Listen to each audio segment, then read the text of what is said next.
Cheers! Happy Woohoo! Syrah Day! Happy Woo! Syrah Day. Cheers, Mira Boucher. Cheers, Carl Boucher.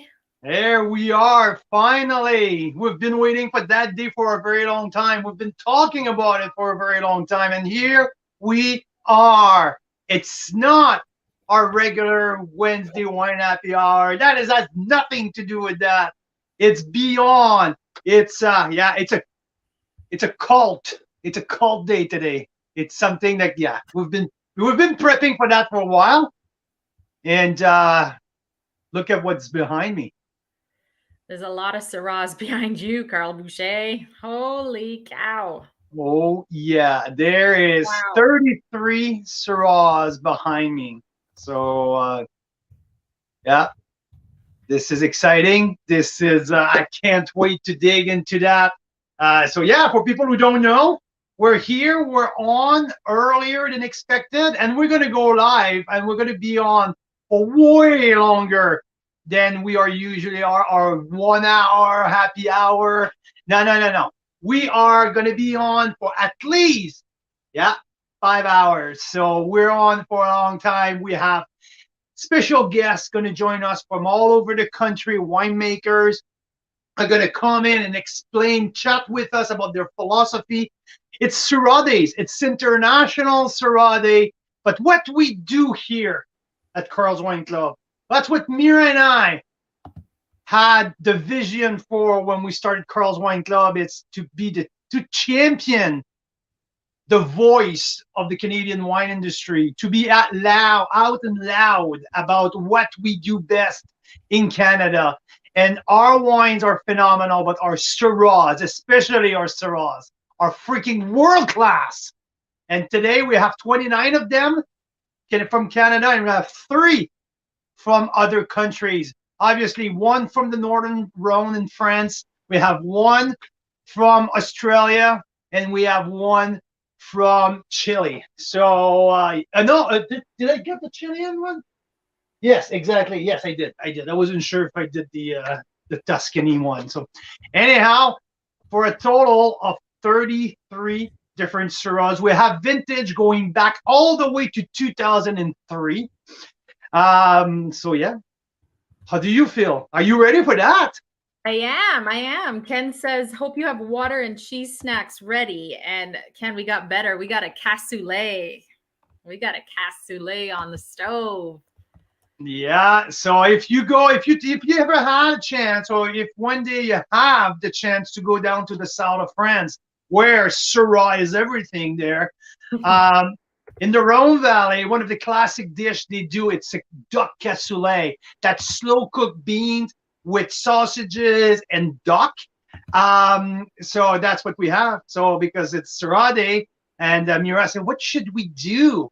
I was like, oh my God, duck cassoulet. And we put it off. I've never made duck cassoulet ever, and it's the first one. So it's on the stove. It's been cooking all freaking day long. So I'm excited for that. It was a typical cooking with wine experience where we started with a recipe that was way too long, a really long recipe. You know those recipes, and they have pictures and videos, a really long recipe.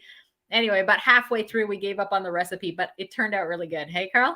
Oh, I had a few bites, and oh my God, this is just so good.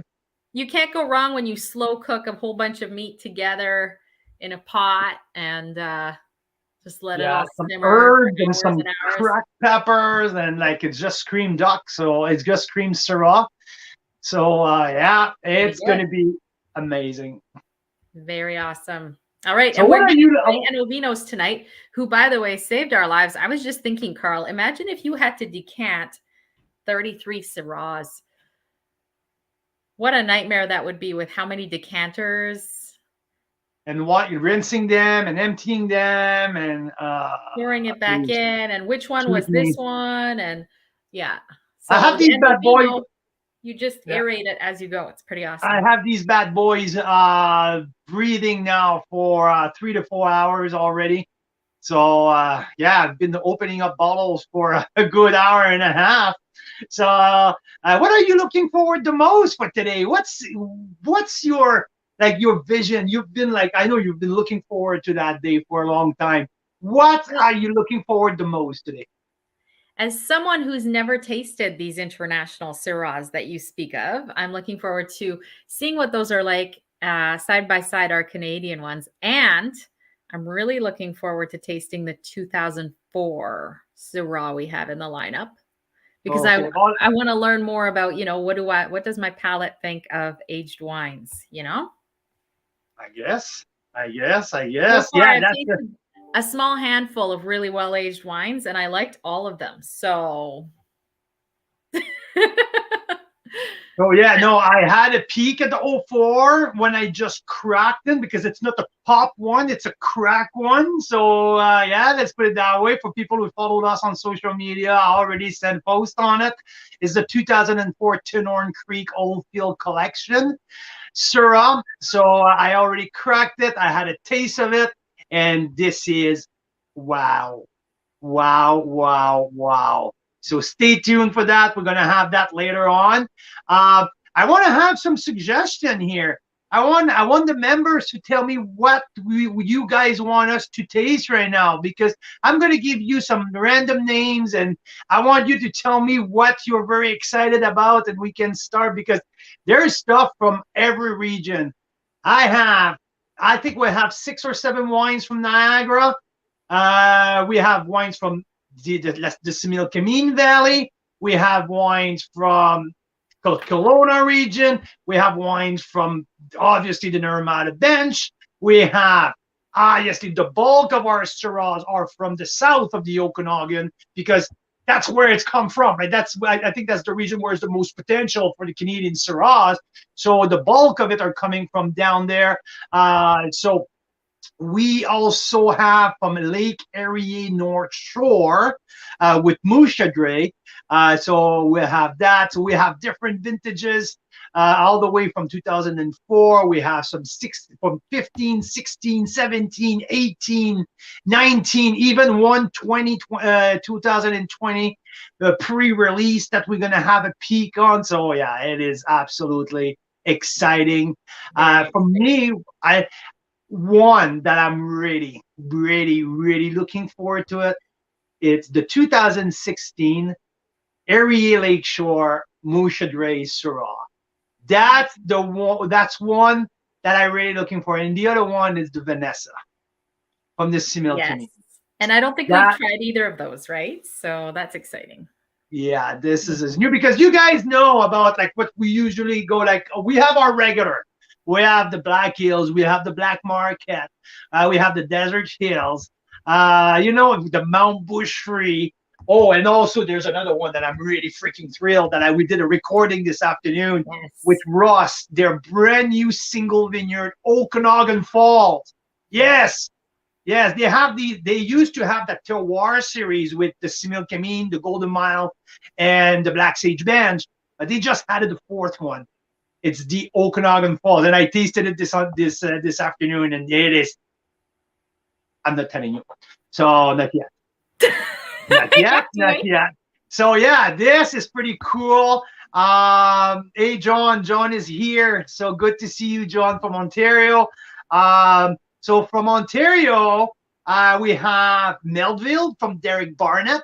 People who are like from friends of Carl's Wine Club. You guys know why we featured Carlo in the past. Carlo Estate Winery. Derrick is the winemaker at Carlo, but also has his own project going on in Niagara. So Melville, a Syrah 17 vintage with Derrick Barnett. We have Casaba with the Terrace Vineyard 2017. Elif and Adnan Isel sent us 2 vintages of Ice Cellar, 17 and 18. Bam, bam. Look what Arthur's saying. Does Mira get to keep the Maverick bush vine by her side? I should. Is it open, Carl? It is indeed open right here. See, But Carl and side I by I'm Carl's foil, right? So Carl knows a lot about wine. I really don't. Carl has a lot of wine behind him. I don't. I'm going to change that though. I'm going to go get my bush vine. And pretty soon here, guys, I want to fill this wall as a second cellar because right now we've got a lot in our overflow. You Yes, we're guys have an piling up overflow fragrance. area for your cellar? But Mira, I don't only have the 19 bush vineyard for bush vine for you. I We know. also have the brand new Carbonic Syrah from Maverick. So Janik and Kate at the winery, when we went to pick up the sample, he said, Carl, Very take that again and tease that. So I don't know. I did not have a taste yet. So the Carbonic Syrah is going to come either side by side with the bush vines. I'm not sure exactly how we're going to go, how we're going to do that. But the two are open. The two of them are breathing. And I'm thrilled to Yes, and Janik from the winery is actually live with us. He's just saying hi, so that's awesome. Super Hey, cool. Janik, how's it going? Glad to have you right here. So yeah, hopefully you have lots of water and lots of wine to taste because we're on for a very long time. So yeah, so it's And gonna be. Vicky is asking, Janik would know this better than me. Is Maverick moving to carbonic fermentation? So I guess for that particular Syrah, but I think they're Yeah, still I making think this. it's just like probably like a small batch. Usually you do like couple bins of them going on the side and been fermented on their own, or it's maybe just carbonic maceration. So I don't know. I have no idea. I haven't read of all of that. Yeah, Janik's saying All for of that the particular wine. Ooh, Rita's here from PEI. That is so awesome. Across the country. amazing. Yay. And we have yeah, Janik is there, John. Like people are tuning in pretty early. I'm thrilled because 5 o'clock in 45-minute time, we have Derrick Barnett who's going to join us live. It's going to be my first time chatting personally with Derrick. I'm pretty darn thrilled. One of the legend of winemaking in Ontario. Pretty thrilled to have the chance to chat with Derrick about his philosophy. So we have 45 minutes or so to get going here. 35 wines to go.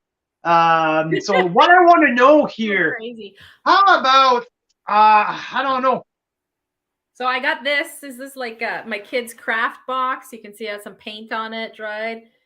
So I have two of these, one for me and one for Carl. And that is our sweet bucket.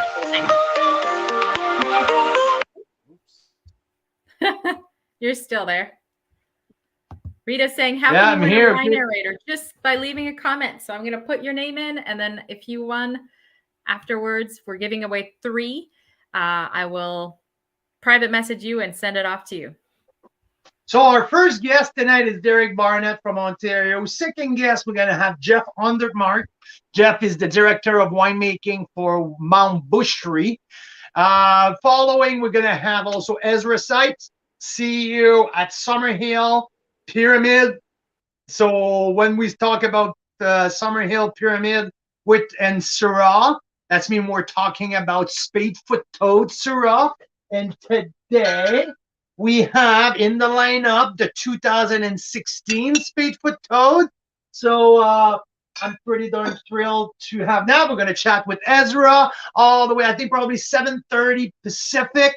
That's when Ezra is going to be on. We also have a recording from this afternoon with Ryan DeWitt, winemaker at Rust. And we chatted about, right here, we're chatting about 2 of their single vineyard program.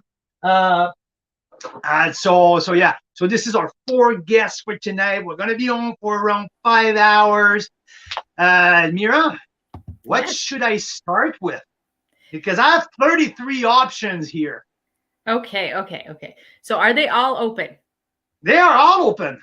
All of them. They all have to breathe. So there you go. So Vicky's saying maybe start with one of the best, one that we know is one of the best, the Spadefoot Toad. Or my personal favorite, the Maverick Bushvine. What do you think, Carl? Okay, so Vicky, if I had to bet blind before we go on any of that today, if I didn't have to, I'll bet my money on Spadefoot Toad to finish pretty much at the top. Okay, it's one of the most prestigious Syrah. I tasted it already. It was my top Syrah of 2021. So I know exactly where I'm going in there. I don't want to go right now on the 16 creamy as hell. And like I want to wait a little bit. I want to put it probably like right down the middle. So I appreciate your enthusiasm, Vicky. I appreciate how you like to go big right from the get-go. But I'm gonna hold on that, okay? So I think my business partner have spoken. My bride have decided she wants to go with our go-to to start. This is pretty bold move here. So we're gonna go with the Bush Vines. One of my top wine from last year. So we're going from that with a 94 points right out of the gate. It's gonna be a benchmark from pretty much all night long. So I like your strategy, Mira. I like it. Let's start with the Simon Lecham's here. He has a great point. Maybe start with the Carbonic. He found it more of a lighter body. It sure is. That's definitely no problem. But I really like. We're gonna go like back and forth, up and down the spectrum, lighter, full body, because I don't know all of these 35 wines. So I like the idea of starting with a benchmark to give me an idea, because I'm gonna rate every single one of these wines. All of these wines gonna get a score beside them, because I got my list here. Okay, here. There's going to be a score after every taste of that. Some of them have been already tasted, but and I have some notes here that I'm going to take some notes. And also, FYI, all of these wines are going to be retasted tomorrow with a panel of couple winemakers and some people from the wine industry from around here. So yeah. So I like your idea, Simon, but because my wife has spoken, I don't think it's going to go very well if I go not our way, but your way. So I'm going to go with the boss. Okay. So let's get started. I'm pretty freaking thrilled here. Okay. Oh, so Debbie's got a Bush Vine Syrah open tonight as well. That is super cool, Debbie. Debbie, which vintage do you have? You have the same vintage that we have. So we are tonight with the Bush Vine, the same vintage that we had in our pack in January. So we are on the 2019. And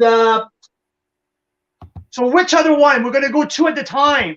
So let's do we're going to do the 2009, the 2019 Bush Vines. What else do you want to do, Mira?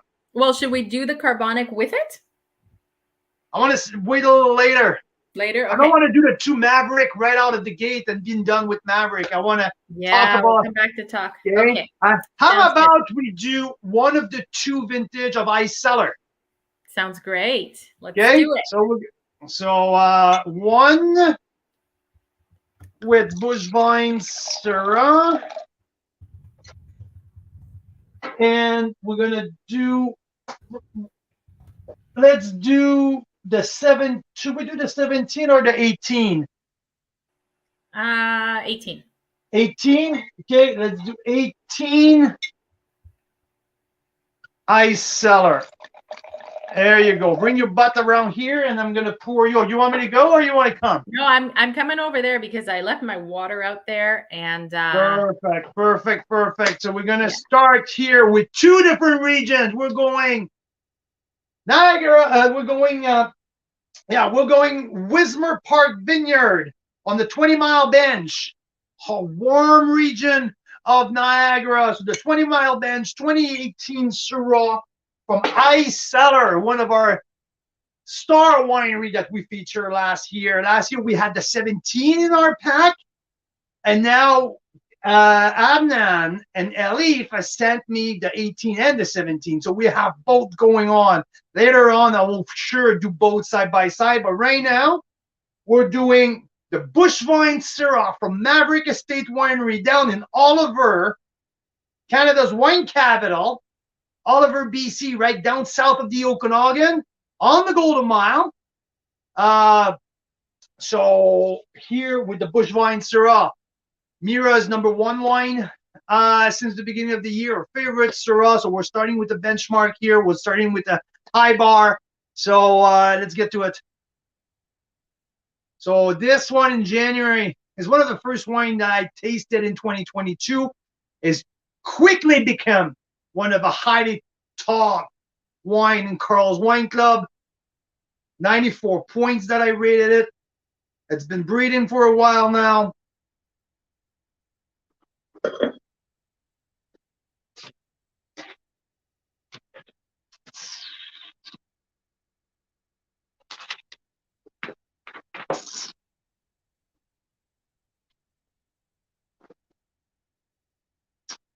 It's that classic Golden Mile fruit, leather, and spice all at the same time. Great richness, great depth. You know, I tasted that wine many, many times so far. Every time that I get to this wine, there's that same feeling of, holy moly, this is good. Like, it's always remind me that you don't have to be one of the iconic winery like the Black Hills of the world or that Summer Hills of the world to produce something extremely special in that 19 bush vines. It's right up there. Yeah, the length is great. And one thing with bush vine 19 from Maverick is the price. It's a $30 wine, $29.95. Okay, you have the BC tax, but Jesus Mary, at that price, I don't have a whole lot on that list because mostly these wines are all between 30 and 50, 55. But I would say that the low end here, just like 30 and up, like the quality for that $30 price range, it's spectacular. Already rated 94 points. I'm not gonna question that in any way, shape, or form. And beside this, we're going with Ice Cellar from the 20 Mile Bench in Niagara, place that I had the privilege and the chance to visit in September last year. And I discovered an amazing quality of big reds that I didn't expect Niagara to be able to produce at such a high level without the help of the appassimento. There's nothing wrong with using appassimento, but I didn't thought by just regular fermentation, regular process, you can do that style of rich, ripe type of red wines, and they absolutely do it. The Syrah, the Syrah is not the one who is the bigger, the bolder compared to their Cab Sauv and Cab Sauv Reserve or the Arena blend, but the Syrah is also very, very, very well made. So let's get to it because I haven't tried the 2018 yet. So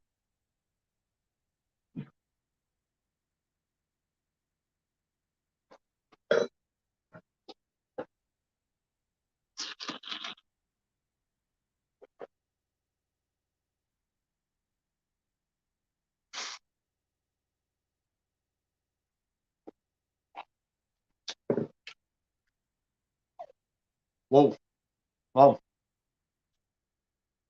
This is from what I remember of the 2017. There's more richness. There's more spice that I can remember of the 17. I think I'm gonna dig to the 17 right now because I really want to compare. Just Mira, can I have an extra glass, please? I just want to get just a small little. This is a cassoulet, guys. This is We've the been duck cassoulet. slow cooking this all day with duck. We are very excited. So because Syrah goes well with duck sometimes, hey? This Here's is a glass for you. no, this is gonna be yours. Oh, this yeah. is your Maverick Bush Vine. Ooh, Yannick's having a 2018 Black Market Syrah. Very nice. This is your 18. Okay, and when you come back, if you can bring me, please. Bush Vine and 18. Yes, I need like another one. Okay. Oof, that cassoulet smells good. Oh my god. Yes. So Yannick, you have the 18 Black Market. We have the 19 here in the lineup. A little bit, oh, there you go. So here, because I just had the 18 in the glass, I'm just going to go have a pour to the 17.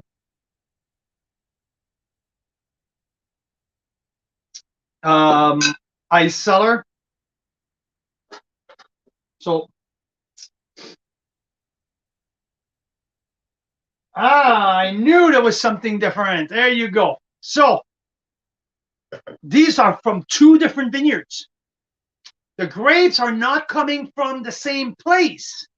So there you go. I knew something was different from the 17 when I just tasted the 18. So the 17. So from the Wismer Edge Rock Vineyard, it's the 17. What we featured in our previous offer here, it's from the 20-mile bench. This is the Wismer Parkey Vineyard in the 20-mile bench. Oh, there you go. A little bit more perfume, a little bit lighter in style on the 17. The 18 has more richness. The 18 has more spice. I knew there was something different. Yeah, the 18 is super spicy, isn't it?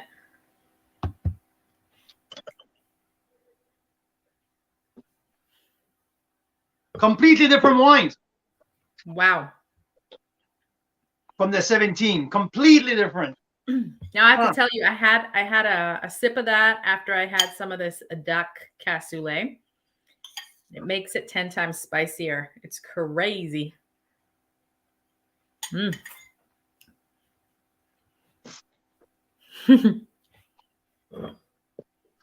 There's more length on the 18. This is a whoa, that's a nice Syrah. To me, I prefer the 18 versus the 17. And if I remember correctly, I believe that I gave 91 points to the 2017. If Mira, you have the chance I'll go check. to check that. This is definitely a couple points higher. To me, there's more length. Yeah. There's more spice than the 17. It's getting right up there with the bush wine. Yeah, it's very good. That is for sure. What we want to get for you guys very soon, and for us for that matter, is a searchable record of all of Carl's tasting notes and scores. Seeing as we're doing like 500 a year at this rate. So for now, I have to look through things a little. There's more blue fruits on the Okanagan one. The blue fruits, the blueberry, are more present. It's more. It's a little bit brighter. Let's say 20s. These are two great wines. Oh my God. You know what? I'm going right at the same level. This is another 94. I think you're right. The spice and the length on that is crazy. Isn't it? Yeah. Yeah, a good 2-3 points higher than the 2017. Well, the Maverick is great though too. Yeah, the Maverick is a little bit more on the blueberry. You're totally right. Yeah, they're very different in color too. Yeah, oh, absolutely. Absolutely. Maverick is more purpley dark. You're more on tar, a little bit more on blackberry, a little bit more on plum, with the yeah. Oh my God. Oh, I'll tell you one thing. And even the nose has that richness on the nose.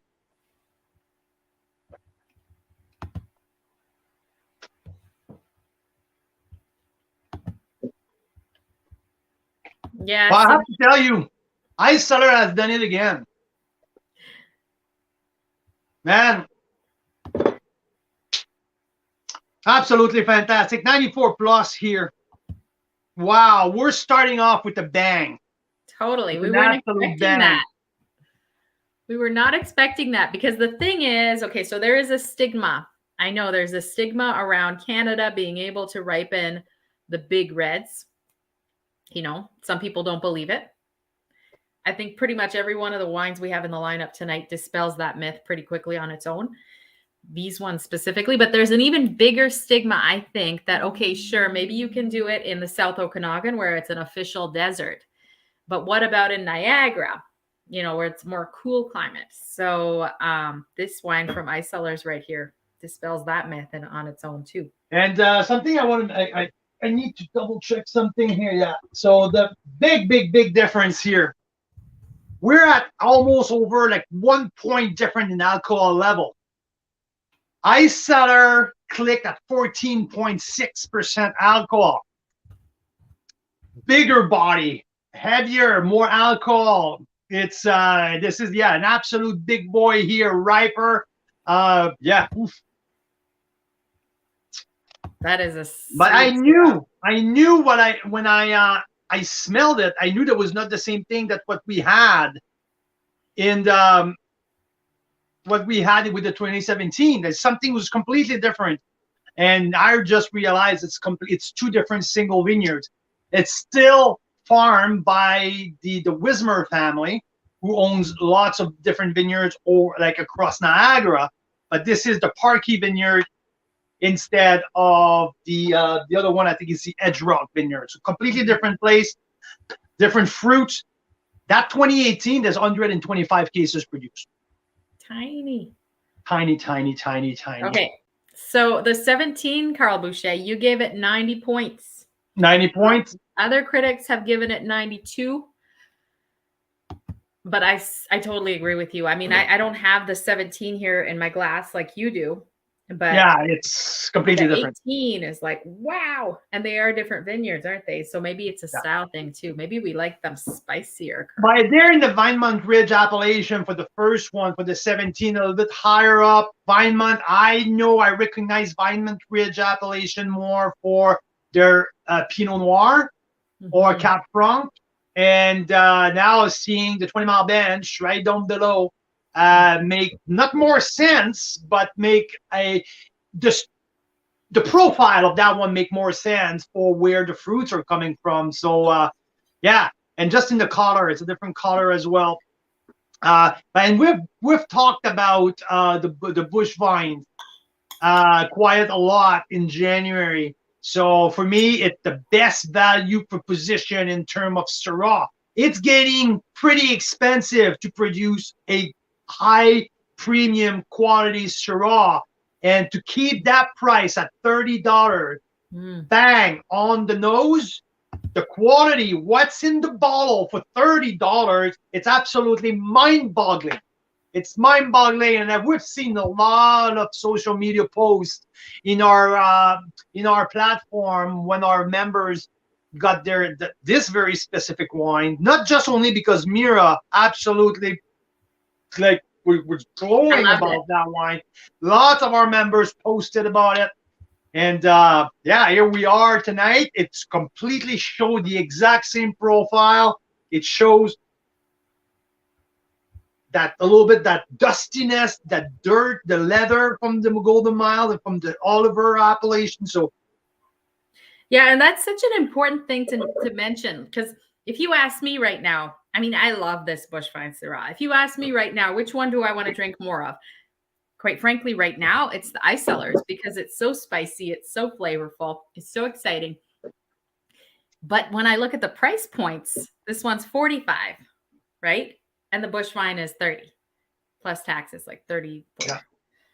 So there is a difference there, and I love that you take that into consideration always when you're rating the wines. Hey. That's why the Bushvine. Sorry, I'm eating at the same time. That cassoulet is absolutely off the chart, by the way. Yeah, it's worth it, you guys. If you're ever tempted to make a cassoulet and you look at the recipe like we did, and we're like, it's a 5-page recipe. Who wants to do this? We threw out the recipe after page 2, and it worked out beautifully, and it's so worth it. Absolutely. Way better than if we'd ordered in pizza or sushi tonight. Not even close. Not even close. The kids are having pizza. Yeah. Ooh, John's asking, how would you compare Canadian Syrah to Northern Rhone? Do we have a Northern Rhone wine? Absolutely. Absolutely. It's a good question, John. And be patient. Stick with us because Jean-Louis Chavre from Saint Joseph. I have a Saint Joseph 2017 here, sitting here, and it's going to be tasted some at some point during the show. Yes, I do have.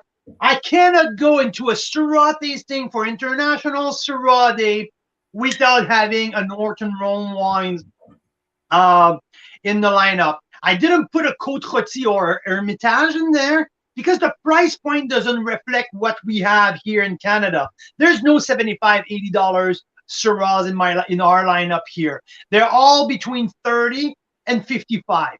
So I didn't went out and buy a $75 to $100 Coyote or Hermitage because it's not fair to put a $100 wine side by side with a $40 wine. So I didn't want to go that route. So I choose 3 International Syrahs in the same price point. So this one is going to be on the higher end of the price point. Actually, it's the most expensive wine of all. It's a $57 retail here in BC. So yeah, way more expensive than most of all of the Syrahs that I have. Because if you look at here, like Black Market's at $35 or something like that. Stag's Hollow is like $35. Red Rooster is around the $40. Like all of these wines, one of the most expensive, if not the most expensive, it's the Spadefoot Toad Syrah, the Spadefoot Toad from Summerhill. But again, every single penny of that wine is worth more than it's already been charged for. So yeah, I'm not worried about that. So, but to give you an answer, because that was a question that you asked, how would I compare? It's different. It's definitely different. There's South of France is just different than Niagara, and they're so different than the south of the Okanagan. The Rhone Valley has the same heat spike, the same heat that the Okanagan would have, but doesn't have exactly the same soil. The Niagara on its own, where you like the limestone of the bench down below, is completely different of wherever they are in the Coyote, Hermitage, and Saint Joseph with the big pebbles or rocky soil. Unless you're on the escarpment in Niagara, it's a completely different style of wine. So yes, they are different. Some Syrah is a Syrah on a certain level that it's extract very well the spice at the end. There's some classic notes that you get both. There's some technique that we have copied or borrowed from the old style of winemaking in the Rhone Valley in France, especially the co-fermentation of Syrah and a little bit of Viognier. We have some of that here in the lineup today. But at the end of the day, these wines are a very good snapshot of where they are coming from. And I saw that this afternoon with Ryan DeWitt, where Ryan, we opened 2 rusts from the same vintage with the same oak treatment, the exact same process from Okanagan Falls and from the Golden Mile. And these wines are completely different. So yeah. So it's a very good question. Well, because you're asking here and we're right here, let's give it a quick little shot here, okay? Which one is this? That's the Jean-Louis Chavre. I'm going to retaste that one for him multiple times tonight because it's kind of the benchmark of the whole thing. Yeah. Oh. I have to come over and get some. I can't just be here watching you taste that. I'll be right back.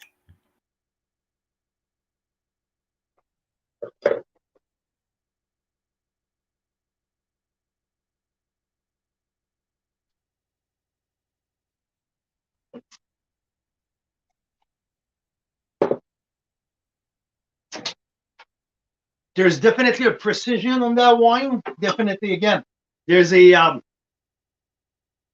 that's an earthiness right at the beginning, a little dustiness that Really enjoyed. There's not really a long finish though. This is not something that lasts forever.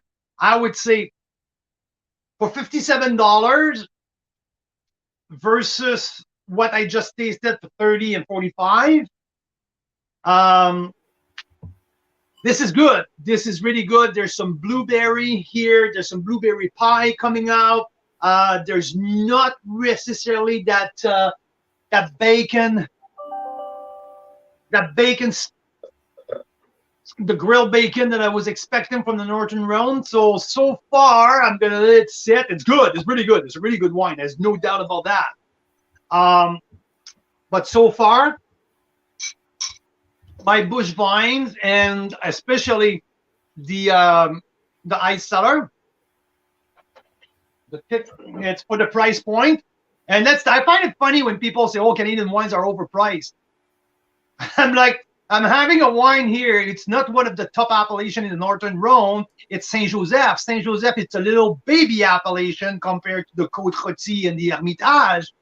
It's a fraction of the price, and it was $57 wholesale. Retail, I mean. So, yeah. There you go. So, I have to tell you, every time I taste an international wine, knowing that I've tasted maybe 1,000 Canadian wines in the last couple of years, and maybe 5 international wines, maybe 8 tops, every time I can tell it's not from around here. I'm like, this does not smell Canadian. This is something different. And there's this chalkiness to French wines that is so different than Canadian. yeah, that's a little dusty, right? A different kind of dusty. We have a dusty one too, but this is like different kind of dusty. Anyway, all I can tell you is if I had to say, okay, like which one of these do I like more? They're both really good wines. The ice cellars preferred between this Northern Rhone and the Canadian one, just because it's spicy and there's so many interesting flavors in there. But yeah, if there's ever a myth that we can't compete on the international stage when it comes to that's Syrah, bullshit. That's absolute bullshit. it's complete bullshit. Absolute bullshit. Like, I'm not buying into that anymore. I've been into this process long enough now, and I've been speaking out and loud about the whole thing, but I'm gonna be like yelling it tonight. And I'm gonna go back to a conversation that I had in April or March last year. We were still living in Calgary at that point. We came to the Okanagan, and we rented a house in Caledon for a mini vacation during the kids' spring break. And I did a Syrah experience, and I invited Ross Wise, master of wine, winemaker from Black Hills Estate Winery, and Ross spent an hour and a half with me live on Zoom and some of our members. And I remember, like, and I will remember that comment and his reaction for a very long time. Is I was mentioning Ross. Well, we talked about the whole Syrah program at Black Hills and this and that. At some point, I said, Ross, I don't know exactly how I approached that. I said something like, I think we're maybe we're maybe the third best region of Syrah, growing Syrah in the world. And he caught me off right there. And he said, whoa, what are you talking about, the third best Syrah growing region in the world? How about the first? How about the top freaking growing region for Syrah? And I was like, I backed off, and I was like, you know what? You're maybe not far off. So we'll see tonight. But what I have to say, and again, that stigma that Canadian wines are overpriced, that now does not stand in any way, shape, or form when we're talking about that mid-level, that mid-tier wines. Our premium wines at $50, $60, where we have very little of that. Kick the shit out of pretty much every $50, $60 wine from somewhere else. And especially that $30 bracket. That $30, 30 to 45, it's what we're doing the best, I believe. And we're going to have a bunch more coming up. But these two, Bushvine Syrah 2019 versus, and we just did 2018 Ice Cellar. Oh, Elif just joined again. You just missed it, Elif. We just tasted the 18. Your 18 Syrah. Thanks for tuning in. You missed that. You have to watch it over again for what I said. 94 plus point. This 2018 Elif, from the moment that I smelled that wine, I knew there was something different than in 2017 until I read on the label that the grapes were coming from a different place. And yeah, that 18 is an absolute bomb. It's absolutely incredible. Small batch wine, but the concentration, the finish, and the fruit was a little bit more riper fruit. The 17 is more on the elegance. The 18 is more, it's bigger, bolder, spicier, and the finish does not, like, the finish just goes on forever. So I have to say, after I taste the Northern Rhone one, which is 57, right, where the Ice Cellar is 45, including tax. Was it 57 before tax, Carl? Because we always if I need to check on the receipt, it cost me $130 all in, and the other two were like 35 and 30. So I think that's 57 before tax. So we're talking a $65 wine and a $45 wine. If I taste the Ice Cellars one first, I get this long, amazing, spicy finish. If I taste the one that is over $20 more from the Northern Rhone, I get a short finish. It's an interesting wine. It's a good wine, but for $20 more, I'd expect a longer finish. Yeah, and it doesn't have the same concentration as well. There's a lot of finesse in the Saint Joseph. Yeah. There's also maybe a herbaceous profile there as well, but it's good. But I'm not. Yeah, it's a good wine. Very good wine. I'm not running out naked around here, and no, I'm not gonna do that. It's not that impressive. Because that's what Carl does when he finds a wine that he really likes. He starts stripping. No. So yeah, no, really impressed. And again, we spoke for a while since January about the bush vines. Guys at Maverick at $30, you guys hit the head on the nail. Like, you hit it absolutely perfectly. This is really impressive. So yeah, what a great start. Well, I'm having Derrick Barnett joining me live in 8-minute time or so. So what should I taste before we hit Derrick here? We're doing two more, right? Yeah, let's do one before Derrick comes in. Jeff Hundermark, who is stopping by later, winemaker from Mount Boucherie. He's also a neighbor here in West Kelowna. So on behalf of the neighbors, he's thanking us.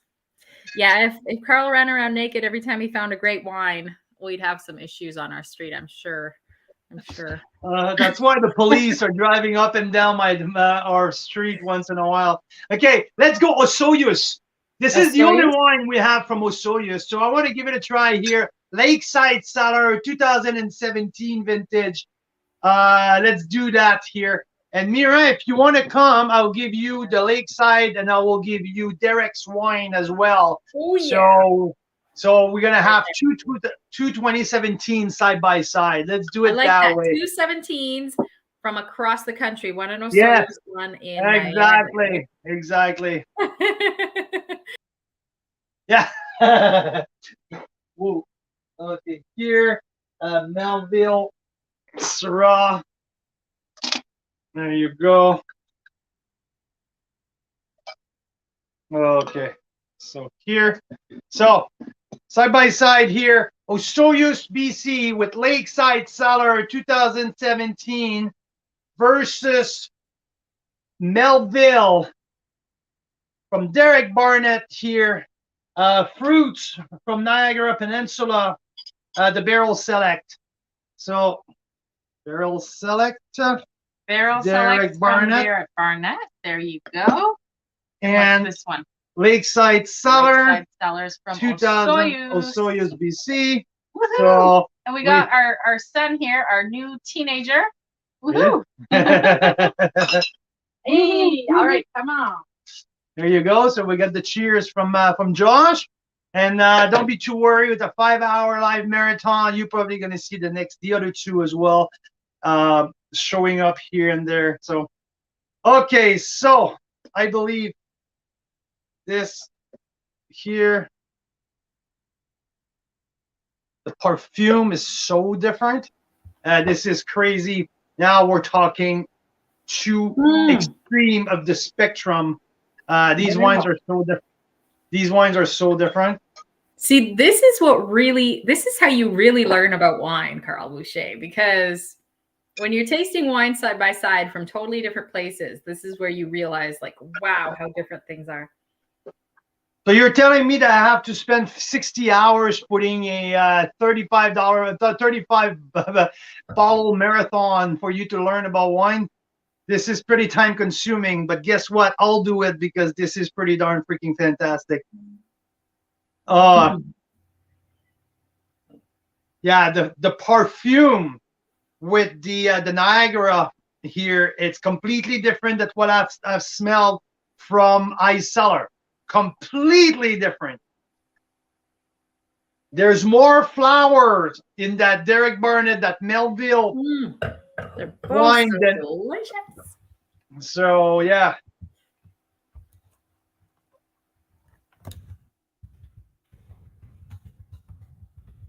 Okay, so there's more ripe fruit in the Osoyoos one. So Lakeside Cellar here.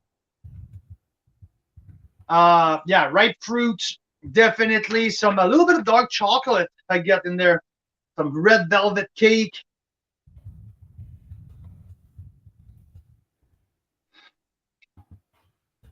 Yeah, so let's see what's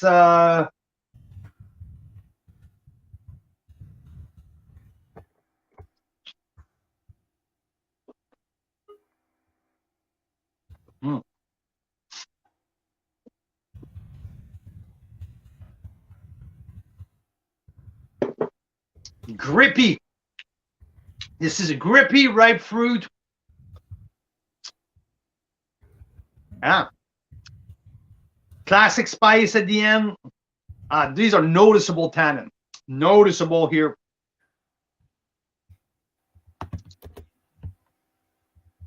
Yeah, this is concentrated. This is not in length, but it's more in volume, I would say. Interesting. I like that. It's a very good representation of warmer climate of Osoyoos. Here.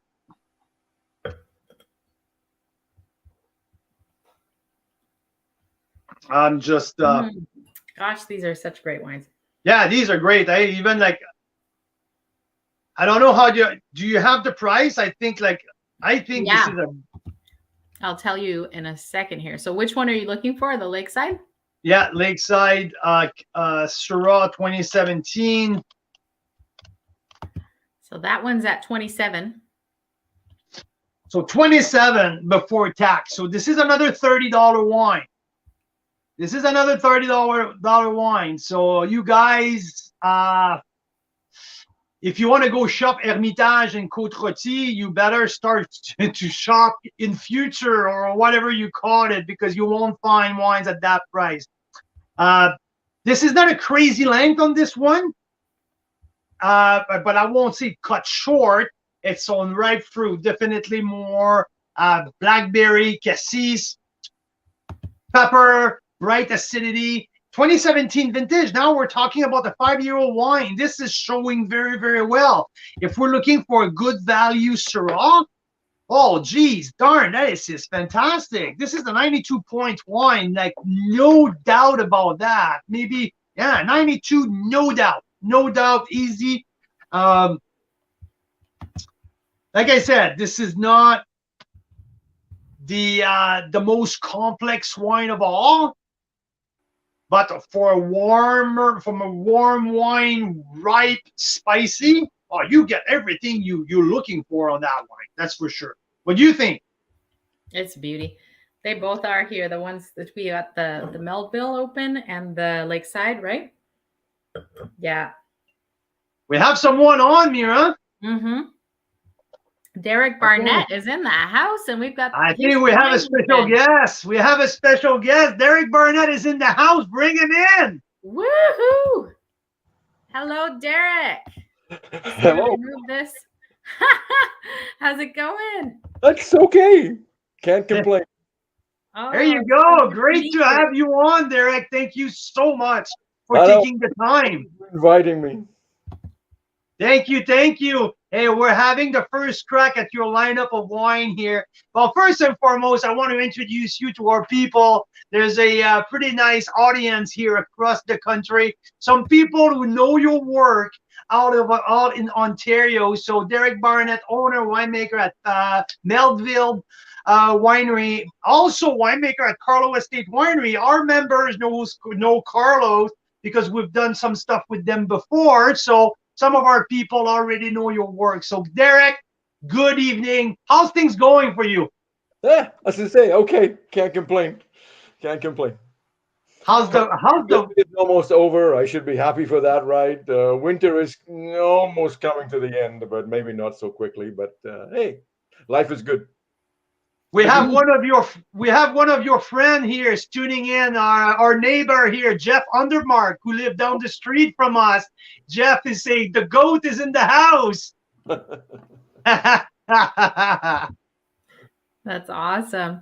And I have to say, Derrick, I just tasted your Syrah, and I'm super impressed because not only do I love the wine, I'm looking at the price point. It's a fantastic price point. I think it's 27. Right? Yeah, it could be 27. Anyway, yeah. Yeah, which is fantastic for this quality. Like it's got a beautiful length. I don't know, Carl, you talk more. I'm like Carl's opposite, Derrick. Okay. I don't know much about wine. I started drinking wine a year and a half ago. I just know what I like and what I don't like. And then Carl's the one who's been drinking wine for 30 plus years and has drank wines all over the world. And so he's the one who knows how to describe the wines. This is the Mira scale. Is it a yes or a no? And then if it's a yes, how many glasses of it would I like? And yours is definitely up there. If this was the only wine I'm drinking tonight and I'm having this cassoulet, I'd say, oh, this is a 3-4 glass wine. Easy. But anyway, I'll let Carl. So Derrick, I'm always the guy that says you drink what you like because you like what you drink. I mean, and that really is the end of the story for most people, you know. Absolutely. No, I'm with you. And that's the way we try to operate here with the club. It's not to make it too pretentious, not to make it too technical. But you know what? We have the 2017 open right now. And to me, this is like a bouquet of flower. It's just so floral in the nose. Like there's lots of violet, a lot of blue fruits coming out of that. Nice light spice in the back end. So what does Mother Nature give you in 2017? It was an interesting vintage because as we say in the gardening business, a good growing season. We had lots of moisture, some decent heat, but we were a little concerned. I think that we were not going to get complete ripeness, especially of the late harvested stuff. And but then we had a change in the weather, sort of mid to late August, and we had a phenomenal fall, a great ripening season. And hey, what's in the glass is what we thought we were never going to get. So I was really excited when we brought Syrah in, along with all the rest of the late harvested Bordeaux varietals. But the Syrah especially, we got great ripeness from it. And one of the nice things about growing Syrah and making Syrah in Ontario is that I just love the acidity, the balance that we get almost every year. It is something. I get that little bit of red citrus on the finish as well some years, and I just think it's such a brilliant food wine, and that's what I like about Ontario Syrah. Absolutely. And I love that you mentioned acidity, right? Because it's such of a key component of what restaurant wine people are looking for to put that on their wine list. So when it comes to your philosophy about barrel aging, which kind of oak profile or you try to feature with your Syrah, Derrick? It's interesting because over the years, I think my first Syrah I made was in 2003. And as we went through the first few years, I loved the way that American oak acted with it. Certainly growing it in the warmer part of Niagara, where we were at that point along the Niagara River, we always got good ripeness and a little more alcohol. But and I always think when we got that warmer climate style, and American oak used to stand up really well with the wine. As I've moved along and I think made maybe a little more finesse in the Syrah over the years, I've turned my philosophy really around to using a lot of older barrels, and there's no, in this one here, there's no new oak whatsoever, and that's really where I land now. So most of it is made in French oak that's 3 to 4 years old. Not trying to cover up the fruit. Hey, we work hard to get our fruit ripe in Ontario, and we throw it into some new oak with a little more tannin, and it's not quite the same wine. So sticking to some older barrels and keeping that elegance there and keeping the fruit up front. Yeah, there's still some tannin. There's still some a little bit of grip on the back palate, and but I much prefer the more elegant style.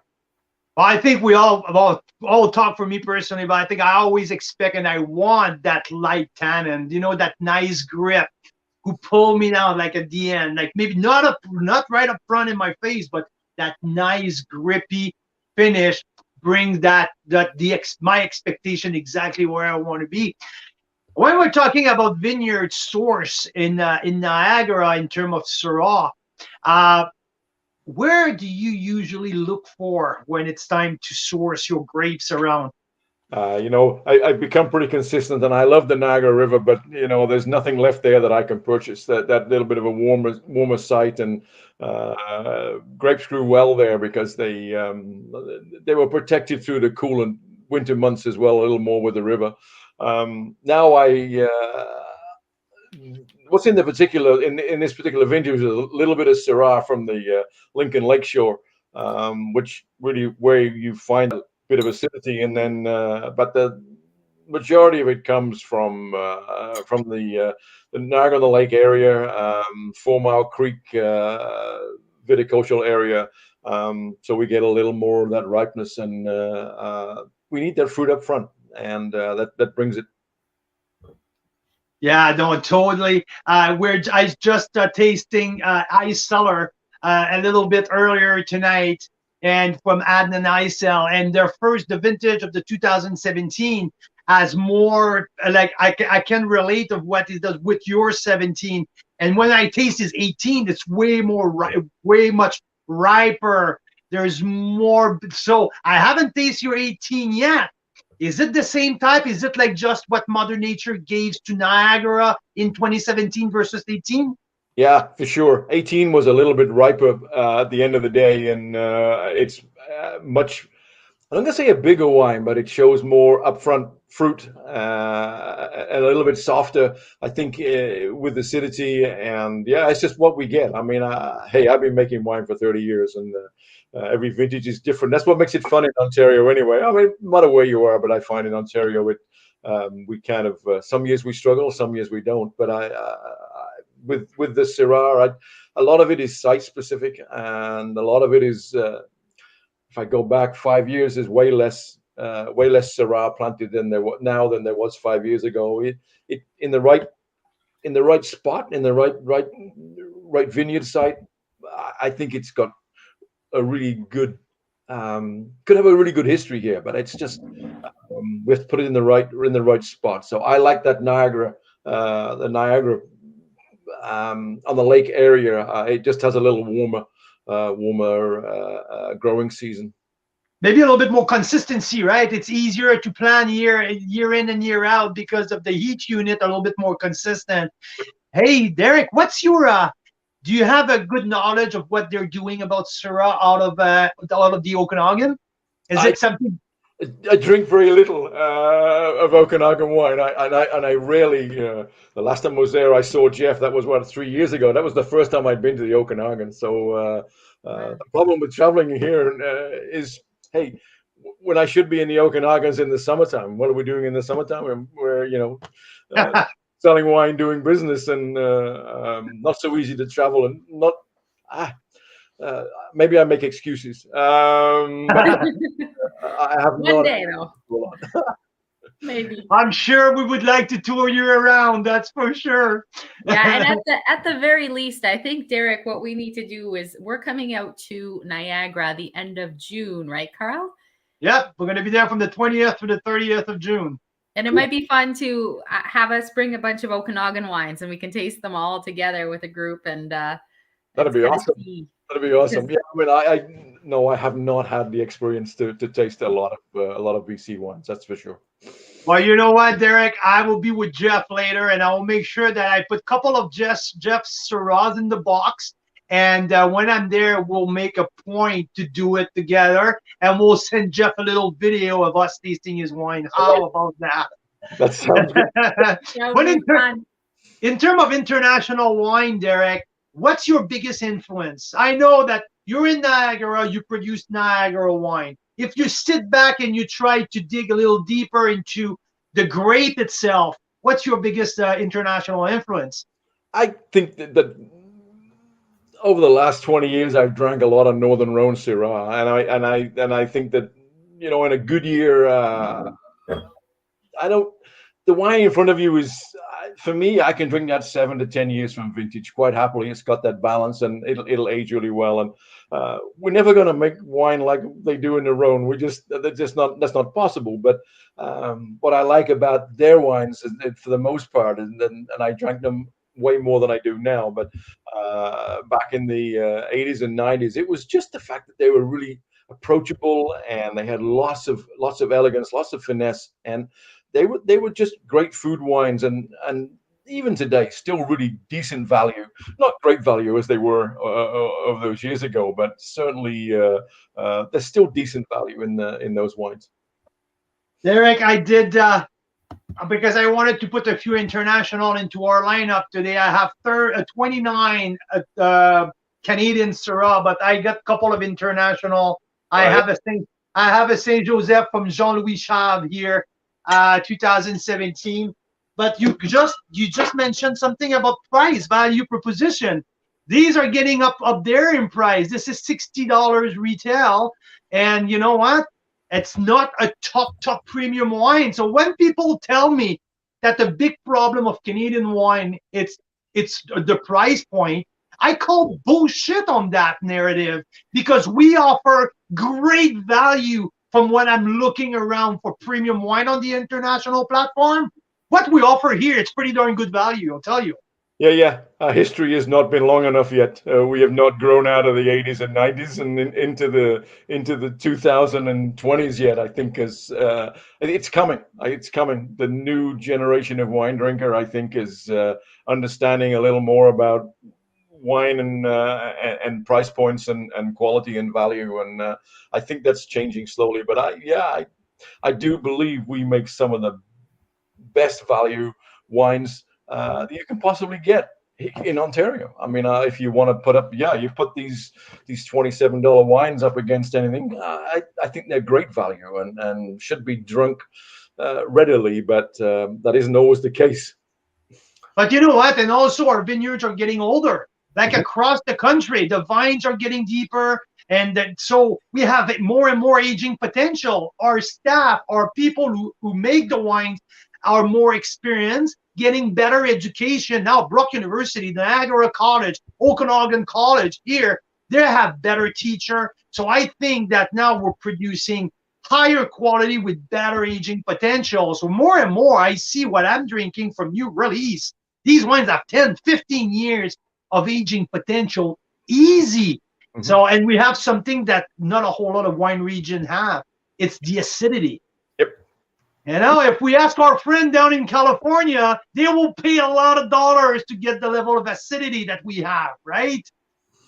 Yeah. So, and what makes our wines, to be honest, I think work better is the fact that they are lower in alcohol than they are in a lot of countries for Syrah. I honestly, I don't drink most Australian Shiraz simply because I don't want 15% in my glass. And in general, I think that that's what I like about Ontario Syrah is the fact that they're balanced beautifully with acid and alcohol. You're right. Like, look, because I had to have one in my lineup. I have an Australian. I have McLaren Vale here, a classic 6% co-fermented with Syrah. It is 14.9% on the label. So, so yeah. Oh, absolutely, absolutely. Derrick, how many cases of wine do you produce each and every year with Melville ballpark? Ballpark. Been a little lower in the last couple of years, but I was before COVID. I was up to about 1,800 cases. A lot of Sauvignon Blanc, which has taken a downturn in consumption. But yeah, so I mean, a lot of it being small production. That the Syrah that you're drinking was 250 cases of Syrah. I do a little bit. I mean, so in general, yeah. I mean, that's what keeps me happy. Then I can do my other things up in the county with Carlo and a couple of other wineries on the other end of Ontario and Lake Huron shores. So that just keeps me out of mischief as well. But yeah, 2,000 seems to be. You know, the hard. I'm not going to tell anybody anything they don't know already. But selling wine is the hardest part about making it and producing it, and you got to spend some time on the road and up in Toronto or wherever, and visiting restaurants and whatever. So it takes up a fair bit of time. Absolutely, absolutely, Derrick. I want to thank you very much for your time tonight. You're very generous to spend time with us. We're going to be on for 5 hours tonight, tasting over 35 Syrahs from all over the country and over the world. But I want to tell you that we love a lot what you're doing. Mira and I, we tasted last night your Sauvignon Blanc. The tasting notes are on the go. Mira she's on a tear on Sauvignon Blanc right now. She absolutely loved the Sauvignon Blanc, and she fell in love. We had a nice piece of Bassa last night, and your Sauvignon Blanc was absolutely bang on with our dish. So we want to tell our members who are listening tonight that we might do something with you very soon. So hopefully, yes, I love it. Because you need to sell wine, we need to feature great winemakers. So we have a common ground here. Yeah, that's cool. I look forward to that. Be great. And Derrick, we have a quick question from Vicky. Great question, Vicky. And Vicky's based in Ontario. Are all the Melville wines available at Legends, or do they have to be ordered virtually? You can order them virtually, or you can send me an email. That's really simple at derrick@melvillewines.com, and we can work that out. They're available at Legends to purchase. They close for the winter months. They'll be open again April 1st, and throughout the summer, they're available there every day. But yeah, I mean, like everybody else, we ship for free most of the time. So easy to do virtually. Thank you very much, Derrick. Enjoy the rest of your Surah, International Syrah Day. You have a good day, guys. Thank you very much. I appreciate your time a lot. Cheers. Thank you. Cheers. Fantastic. Happy Syrah Day. Derrick Barnett, the guys from Melville Estate Winery out of Niagara. We're tasting his 2017 Melville Wines, it's called. Melville Wines. Thank you, Mira. Yeah, this is all in florality. To me, it's a garden in the glass. The bouquet stands out of everything we have tasted. But I can connect here. I can connect a little bit more with the nose of Ice Cellar 2017. That's floral aspect. So I'm understanding a little bit more now. 2017 vintage. Yeah, lighter in body. And Derrick mentioned to us, 2017 is different. It's riper, bolder. So now it answers some of my question that I had with Ice Cellar, because to me, it was so obvious that the wine was completely different between these two vintage. So 2018 Niagara Syrahs are bolder and bigger than 17. 2 out of 2. I don't know if it's going to be that across the board, but from what I'm tasting tonight, absolutely bolder on the 18. So wine and finesse. This is the Melville. I love it. Yeah, That's a great wine. Steven's just joined us from Tin Horn. Should we do a Tin Horn next? I am so excited to taste that 2004. You have no idea. We have a 2004 Tin Horn wine. There's a nice grip at the end. Yeah, it's a beauty. The Melville Syrah. That's the Melville, and we had the lakeside right beside it. So completely different style. We're talking about opposite here, opposite of the country, opposite of style, ripe, rich. And Derrick was talking about. I asked him. I had to ask him about American oak barrel. Here we have like a load of American oak. So the profile of the wine is completely different. The nose is completely different. I smell a little bit more of I smell the barrel. There's no oak smell at all in Melville wine. Pretty much all neutral oak. So, yeah, and in the lakeside, I get that kind of leathery taste on the finish. It's really interesting.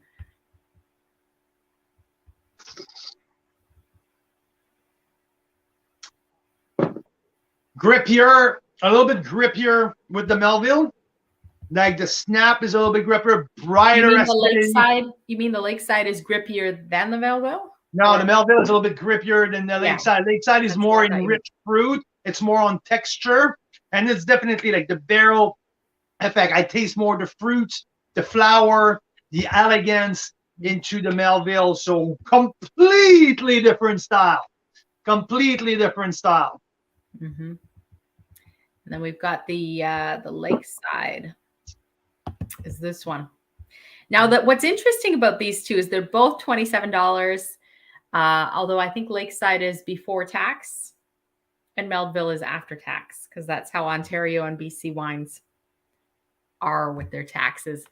Well, we're talking about entry-level Syrah. It's pretty hard to find premium Syrahs under that price point. Like this is not Merlot, especially in Ontario. So Ontario, the quantity of Syrahs available who've been grown, plain and simple, is very little. It's one of the last grown grapes in Ontario. So demand, offer and demand, like the equation is pretty simple. So it's hard to get Syrah grape in Ontario. And it's even harder to get good Syrah grape from Ontario. Back to BC, the demand is so high. There's a lot of grower down south, but the demand is outrageous at the moment, and some problems with disease with the vines and all that. So so we actually had Sandra Oldfield from who was a founder of Tin Horn, and is now moved on to, supporting in the industry in so many other ways. She was on Cellar Confidential last Thursday, right, Carl? Yep. And she was talking a little bit about how Syrah is a bit of a problem child. Yeah, I'm just gonna let you talk for 1 minute. I'm just gonna go fill up my bowl of cassoulet. Oh yes, that cassoulet we made, cassoulet and Syrah, yeah. So we were talking with Sandra Oldfield just a few days ago, Cellar Confidential, right? About Syrah, and sometimes it's a problem child. Like we were talking with a winery just the other week, and they were saying, yes, Syrah is our problem child because when it shines, it's so amazing, but sometimes you get a frost at the wrong time, and then it can wipe out the crop for the year. So that's why Syrah is sometimes so rare wherever you are in Canada.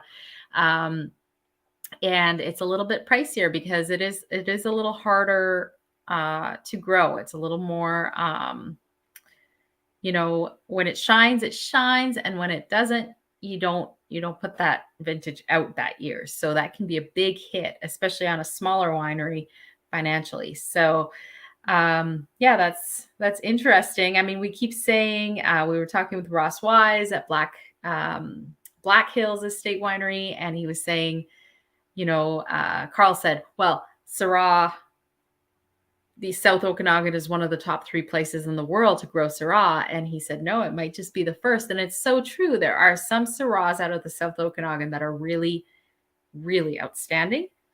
But yeah, it is a bit of a tricky grape to grow sometimes. And Yannick's saying he only expected that with Pinot Noir. Well, yeah, Pinot Noir is the heartbreak grape because. Sorry, I had to check on the kid. How are they? They're good. They're good. That's good to hear. Yeah, Pinot Noir is a heartbreak grape. I don't think Syrah is at that level in the sense that it's a heartbreak grape.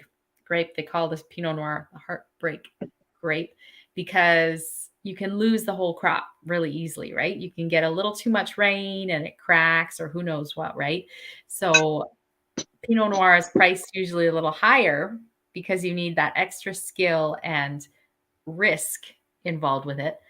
And I was just saying how Sandra Oldfield had said that Syrah is a bit of a risky proposition too for a winery, much riskier than, let's say, Merlot or Cab Franc, right? You're right. You're right. Sorry for letting you hang dry here on your own. That's okay.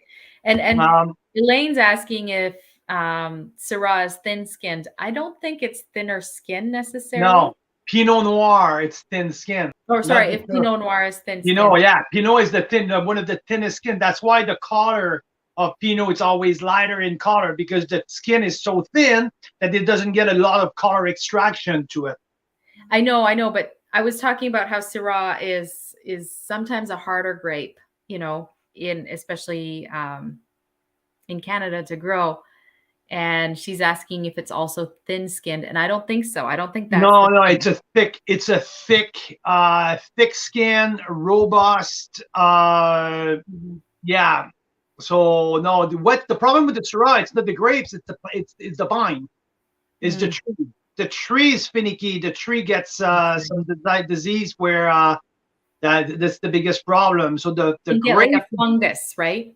Yeah. So the grape on its own is it's not the problem. It's the vine on its own, and it's also the weather. The Syrah is very susceptible to frost. So yeah, it's like a little more fragile than other when it's time for frost. But you know what? I'm not viticulturist myself. I don't have that deep knowledge into that, so I don't want to get into that conversation where I'm just talking shit and throwing stuff out of my ass. I don't feel really comfortable about that. So giving our people the wrong information. But yeah, I know for a fact Pinot Noir really thin skin. The biggest problem with Syrah is more about the plant, the tree, than it is with the grapes. So yep, there you go. So what's next now? So Yannick says something great. Yannick says Syrah is the girl I married. Pinot Noir is my first love. That's so sweet. You know what? Like I had that conversation with Sandra Oldfield, right? When you ask the consumer, Syrah is one of the most beloved grape at the moment. It's a very popular, especially when we talk about Carl's Wine Club people. Like this is a really hot topic. People love our Syrahs. But when you talk about the business sense of it, it's harder to build a business plan around Syrah than it is about the offering to sell the wine. It's about the viability of growing the grape and producing enough. So yeah, what do we want to do now? That's what Sandra was saying the other day. Sometimes it's tricky. Not as tricky as Pinot Noir, probably, but still. Yeah. So what are we tasting next, Carl? What should we go? Should we do a couple of the same vintage across the country again? Oh yeah, I like that. We have Jeff Jeff is going to be joining us in 30 minute time, so we sure have time for another 2 sets of wine or 3 sets of wines. How about we do? Let's do Casaba. Okay, a Terrace Vineyard Syrah from Ontario, 2017. And let's do 2017, also single vineyard with Church and State. Should we do that? Church and State versus Casaba? That sounds fabulous. Elaine's just saying there's a city in Iran called Shiraz. Any connection there? And a salad from there. And she likes food and history too much. I love food and history, Elaine. Like, it's so interesting to know where our stuff comes from. I think, though, Shiraz is a style of Syrah done in Australia. Is that right, Carl? So I'll get back to you with that because there's a very, very funny story about that. People always think I'm joking about where Shiraz coming from. I'll get that to you. Give me 1 second here. I want to do 2017 Church and State Coyote Bowl Series versus Niagara Escarpment here, the Terrace Vineyard Syrah from the Wismer family here with Casaba Vineyard. So we'll do. Oh my God, the colors are so different. It's crazy. Bring your butt out here, Mira Boucher. We're gonna pour you. You don't have to say that twice. You don't have to say that twice. I'll be right over. This cassoulet, you guys, is absolutely off. There's so much duck in there. Jesus Christ, that is good. Excuse my language. Rich, spicy.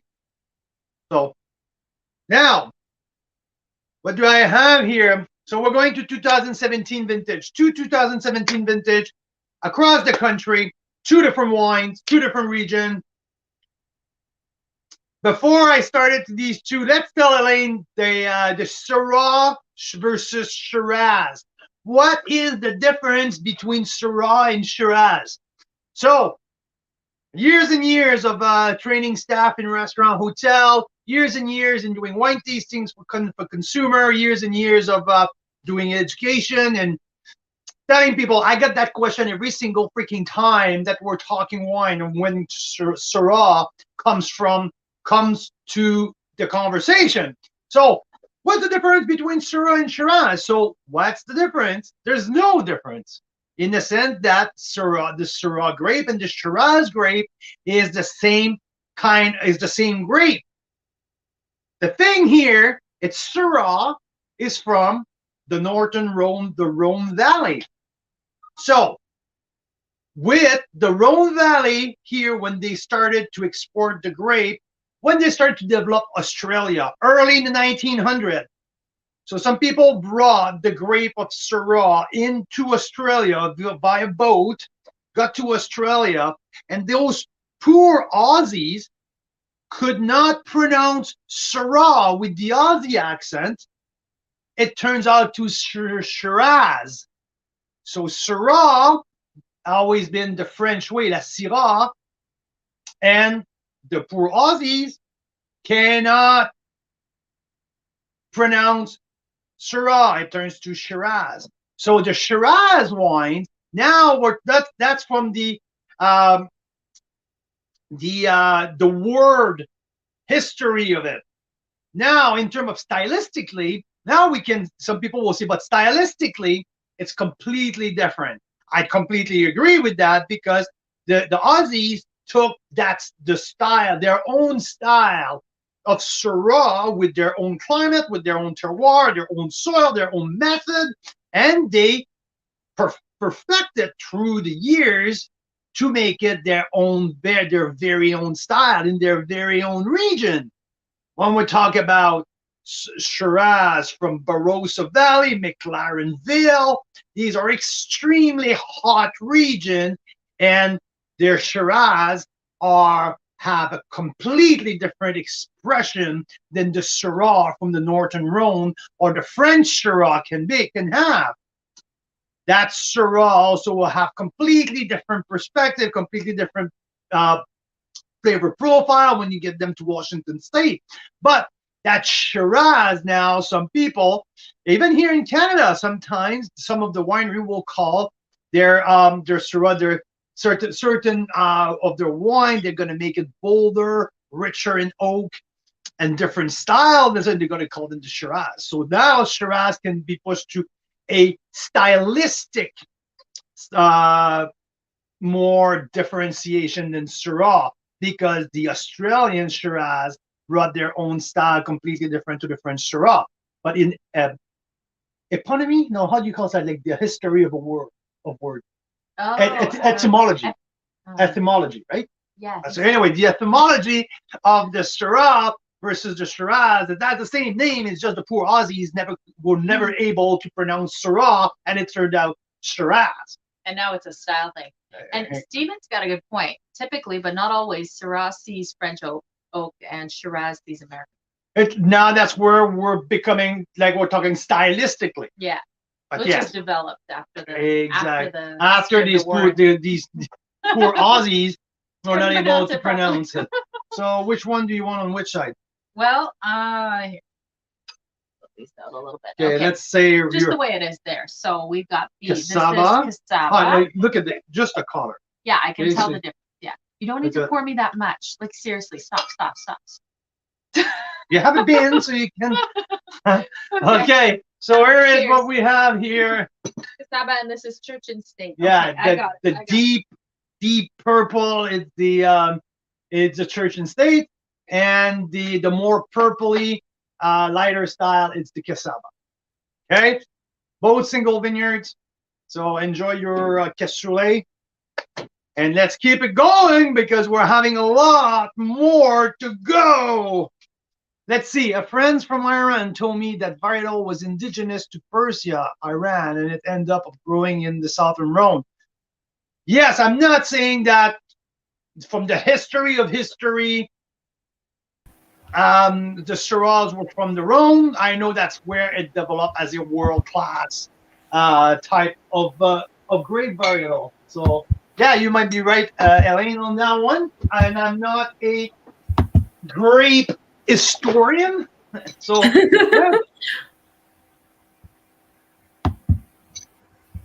Awesome. Okay, now I've almost forgotten. So we have cassava on one side, we have the Church and State on the other. You said the Church and State is harder to see through. I can tell. Yes. Oh, yeah, it's not even close. A difference. So I'm gonna go on cassava first. Here, No. we're both on 17 vintage, and before I taste it, get my nose in there, and I remember Melville and 17 ice cellar, same kind of flower, violet type of nose, not as rich in ripe fruit. And when I get to the Church and State wine, look at that color. This is opaque. This is insanity. Oh my God. And here we have flashlight, so you can see that the light does not shine through that baby. This one's pretty rich too, but if you were to shine a light, you would see. I can tell this way. Okay, I can see my fingers lightly through this cassava one, and I cannot see my fingers through the Church and State one. Hey, Kimberly's on. Great to see you. I love the bright style of cassava, and cassava has a really long finish, long white peppery finish, but bright fruit, a little bit more on blueberries, raspberries, on red fruit definitely, but very long and white peppery finish. Not that black cracked pepper that I found usually from the, let's say, from the south of the Okanagan. It's more on the white pepper here. That is very elegant. That is very, very beautiful. Very nice. I find some precision in there as well. There's a sense of laser focus. Yeah. I haven't found that precision in any of these wines so far. This is very, very well made. Really impressed with that here. And now we're going with Coyote Bowl Series 2017 Church and State. And yeah, this is ripe fruit. This is cassis. This is blueberry pie. While the other one was... We just did that one. That's the terrace vineyard, grow and farmed by the Wismer family. So it's a Wismer vineyard. Yeah. And now we're heading over to Church and State. Oh, I don't have it.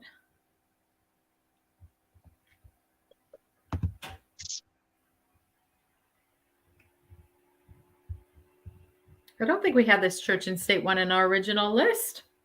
I don't have a picture of it. Yeah, this is a monster. Okay, I haven't This tried is it yet. big. This is rich.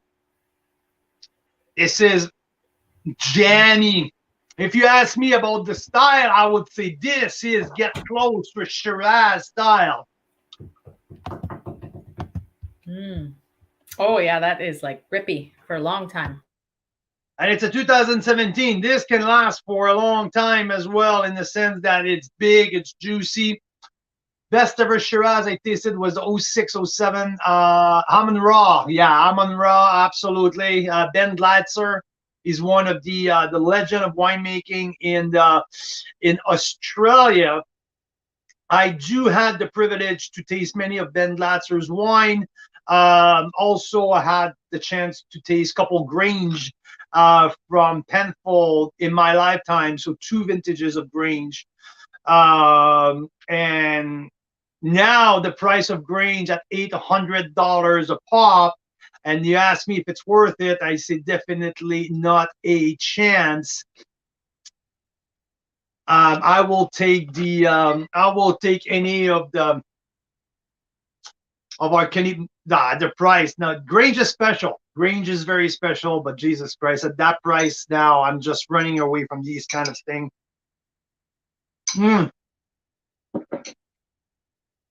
That cassoulet again, every bite I take is just so. Here I'm just looking at the church and state because it is so big. I want to see what's the oak profile in there. I bet like a boatload of American oak. This is rich. It's spicy. That was a 92 points wine line. It was a gold medal at the. It was the best BC Syrah in 2020 for that 27. So one of the top, but top richness as well. So if you're looking for the finesse, the more elegance, you're screwed. This is not what you get. This is big. This is a monster. The biggest wine that we've tasted so far. Casaba, it's all in finesse, a little bit like what we're seeing Ontario versus BC. The only one who stands out right now from Ontario on the body standpoint, the richness and on the full body spectrum, I go with the Ice Cellar 2018, whereas offer not as much as we're tasting here with BC, but more juicy fruits, more extraction. But 17, Casaba, all in finesse, but beautiful finesse. That's my style. I really love that. Yeah, it's a well done Syrah, hey?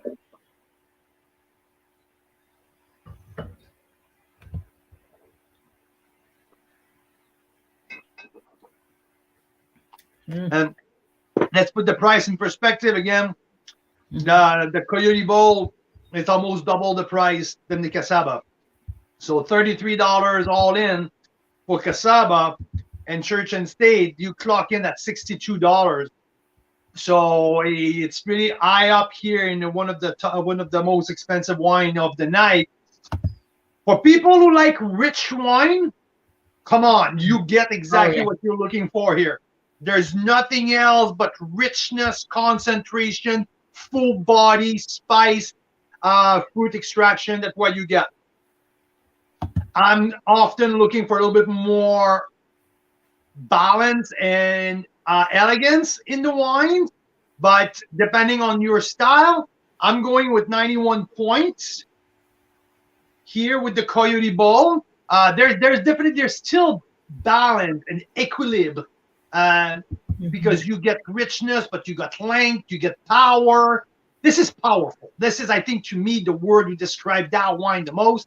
It's powerful. So, yeah. Casaba special. Casaba, I like the finesse, all of that. There's still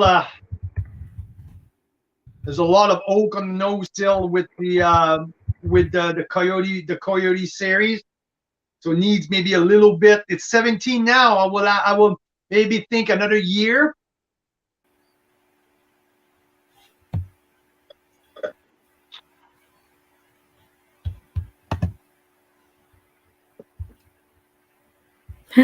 Elaine's asking if she can come by and drink the leftovers. Elaine, yes. I mean, if you want to jump on a flight, come on over tomorrow night. We're having some people over from the Kelowna area, so you'd be more than welcome. 35 Syrahs. Holy cow. And cassoulet, which is always better on the second day, I would think, right? This is glorious. That dish is so good. Yay. I'm so glad it worked out. 15-minute time here before we just get Jeff texted me. on. Jeff is ready to come on now. So should I bring Is him he in? ready? Oh, bring him in. Bring him in. Okay, Before just I'm just gonna here get I'm just gonna get my glass empty. Mira, just come over here. Come and get Mount Boucherie in your glass. And we're ready to rock with Jeff. Jeff Hundertmark, Director of Winemaking at Mount Boucherie. We're just going to get 1 or 2 more minutes, Jeff, and we are ready for you. What a great lineup. What a great dish to go with. It has so many different styles right now. I love doing that East versus West, same vintage. I learned so much about vintage specific. It's so much fun. Now, May I please have some Mount Boucherie in my glass? Yes, Mount Boucherie Reserve Syrah. Right, can I get a little bit too? Ah! Are you kidding me? Oh, Jesus Christ. I know that. Unexpected. That is unexpected. Oh my God. You guys. You're serving something over here. Are you kidding me? Like, this your fault doing that? That's like, here you go, Jeff. Oh, jeez. Okay, well, that is pretty Sorry cool. for the interruption, folks. Okay. This is way better than online. Okay, this is Here in really darn person. cool. Super cool. Carl, Okay, I my need club member, we the just regular. got okay here. Ha! We usually do all of that live on Zoom. There we go. Jeff Cheers. lived a couple blocks away from our home, and I know Mira just got everything organized, and he's here Scoot right over a with little me. bit. So this is pretty darn fucking fantastic. Wow. Okay. I didn't know we were allowed to swear on this. Yeah. Perfect. I usually start like an hour or so in. So for people who just tune in for the first time, that you see like the classic and all of that, like the well snuff. But now This is all good. this It's all good. How you doing? I'm doing well. Yeah, how's your I'm doing day? Really well. Busy day. Yeah. Glad to get out of there early. Hopefully get some wine. I heard a little bit of commotion in the neighborhood. You're gonna run around naked. That's what it's kind of a saying in French. You're saying like when you really enjoy something, it's like, okay, don't go naked, like don't go around the neighborhood naked. It's all good. And like so I don't know. And I tried to translate it in English and didn't turn out very well. Translated perfectly. But you know what we're getting here with the neighborhood. Are you hearing the explosion in the last couple months? They're blowing up the rocks right here. No. And once a day around 1 p.m. they blow TNT. And they're just blowing up the whole thing. And every time I'm almost getting a freaking heart attack. So I can't wait that stuff is done. But well, yeah, actually, so hey, so I was hoping now for it's that reaction because like we have it caught live on one of these lives. Mike LaPlante, maybe he'll stop by later. He clipped it for us so that we could all enjoy it later.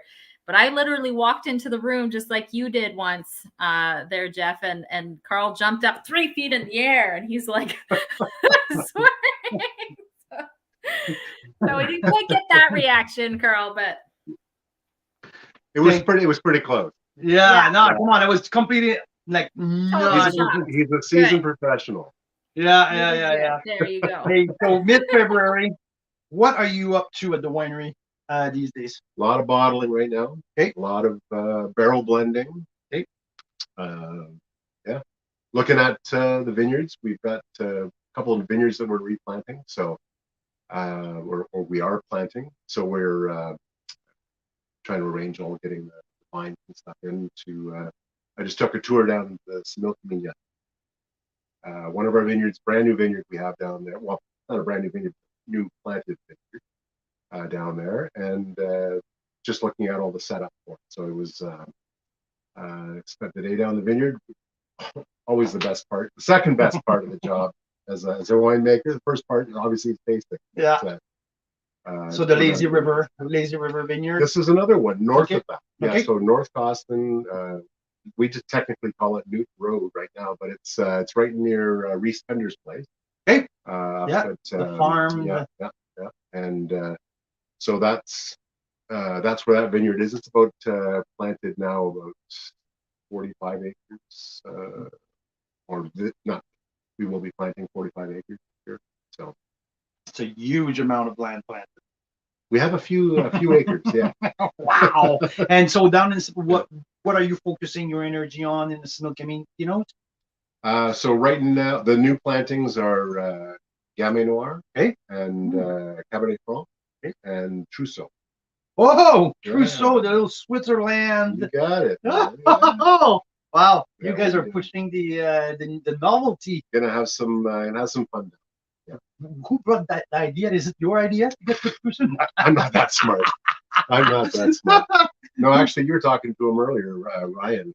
He was talking a lot about Trousseau, and Jesse, our general manager, who you know, is a big fan of Trousseau as well. So they thought about bringing this grape variety into our portfolio, and it would really fit well with our Modest line, which is something we're not tasting today, but that's cool too.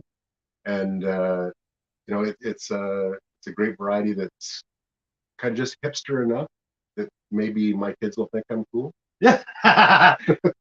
And probably not. Come on, with Zweigel and Trousseau now. And Blau. You got it, man. You just need some white shoes and a white belt, and you're good to go. Damn, I should have worn them. There you go. No, that was a good conversation. We had the recording with Ryan, the winemaker at Rust earlier this afternoon. Is going to go on a little later. But so, who had the biggest influence on your career in terms of Syrah? In terms of Syrah? Yeah, in terms of it's International Syrah. I want to focus on the. So really, I'm going to go back to Niagara. I mean, my first experiences with wine, apart from kind of the international portfolio I had at the Chateau Laurier in Ottawa. When I got into winemaking, that first little bit was John Marinisson Estates. Yeah. They have, most well known for Cabernet Sauvignon, but Syrah was a small part of that program, and it was just absolutely producing some beautiful fruit. That was definitely one. You know what? As I sort of grew into wine a bit more, Rob Power over at Creekside and Craig McDonald as well. Like the two of them, to me from Niagara, they were like the power guys for Syrah. So I really, really appreciated what they extracted from the grapes, the flavors, the aromas, what they were able to do with the grape. And it's not an easy grape to work with. But you know what? It's definitely very rewarding. So yeah, that was probably my biggest. And then, I dabbled a bit back in the 80s and the early 90s in Australia, and before the whole yellow tail and all that sort of thing. Wolf Glass definitely had a play for me. I really respected some of the wines that they were putting out in the early years. Obviously, their Bin series. Penfolds, just the Saint Henri Shiraz. Still like to this day, it's like it's not. Thank you. It's not a Grange level, but it is. I know, equally delicious. Absolutely, absolutely. I just for you here. I was pretty. This is from Ice Cellar. I saw you talking about that earlier, and I was used to that 2017, where it was more perfume, more on the flower, like a little lighter body, and I just about the 18 and like meaty and animal-y. Whoa, exactly. And like holy crap. So it was pretty surprised of the level of ripeness there. Isn't it? So there's something about Niagara. First of all, acid, right? And always the best part of the wine. But there's always this white pepper, fresh tobacco, like not cigar box, that traditional thing, but tobacco, like cigar, fresh green tobacco that is actually really, really present in all the Syrah, I find. And it's just, it is. So, and it is crazy how different the 17 vintage versus the 18 vintage are. Yeah. I just tasted Derrick. 17 or that's the 18. 18. 18, and you go on 17. That's you like my I do. It's very very beautiful. The space you've got here, it's just gorgeous. I just love it here. The view over your lake is spectacular. I don't know how you even keep concentrating. I think it's even more motivating.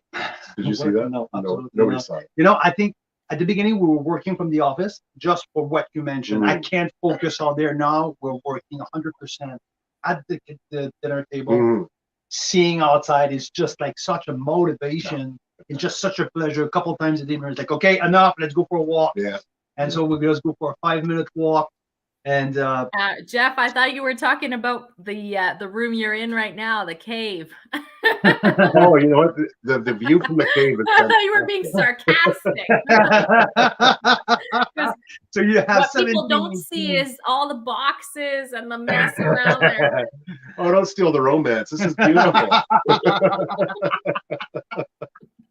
Wow, that's really different. Two of them are really crazy. different. That's crazy. I couldn't, and until I looked on the label and I realized first and foremost that they were coming from a different spot as well. So you have Vineland Ridge Appellation on the 17, a little bit more higher, and you got the 20-mile bench for the 2018 and 8. So it kind of makes sense after, but just first I was like, whoa, this is completely different. Yeah. And Derrick was mentioning is the same thing for his 2017 versus his 18. The 18 is bigger, rounder, bolder. How did you find starting to get more and more people emailing about finding a little bit of smoke paint in the 18 vintage from here? We don't talk about that. Smoke effect. Smoke effect. No, at some point it's coming out, right? Yeah, the 18s are definitely there. Some varieties are showing it, and everything. That's the one thing about smoke is that it's very site specific, and it depends on where you are in the valley, which way the wind's blowing, what type of fire is close by. If there's a fire that's burning wood, like trees, it's one type of smoke, and if it's burning buildings or there's structures involved, or grass involved, there's a completely different smoke, and so it's really dependent on where you are. We learned a lot from 18, to more current vintages, where smoke was a bigger effect, and but you know what, there's just certain techniques you use in the vineyard, but also in the cellar and the crush pad to alleviate some of that. And I'm hearing a lot about the reverse osmosis.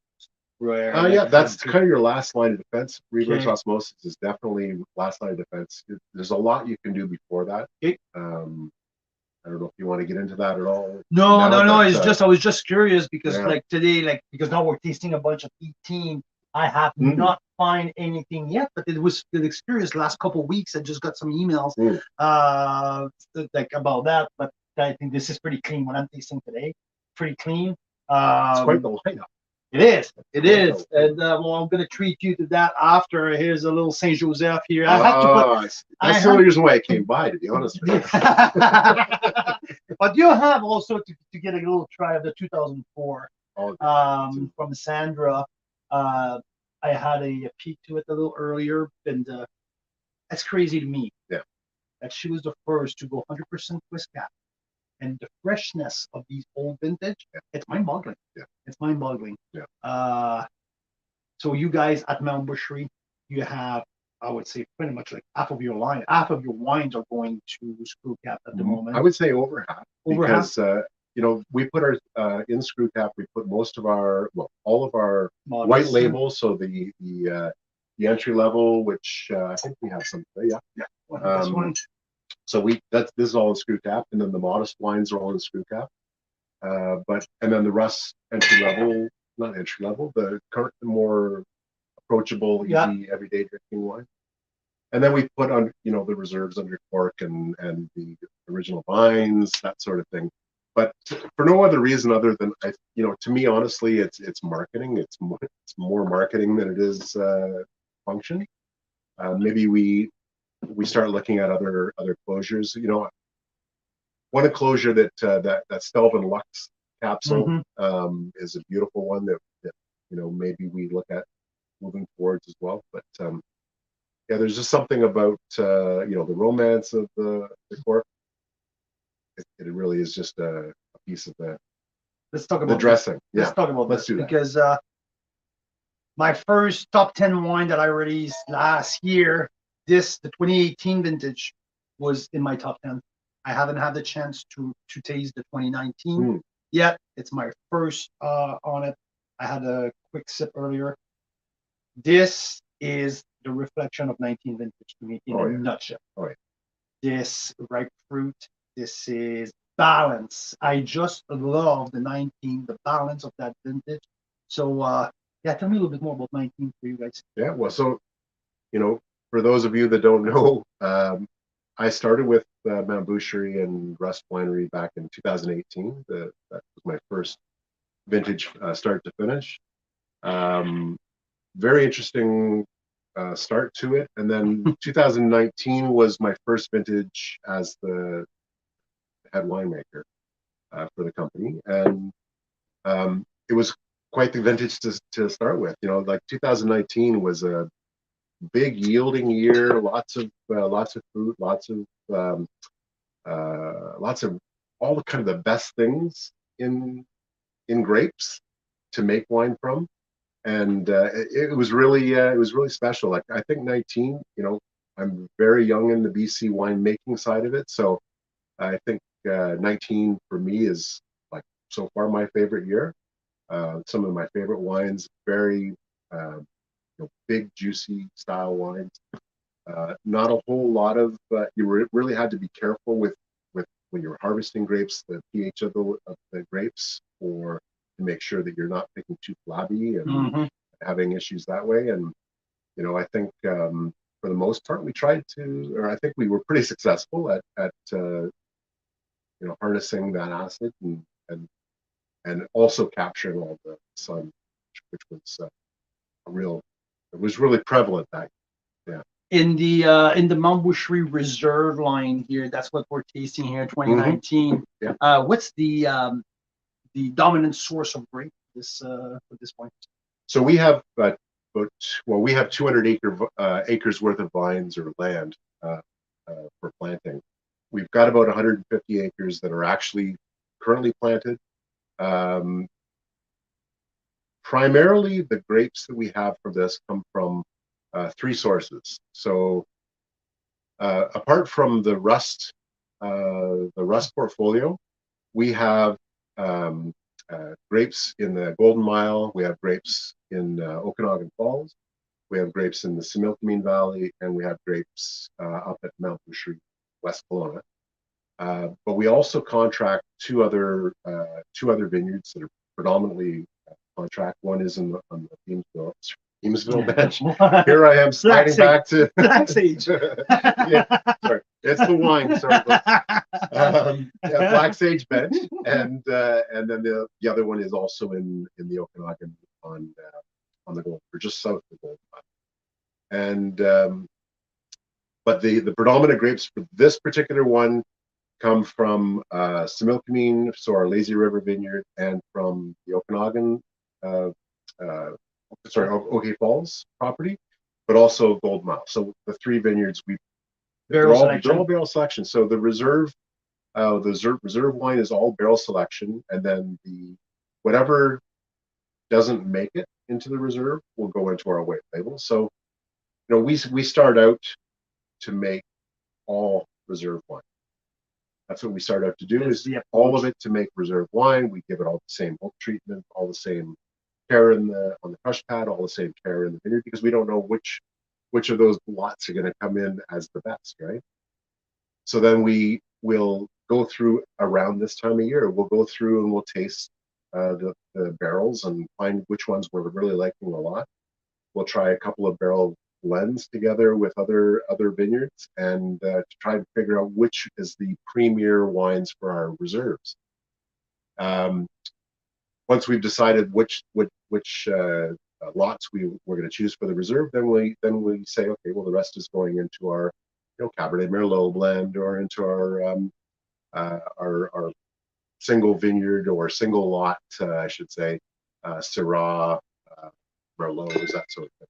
So with this particular one, it's the very best vineyards or very best blocks, very best barrels of Syrah.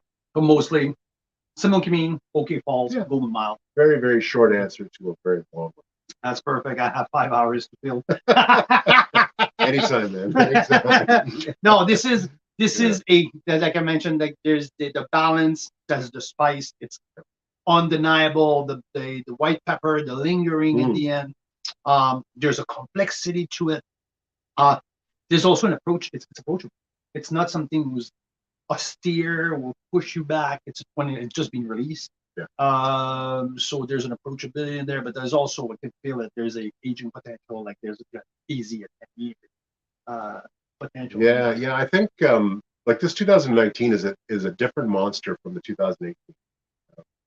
And the reason I'm saying that is because this is really showing right now, immediately when you open the bottle today, it's showing fruit. It's showing big luscious fruit, a little bit of that deli meat character to it. But those tertiary flavors, the pepper and tobaccos and the other types of smoked meats and that sort of thing, those things come with a little bit of age. And so this one now, I think, is just showing that really approachable, in your face, jammy style. Compact. Yeah. A little compact, exactly. and it's just going to And then stretch it out. will explode. It will come out, and all those flavors will be released. But I think you need probably at least another 3-4 years of that before they start showing that character. The ageability of it, because there's some decent acid with that, because the alcohol is fairly, I think it's 13.9 or 13.7 or something like that. 13.5. Oh, 13.5. See, I'm overselling. Right. Because the alcohol is there too, that's going to help it age gracefully for a few more years. And I think 15 years is maybe you're being very nice to me, but I think maybe 10 years is a very there's realistic. no doubt. There's no doubt about that, because like I'm just putting it, we're already 3 years in, 2022 already. So, and I'm giving it at least 3 to 4 to just like hitting its stride. Give it 5 years at the right peak of it. And for people who like it a little bit on the tertiary, the back end, now you're hitting your 15 years. And so anyway, that's my optimism. But from what I'm seeing of 2019 vintage, obviously I'm not reading. I can't predict the future, but from what I'm seeing of that vintage, I think it's superstar vintage right now for red in the south of the Okanagan. I think so. I'm beyond impressed with everything, especially for bigger reds. The Merlots are, Shiraz are great. The Cabs are great. Cabs are fantastic. I can't wait for Cabernet Sauvignon Day, because the Cabernet Sauvignon from 19 is absolutely spectacular. I love it. So I have to tell you, because when we did it, I had the bottle of the original Vines Cab Sauv. Yeah. It was just before release. You gave me a bottle. Of the 19. There was the 18. Yeah. Okay. Yeah, the 19 is not out yet. Yeah. I can't wait either. So this is to me, it's part of that premium selection that we have to offer from the Okanagan. We have some names in here where we're talking about, the Spade Toad Surah from somewhere else. So it's always, every time. Now they're just releasing their 16. But it's part of that top line. And I mentioned here earlier today, like I was looking forward to open that one, because my expectation every time I open the reserve Syrah, I know that we're going to something special. And you nailed it. Well, thank you very much. Cheers. You're very welcome. Cheers to you. Thanks for coming over. Jesus. You're ready. Now I want you to give it a little try of the whole pour. I need your opinion on that. I need your opinion on that. Here, let's do this. I'm expecting Mira come in and knock at the door, say, "Whoa, what you guys are doing? Where's my glasses?" That 04 is something else. I'm finding, Jeff, more and more that I really like the aged wines. I've only had a handful of them, but they're usually pretty special. So I cracked it open. It was like what, 2 o'clock this afternoon? Yeah, I know. We're talking 17 years. Yeah, and it's still so fresh and so prominent. Right? It's mind-boggling. Well done. I know. It's mind-boggling. Last time we had a 06 Cap Franc, who to me it was on the back end. Definitely, it was a great experience. But this, I won't be mistaken. I will give it another 3 years. Usually, a wine with this much age shows so much, like it's more tired. It's got it's only showing tannin. It's only showing the acidity's gone. Yeah, right? Exactly, and it doesn't have much fruit. This one is still, the fruit's not fresh. It's not like fresh. It's more plum, right? Ripe plum or something a little bit more grape. But there's no oxidation over like oxidized like I would have expected. It's really impressive. Sometimes like EA creeps in when it's a little bit older, and sometimes the smell of mustiness creeps in. Nothing like that. White pepper lingering. Oh, I know. I know. So that's what you get. Like, and tomorrow, I don't know if you have any plans tomorrow with him, and I know that Robbie's going to pop over after Rob Hammersley from Black Market is going to be here. He's coming over. I want to taste some of these. We got to see how we stand up next to all these. Well, that's why Rob is coming. Like, Rob is bringing his wife, and he has some of his staff coming over as well. Cool. And we're going to line them all up. And Robbie, I told Robbie, and when we went last week, he's like, I want to be there. So he's coming over. That's why we have like a big bowl of cassoulet. Excellent. And 6 o'clock start. If you want to join us, you are more than welcome. You're all welcome. Come on. Let's do that. So glass. I have to say, and at the tasting room last week, they gave me a bottle of rosé. The white label. White label. Yep. This is sex in a bottle.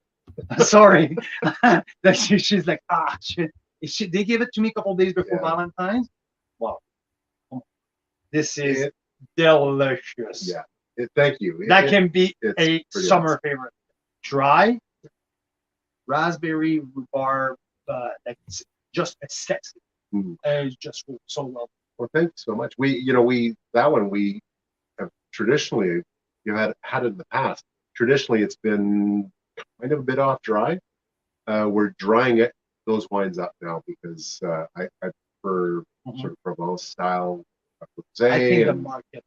I think the Canadian wine drinker now are a little bit more sophisticated than 5 years ago. Yeah.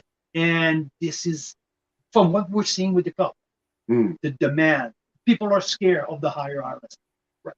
There's been a demand on our flyers. People want to know the RS. And at the second that we see over 10, people are like backing up. Yeah. And it's hard to explain that, okay, we also need to take account of the acidity and this and that. But like, I think like the demand is going for the dry style. Absolutely. And it's pretty good. Zweigel, Gamay, Zweigel, Pinot Noir, and Goo, which are the 3 grape varieties at the winery. So we do a big field blend of that. Okay. Co-ferment, do the whole, shebang. Yeah. And then we have that's it. Yeah, we might run out pretty quick with that one. Hopefully we have more. We had a fairly decent crop at our home property this past year, so we should be able to, I think, last until hopefully the summer. And there's also the Modest. So Modest has a rosé as well. So now you can double that. Because I have to say, Modest has become the Modest Elder Vicar. has become my in-laws' favorite wine on the Oh, island. nice. Oh yeah. Well, I heard earlier you were talking about Mira. She's really getting into Sauvignon Blanc, so I want you to try the Grave. It's the Sauvignon Blanc Semillon blend. Oh, Yeah. okay.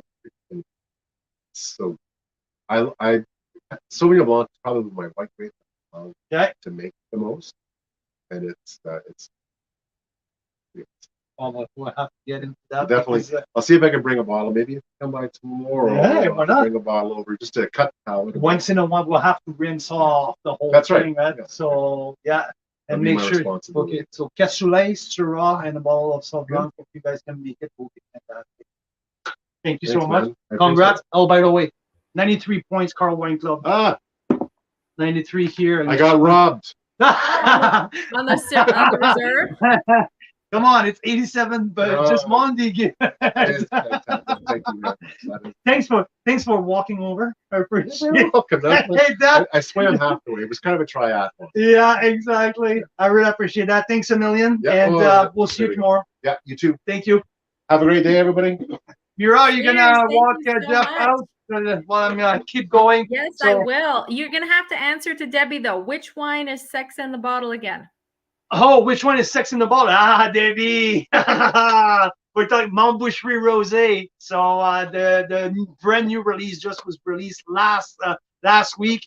Zweigel, Pinot Noir, and Gewürztraminer, all from the home block on the west side of Kelowna, right here. So yeah, have a good one. Thanks, man. Thank you See very you. much. Happy Oh. Syrah Day. Happy Syrah Day. What a freaking surprise here. So that was absolutely not expected. I'm expecting a guy joining me live via our StreamYard, and I turn around when I'm pouring wine, and who's walking into my office? Jeff Undermark. It was absolutely freaking fantastic. Thank you, Mira, for organizing that. Brilliant, brilliant. What a great conversation. I loved chatting wine with Jeff. I can do that for hours. And also, like his portfolio, Jeff took the wine program at Mount Boucherie to an absolute next level. Tonight we had the Reserve Syrah, their entry-level Syrah. I hate calling it entry-level. Their first, I don't know, entry. Let's put it entry level right now because I can't find a better word for it. But also, what's to me always the quintessence of Mount Boucherie, it's their original vine series. The Chardonnay, the OV Chard has been my top rated Chardonnay from BC 2 years in a row. The Cab Sauv OV from last year was one of the top of Cabernet. So the original vine series is off the chart, and their reserve, obviously, their reserve series is absolutely fantastic. The Syrah from last year was in my top 10, and this year we're going with the 93 points with the 2019. Give it some 3 years in the bottle to sit, rest, and this wine has a tremendous potential. Absolutely fantastic. So a lot of fun chatting with Jeff Undermark from Mount Boucherie here. So wow, awesome. So now we are halfway through. I would say no, not even close. Not even close. Maybe a third. 2 hours and 20 minutes in. So yeah, we're walking towards halfway to our time frame. We have let's put a score in here. So that's the reserve here. I'm at 93 points for the reserve Syrah. Around $45, so not overly pricey. Definitely not. This is exactly what you can expect from a premium bottle of wine from British Columbia. Put that in the lineup with an international premium wine. It's bang on. So yeah, Church and State, we're at 91 here, and Lakeside Cellar 92. So all from down south. Maverick 94, including that. To me, that $30 price point, absolutely unbelievable. So far, the highest scoring wine is the 2018 Ice Cellar Syrah Casaba's at 92 plus. So we have Mount Boucherie here second in the lineup after 10 wines rated. I have just tasted the Tinhorn Creek 2004. You heard the description from a winemaker here. Everyone's blown away. Is it a wine? I don't know how to rate that wine, especially because that 17 years of aging, you can't price that. It's just something so unique. So to me, it's all about the experience. This is definitely a 95-point experience. The whole thing, I do rarely taste wines all the way back to 2004. These are just such a unique experience that we have the chance to be part of. And thank you, Stephen, the retail manager at Tinhorn Creek, who provided that sample for me. An absolute outstanding experience, mind-boggling experience, I have to say, how fresh that bottle of wine still be. So I am calling it 95-point experience for the whole thing. And Ken, yes, absolutely. Ken McAllister said, thank you, Sandra. Absolutely, Sandra Ofiel, founder of Tinhorn, who back in the day had that vision of the estate in Oliver, BC. And she was a builder. She was absolutely a part of what we have the chance to experience today. So from people like Harry McWater, Sandra Oldfield, they all built the foundation of what we have today. And tasting her wine here from a 2004, it's something absolutely unique. And 95 points experience. Is it a 95 points wine? You know what? At that stage of this live, I don't know. I can't compare that wine to a young release wines because it's just not fair. We don't have 17 years in the bottle from any of them. So that's why I'm hesitant of calling it a points wine. For me, it's more an experience point, and that experience is all like right at the top. Really spectacular. Absolutely fantastic. Here, a little bite of my duck cassoulet here. Fantastic.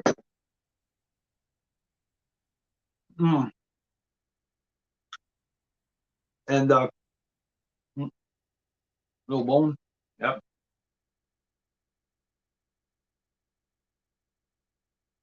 Little sip of the Mount Boucherie 2019. And like from what I'm hearing, it's just, to me, it's the confirmation of what I'm tasting in the bottles for pretty much everything.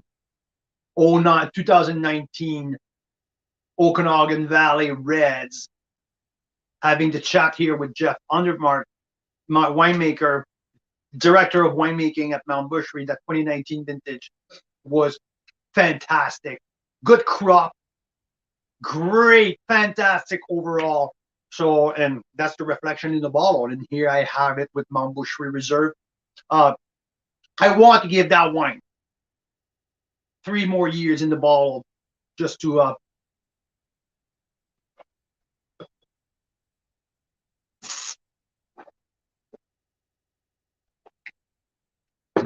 push the oak down the middle of the palate from what I have up front.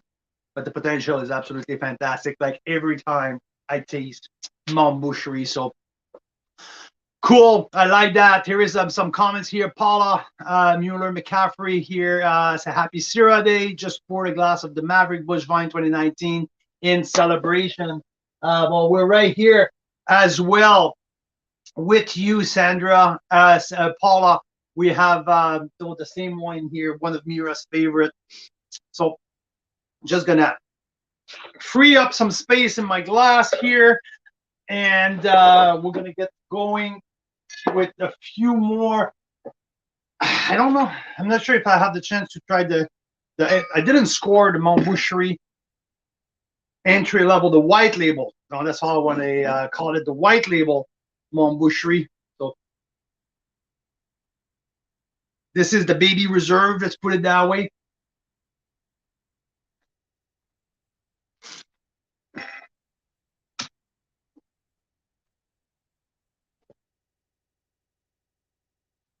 So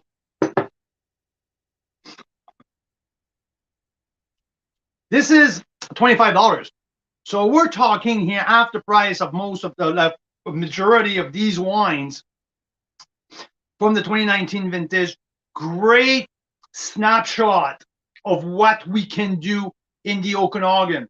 It's a great snapshot of the 2019 vintage. This is ripe fruit. There's a nice grip in the back end.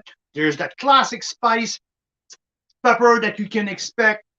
There's that little meaty part, the salami or the smoked meat that you can expect. Very like that. This is not huge on that part, but that's okay. I don't expect it. Blueberry cassis. In terms of fruit, this is easy drinking, but it is quaffable. This is a medium plus body entry level wine, but $25 for a Syrah, Okanagan Valley, from top vineyards, from top fruit. This is a steal of a deal. I really enjoy that. Like, for $25, bring it on. Well done to all of the team at Montboucherie. Jeff and his team, like I mentioned, just took the wine program at Montboucherie to the next level since it's there in 2018. Tremendous progress in the quality of the wines, and now it's been across the board. White label is super appealing, very affordable. When you get to the reserve, we're talking about premium. We're talking about fruit typicity. Like, you know what you're drinking. You know that the fruits are authentic. There's a great terroir description and all that. So well done, Jeff. Thanks for joining me. What a great surprise to have you walking into my office. Brilliant, absolutely brilliant. Thanks to Mira for organizing that. Absolutely wonderful. You are a brat, Mira. I organized nothing. It's just that I tried to keep it secret because he let me know, and I was like, brilliant idea. Try and spook Carl. Try and walk in when he's not expecting it, and then he might jump up and swear 5 times in French. See, I was pretty, I was reserved as not too. You're very tame. Was I, eh? So let me go fill up my bowl, and I'll let you chat for a second. I will. Well, you know what I'm gonna do? I'm gonna pick our first draw prize winner. Okay, let's do that. I'll be back in 1 minute. Awesome. So thanks so much, you guys. Paula McCaffrey just joined us, so I'm gonna add you to our draw.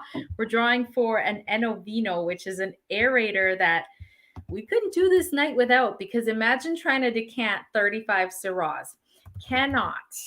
Paula. Yes. So I've added you there, Paula. So the Enovino is a wine aerator, which means that it passes the wine through this little sieve kind of thing, and adds a little bit of air to it, which makes it taste awesome. Just like as if you decanted it, right? But if we were trying to decant 35 Syrahs tonight, it would be madness. I would lose track of which one is in which decanter, and it would just be crazy. So the Enovino saved our butts tonight, and it'll save your butt next time you're having a nice red wine and you forgot to decant it, or maybe you didn't have time because you just got home from work and you want to have a nice red wine with your dinner. It kind of rounds out the edges, and I just love what it does to a wine. So if you win one of these, what you'll have to do is you will have to taste the same wine poured through this wine aerator and not, right? And you'll see the difference. If you have 2 glasses side by side, the one poured through the wine aerator through the Enovino is going to have like just sort of a rounder shape to it, and it's going to be a lot more enjoyable to drink. So I find it's awesome. All right, so let's see who wins our first Enovino of the night. We've got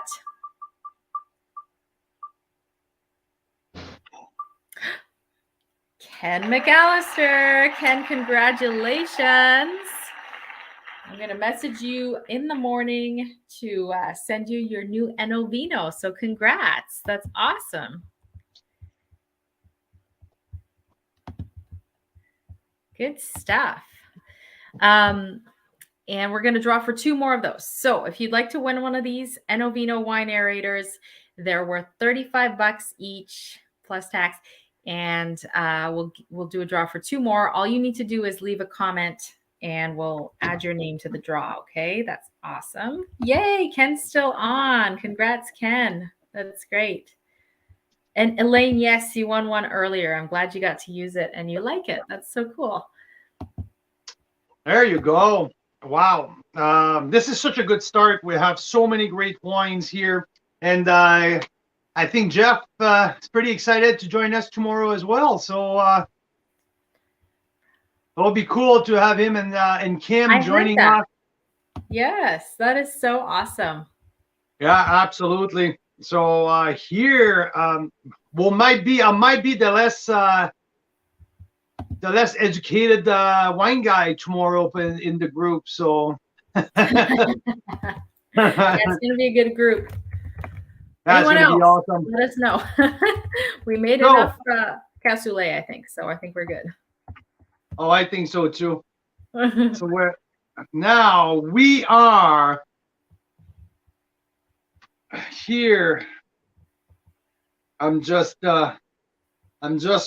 looking at what we should go. Where should we go now?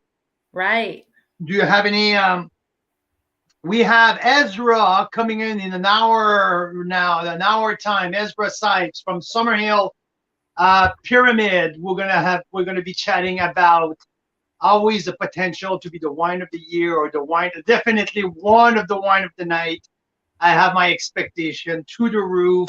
We're gonna taste the 2016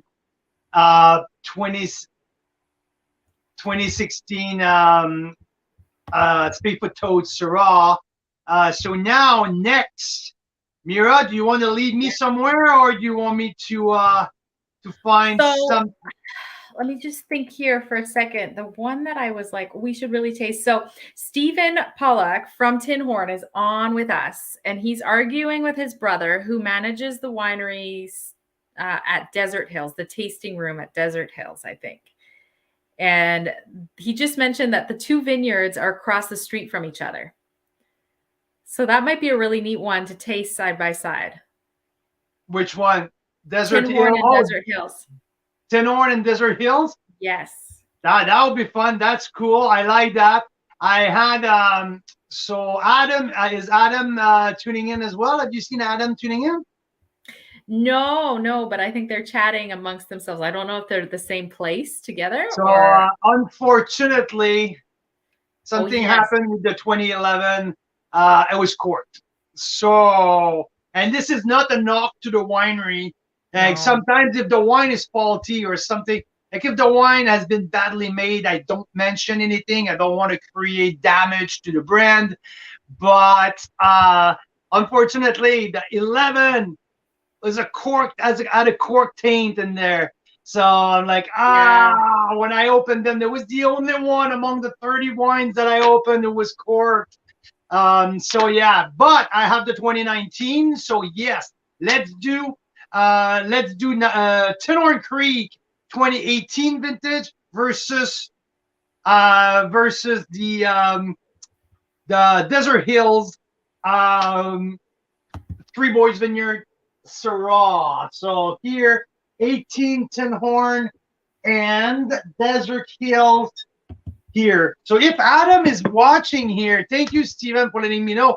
Is the Syrah coming from exclusively from the Three Boys Vineyard, still like in the past, or it's a little blend of other vineyard from the Black Sage bench?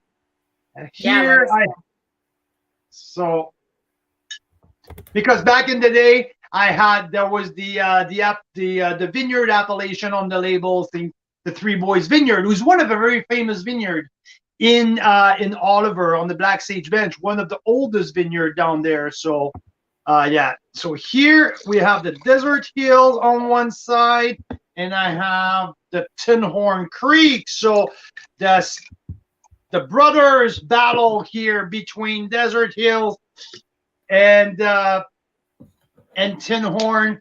So here we are, side by side.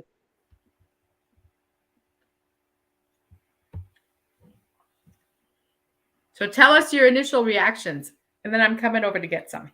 Yeah, come over. So here we go. But there's one thing now is a little unfair for the for Tin Horn is we're having 19 vintage versus 18 vintage. So 18 vintage had extreme difficulties in that part of the Okanagan. So 18 with the Oldfield Reserve, they went a little bit lighter style to avoid some of the challenge of the 2018 vintage, aka the extreme smoke. A lot of the wines that smoke tamed down in the area. You know what? It's been open for a while now. I don't get a smoke taint on the nose. I get grilled sausage. I get violet. I get cloves. I get a little bit of smoked meat, but I don't get smoke taint on that. So we're good on that front.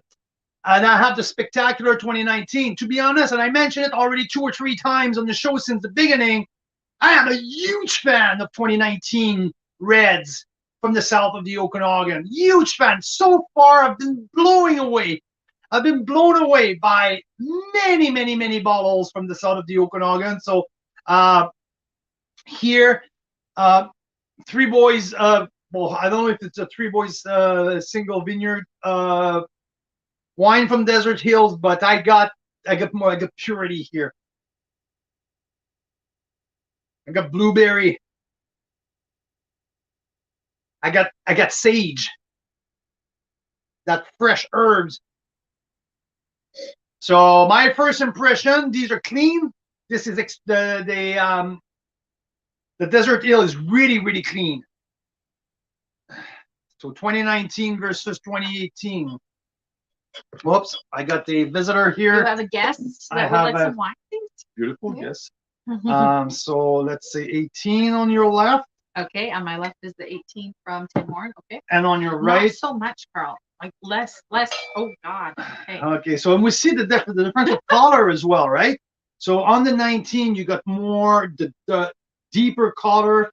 These are a little bit more not brownish, but a little bit more orangey color. And there's more the dark purple with the 19. Mm-hmm. So. Oh, both the noses are so fascinating. Eh? A little bit more flower on the 18. I can't believe they're across the street from each other, these vineyards. They're different. So that's mean across the street. So that's mean with the Tin Horn, I believe, to understand what you're saying, they're probably both on the Black Sage bench. One on the east side, one on the west side. So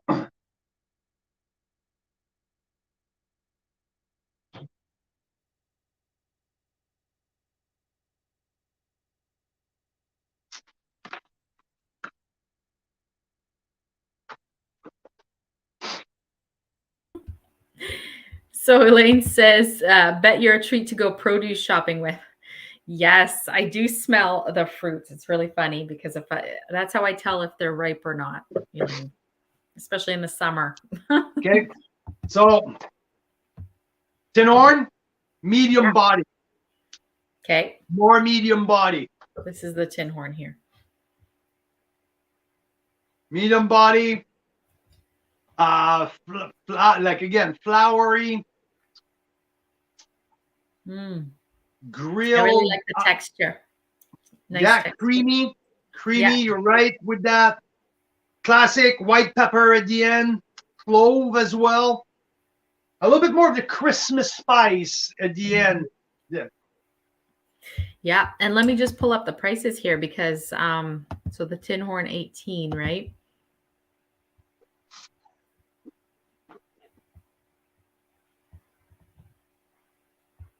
Okay.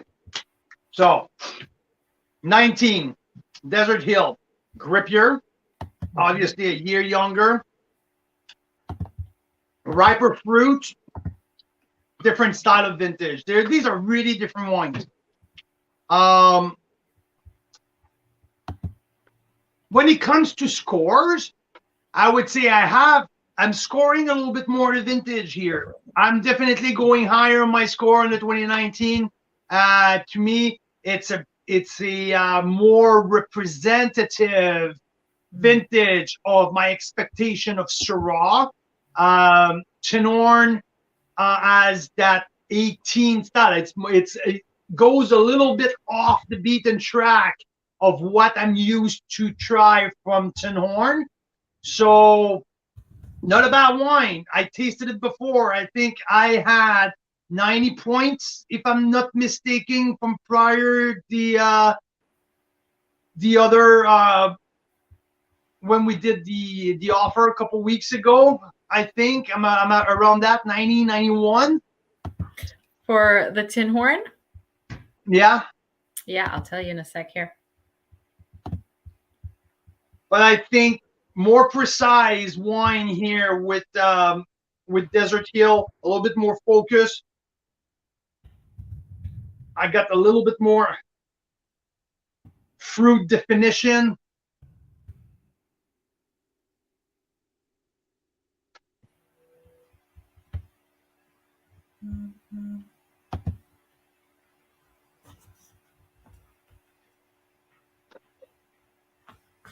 I really enjoyed that. This is a 92 as well. Definitely a 92 point. Steven, I don't want to disappoint you on that one, but I would be intrigued to do 19 versus 19. I think there's an effect of the vintage here, and both wines are great.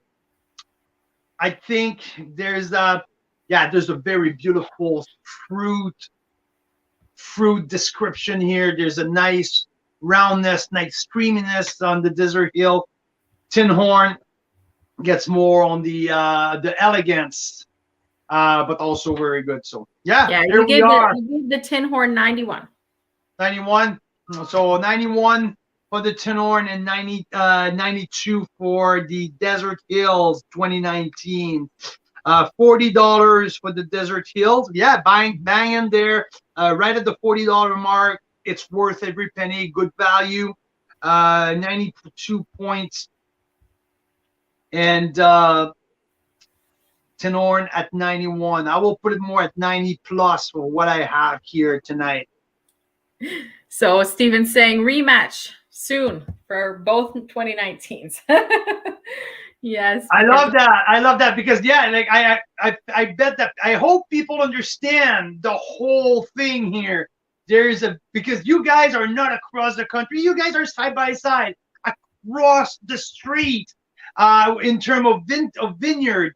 So it is very, very, very vintage specific. It's so important to put that in the equation. And from what I'm tasting so far, 19 is just such an amazing vintage. So I can't wait for the rematch, Steven. I want to be part of that. That's for sure. Mike is saying, glad to hear my impression of the 18 Tenorn. Sounds it should be taken as something. I mean, let's see. Yeah. From the 18 Tenorn. No, you know what? Some people have been complaining about smoke taint or anything. No, it's just clean. No smoke taint on that. There's a little bit of a chewy tobacco, but it doesn't. I'm not referencing at all. I'm talking more about the chewiness.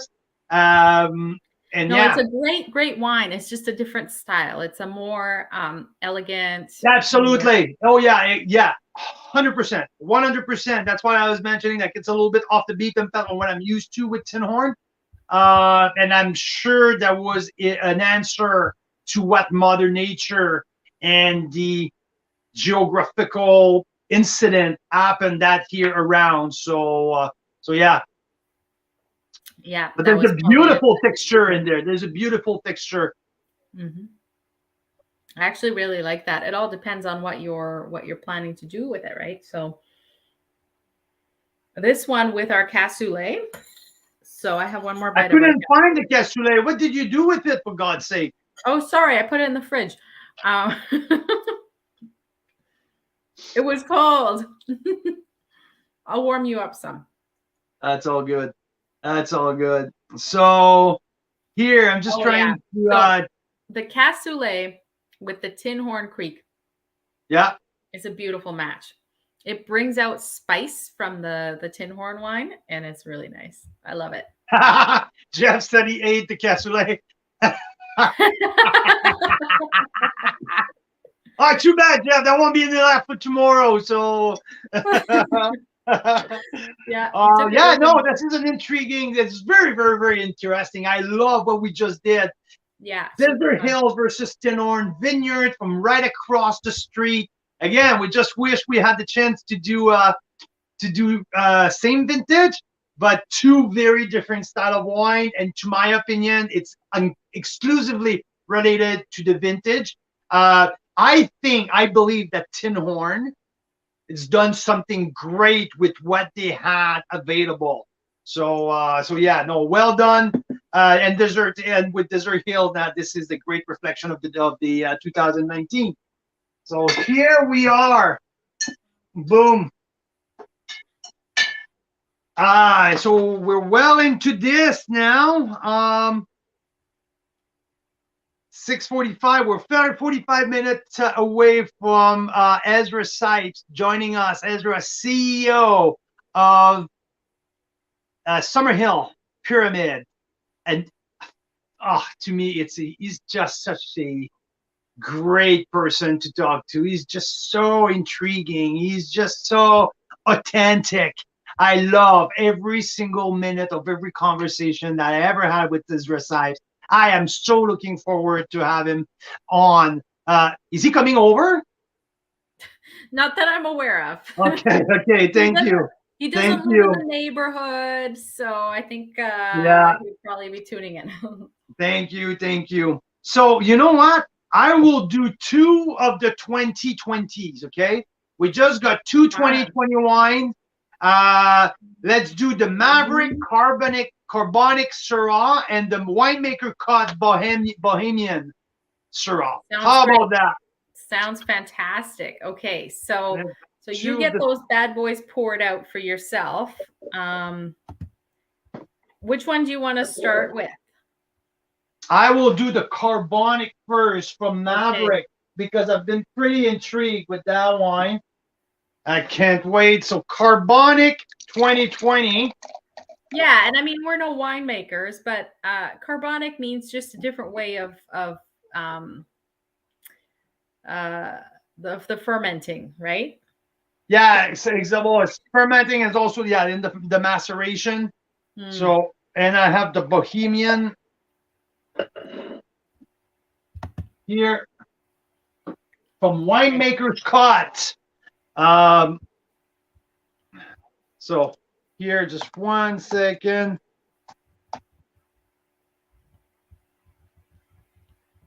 And I don't know if the Carbonic has been released yet, but it's something pretty new on their portfolio. I'm pretty sure that the Bohemian one from Winemaker's Cut has not been released. So no, it hasn't yet for sure, and it's the tail end of their 2018. So whatever we have here from Winemaker's Cut, it's brand new. So yeah. So whole berry fermented with no additive, no filtration, no thinning, no nothing. So it's pretty much a natural wine. This is which one? Which one? The Maverick. The Maverick. Okay, so the Carbonic Syrah. Yeah, it's carbonic macerated. So it's like the reminiscence of the Beaujolais, but with Syrah. So it's pretty intriguing. I can't wait to taste that. Yeah, that's fascinating. And this one is $35. I think that's plus tax. We don't actually have a price on the Bohemian one for the Winemaker's Cut that we'll compare with, right? No, I don't. No, because it's so new. I don't think they've had one on that series for a while, so we're not sure what the price is. but it's that natural smell that I got from the Carbonic Syrah. oh yeah, that kind of like, It should reach out to Yannick to just jump in to tell us a little bit more about the Carbonic. yes, it's a fascinating one, very interesting, and very small lot, I would guess, right? Like not a whole lot made.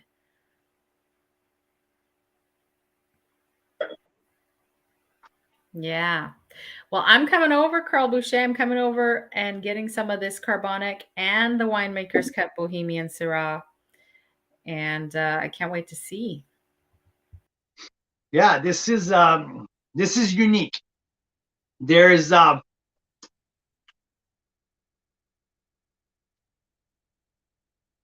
is more like on tea, like a tea profile, like the English tea type of profile.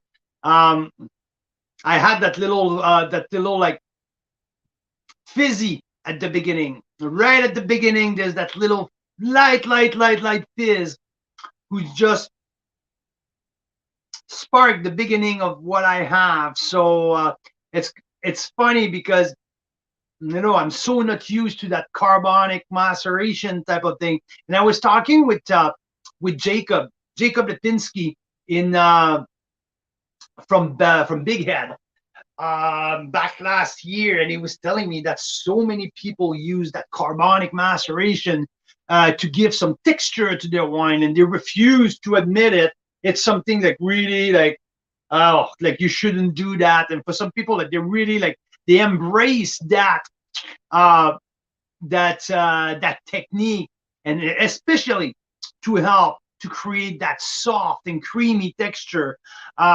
Really like ripe type of fruit. I think 2020 was a very good vintage.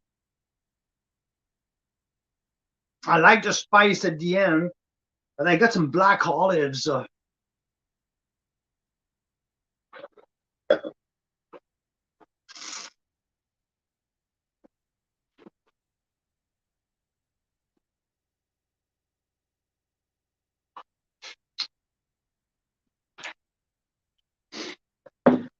Yeah, very different.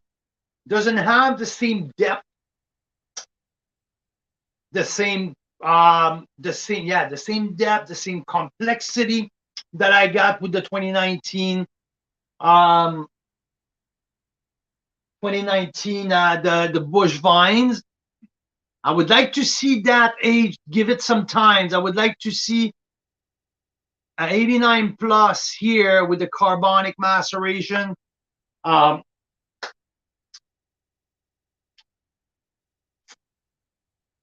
Yeah, this is intriguing. This is fun. This is very different of what I have so far into the lineup. Definitely extremely young, so that's why it's kind of tricky right now, like putting all of these wines side by side. And when I get some 17 with now almost 5 years of age, so this is more time in the bottle. The wine shows are more in a better space than it is right now. But that carbonic maceration, I like the texture that I got. I would like to give it a little bit more length. So maybe a little bit of time in the bottle will help. But it's fun. It's really fun. Oh, the nose here is really pretty. So I have winemaker Scott from the wine village. So now we're moving to Michael. No, so Michael becoming Mosney, winemaker here has been Michael Mosney. Yeah. Yeah, he's doing some pretty cool stuff. He was actually at Lunescence for a long time in Summerland. Yeah, it came out here from Eastern Europe, I believe, or Europe. I have some dark chocolate here. Oh, nice. He's the guy, he's the winemaker that famously plays classical music to his grapes when they're on the vines. So he's got speakers throughout the vineyard because he feels that it changes the plants. And you know, there's something to that. My grandmother used to speak to her plants every day, and she had a green thumb, like she could grow anything. And she would talk to them, she would play music to them, and they would grow gorgeously for her because, you know, I don't do that kind of stuff, and the plants don't like me as much, I guess. Wow. That winemaker's cut is really good. Nice. Okay. Rich, spicy. There's that little meaty portion that I really enjoy.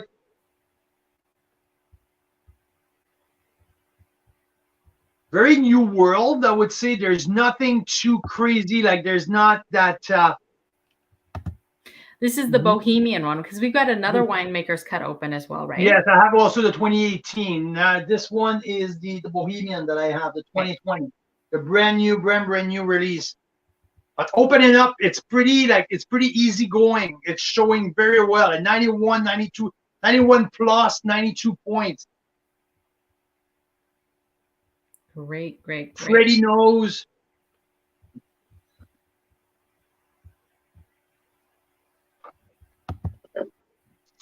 Yeah, not this one. Yeah, we don't have there's no bottle shots for this because I don't think they've had it for a couple years at least. And so we don't have anything online about this Bohemian Syrah. It's a brand new one. No, I know. I don't have anything either.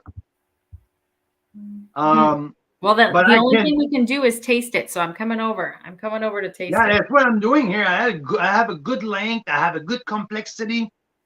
I have a bright acidity. I really enjoy that bright acidity. Texture is good. Blue fruit. A little bit of dark chocolate. Chewy tobacco. Yeah, no, this is really, really good. This is so young, but there's a good potential here. You know what? I'm higher than 91. I'm at 92 points here. Surprising for a 2020. Fun and filled with potential. Well done, Michael. I'm really, really impressed with that. Can't wait to see that down the road. That's for sure.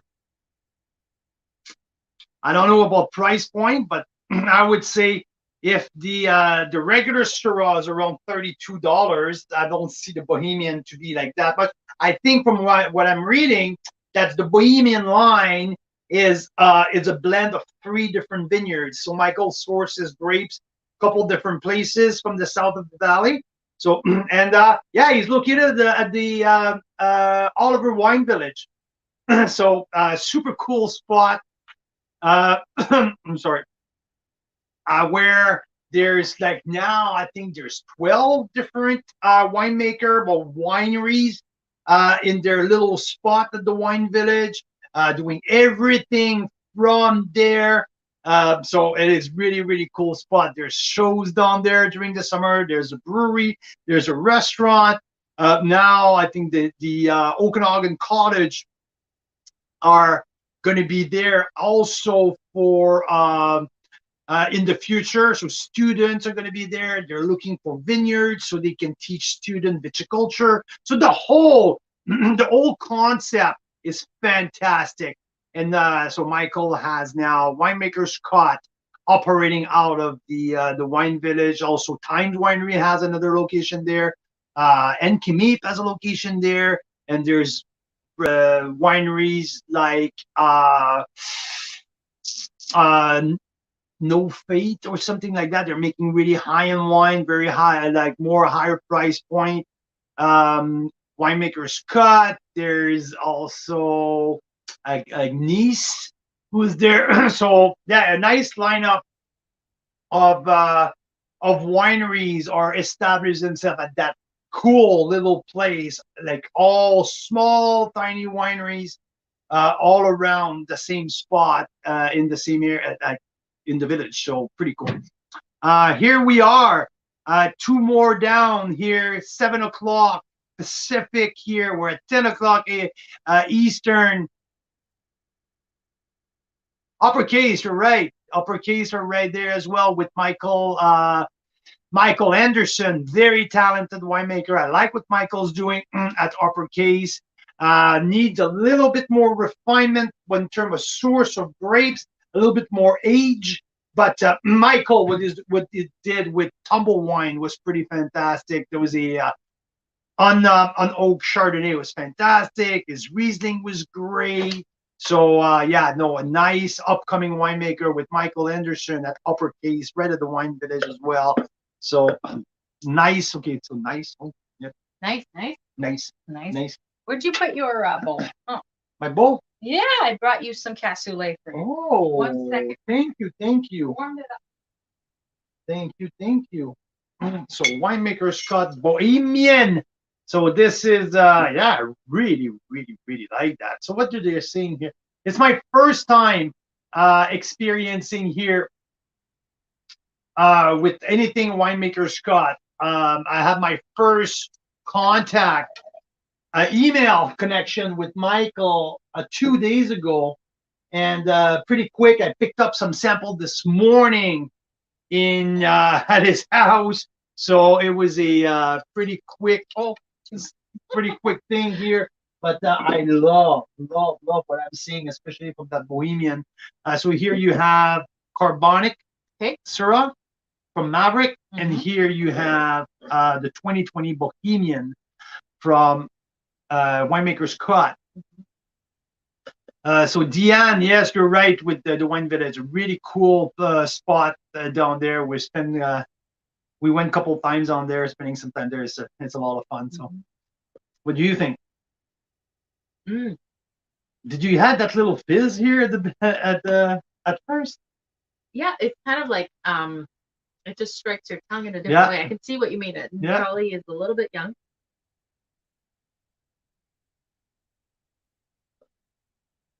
Yeah, everyone's talking about the Sauvignon Blanc from Winemaker's Wow, this is probably my favorite white wine right now. Yeah, Mira's on a tear about Sauvignon Blanc, tasting everything she can Sauvignon Blanc. So I guess that I'll have to get my hand on Michael's Winemaker's Cut Sauv Blanc to have a couple. So what do you think of these two? I give it 92 points of the Bohemian. I'm really impressed with the complexity, the length, the texture. That for a 2020 wine, it's pretty impressive. There's a lot of similar flavors between these two, which is interesting. I don't know if you notice that, or is it just that I'm tasting them side by side, and so I pick up the same things, right? But there's some similarities. I found darker fruits in the carbonic. In the carbonic. Yeah. I mean, I just feel so spoiled because we're getting so many amazing wines to get to try.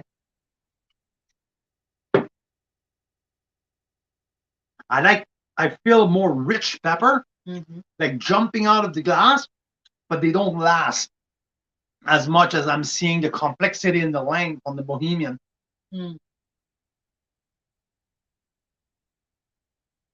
So sometimes Carl and I describe the taste of a wine in kind of like interpretive dance, okay? So so I'll tell you. I was scared that she's going to do that live, and here she's doing it. So the Carbonic Syrah to me is like this. It's like, so it does come back at the end there, but it's kind of like a finish that's like this, okay? And then the other one, let me taste it again because then I can interpret the dance. There's more more precision and more complexity in that in the Bohemian. The lingering, it's more precise. Yeah, so with this, with the Bohemian one, I'm kind of like this. That's weird. Eh? We usually do that just for an eye, and that's the one. We don't tell anyone, but I guess tonight we're telling the world. So, yeah. Oh, Benita said, "Can we all meet in person this spring?" So guess what? We had the Members' Choice wineries that you guys voted on. One for BC, one for Ontario, and we're going to do a party, a members event at each of them. So hopefully if you guys are anywhere near Caledon, BC for Black Market. That's June 3rd, I think. Friday, June. I believe it's Maybe June 4th. I believe Friday, it's June 4th. And then anywhere near Niagara for June 20. June 3rd. June 3rd on the Friday. And then June 24th is when we'll do the Niagara version. So if you guys are around those places at those times, we'll do some epic tastings at those wineries. It'll be a lot of fun. Yes. Yeah. So Benita, are you in BC or Ontario in June? Because June 4th. Oh no, June 3rd. June 3rd, Black Market Wine Co. in Caledon.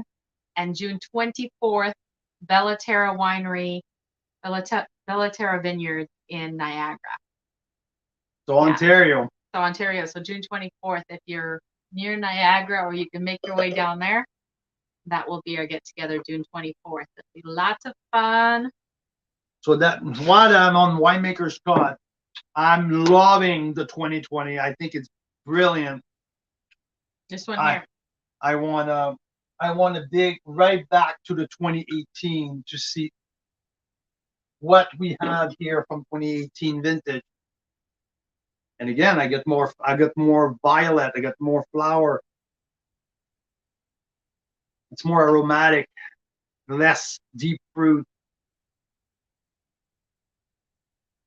No sense of smoke. I know that many people are worried about 18 vintage from the south. It's clean, really clean.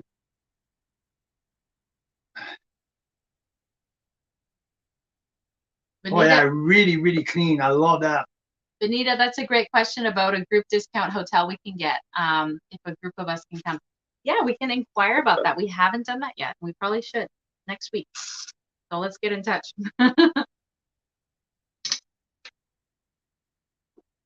It's a great idea. I know we rented an Airbnb because we got 3 kids, so hard to stay in a hotel. But yeah. Yeah, I'm really, really, really impressed with Michael Mosney. Yeah, Syrah a lot of people have been telling us about him, and we keep saying we're gonna go there and run through tastings. I'm really, really enjoying that 18 with $32. You don't have the 18 yet. I have the Bohemian. Where's the 18? It's just I just put it in my glass. This one here. I'll just steal your glass, Carl Boucher.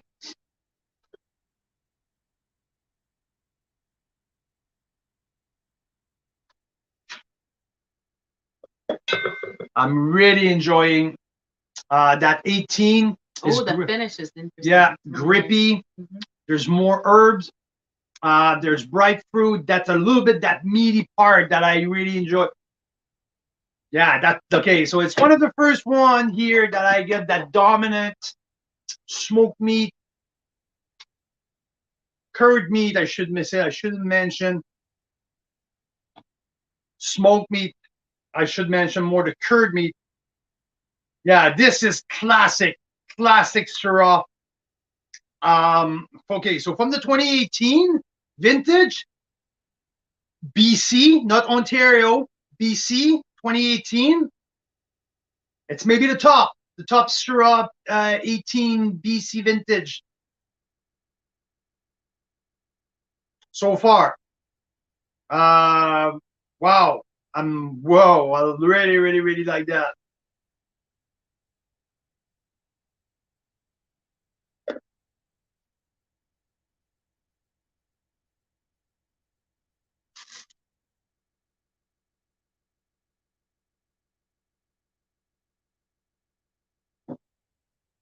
Nice grip, nice complexity,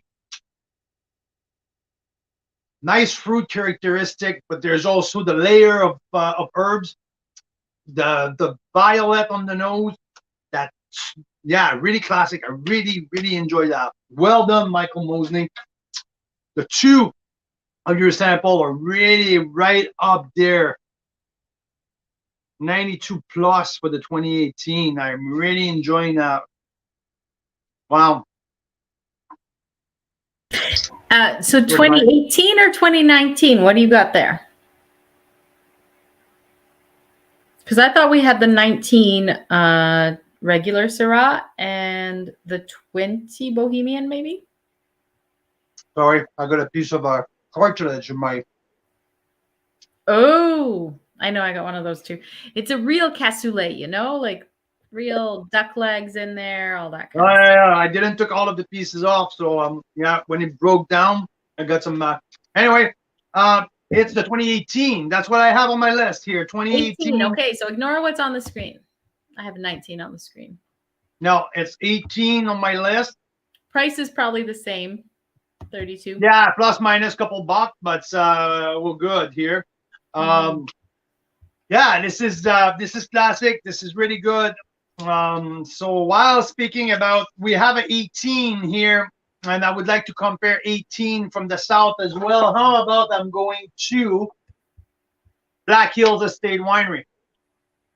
Always a highly sought after wine. So how about I do Winemaker's Cut side by side with the with Black Hills? How about that? Okay. How about that? Black Hills, Winemaker's Cut, both side by side. Two of the 18 vintage. Boom. Black Hills, Winemaker's Cut. Two of the 2018s. Yeah. Yeah.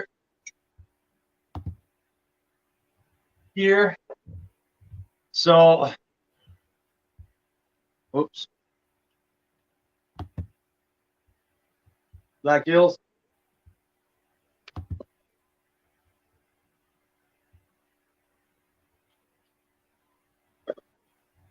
Okay. Not sure here. I have to redo this. One sec. Okay.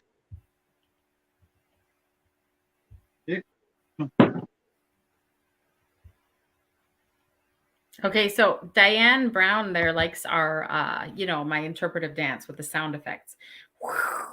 The shape of the wine. It's a thing. Next time it is definitely a thing. Think about this, because it's true. Wines have kind of a shape. They come in like, some of them come in like, and other ones go like, and other ones are like, right? So, right. What's this one like, Carl Boucher? The 2018 Black Hills Syrah.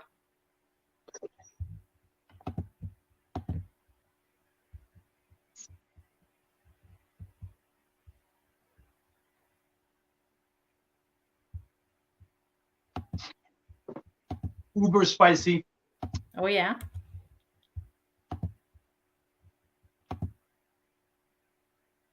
My spicier. I recall that 17 was way spicier.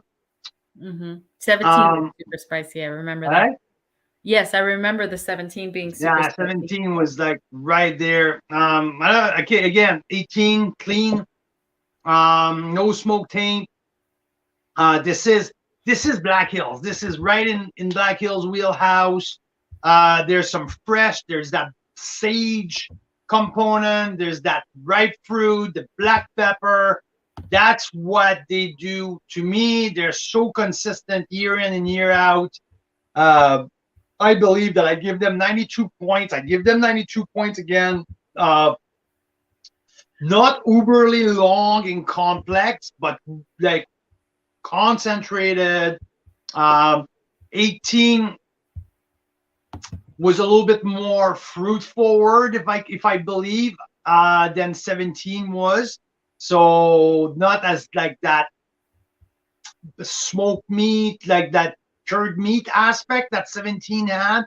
18 is more on the fruit, that classic herbs of the black sage bench, but consistent year in and year out. You always know what you get for your $40. This is deliver every single time, no question asked, and you're never disappointed. So yeah.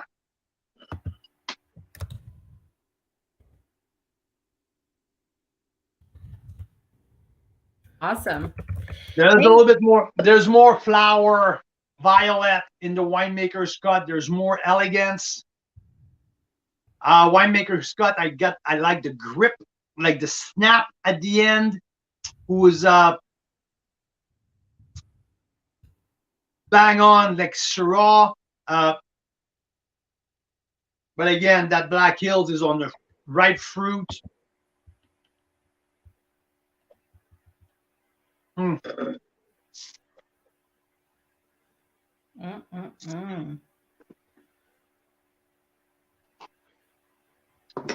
92 points, Black Hills, 92 points. Winemakers got. These guys are in the same wheelhouse. Wow. In terms of quality, I would say I gave a 92 plus to Winemakers Cut. There's only that $32 is even better. Value proposition, so really impressed there. So yeah, that is fun. Really, really good representation of the south of the Okanagan, both side by side. Now we're talking about wines who are pretty similar. These are same vintage, same sub-region, very close from each other. So these wines are fairly similar. We had earlier when we were doing some the cross country. I still have the 16 Mouchadre that I want to taste very soon. So I think I'm gonna wait. Should I wait after Ezra, or should I do it now? Why don't we do it now? Yeah, why don't we do it now? We have time to do one or two more side by sides. I also want to do a draw. So why don't we do a quick draw while you pour the next couple? Let's do that. Sounds awesome. I'm gonna do 16 Mouchadre because it's the only 16 vintage I have across the I have the 16 Spadefoot Toad. So how about we wait and we'll do these two side by side. That's what I want to do. Sounds amazing. That's what I want to do. Okay. Here, let's revisit that. How about we do no, after Ezra, we're gonna do Ryan DeWitt. We're gonna play the clip and we're gonna taste his wine right before that. Okay, so let's wait for Ross. So how about we do something pretty new? We'll do 2 of the 2019 vintage. Okay, so 92 points for Black Hills. That's consistent here. Okay, here it's 17. Let's do 2019 Esther Creek. Ooh. And 2019 Moraine. So our first wine from the Naramata bench. Moraine versus Esther Creek. Esther Creek, who are located on the Golden Mile. Okanagan. South of the Okanagan, you're right there. So they are co-fermenting with Viognier, and same thing here. So we have 2 co-ferment Viognier Syrah. Both are at 96.4, so 2 very similar approach, but from very different terroir, both from BC. Yeah, that sounds exciting. Okay, so let's do a quick draw here for an Enovino wine aerator, which tasting 35 Syrahs tonight. We could have not done it just by trying to decant each one in an individual glass thing, which, by the way, our decanter costs $350 and our little Enovino aerator costs $35. And Enovino does a fantastic job at aerating the wines and just rounding them out, making them so much more enjoyable. So whoever wins this gets a free Enovino shipped to them tomorrow.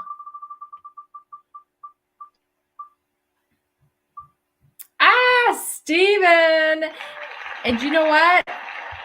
This is awesome, Steven. I'm going to send you one because we saw you this week and we gave you one, I'm pretty sure. But if we didn't, I'm going to send you one anyway. And if you already have one, you can maybe give it to your brother because you guys are across the street at Desert Hills and Tinhorn there.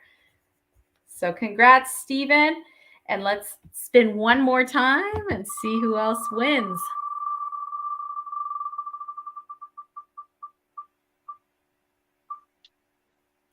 Jeff.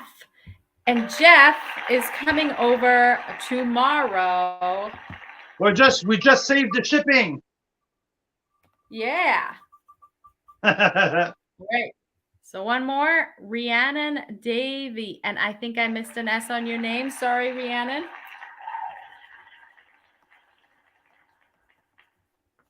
So thank you, Rhiannon, for tuning in, and congratulations. That is awesome. It's great. So if I don't know if she's still on. She was on a couple hours ago, but I will be messaging Rhiannon, and way to go.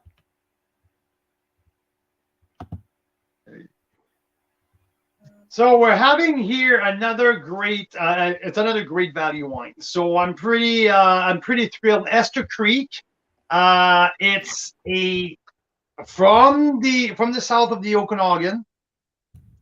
There's that co-fermented with a very light, very small amount of Viognier. I'm just looking here where exactly their vineyard are coming from. So the grapes are from both Oliver and Osoyoos. So it's a blend of vineyard.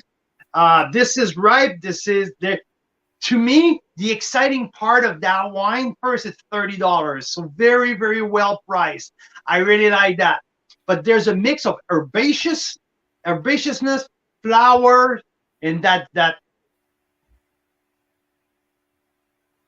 yeah, like the beautiful garden. It's really flowery on the nose.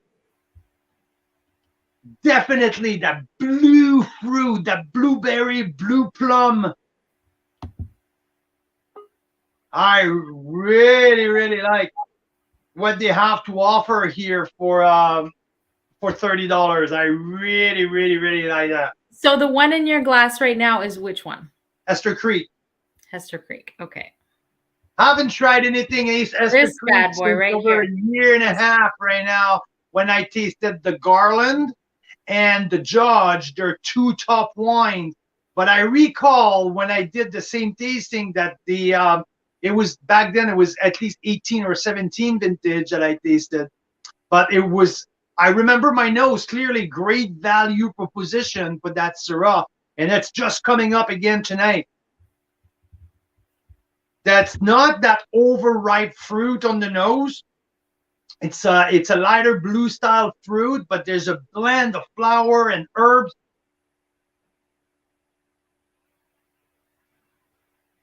Yeah. Wow, really perfumed.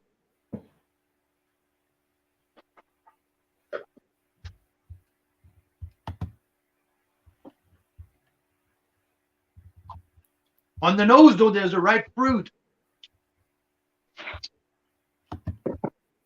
Early change of phase, complexity, ripeness, bright acidity, nice grip.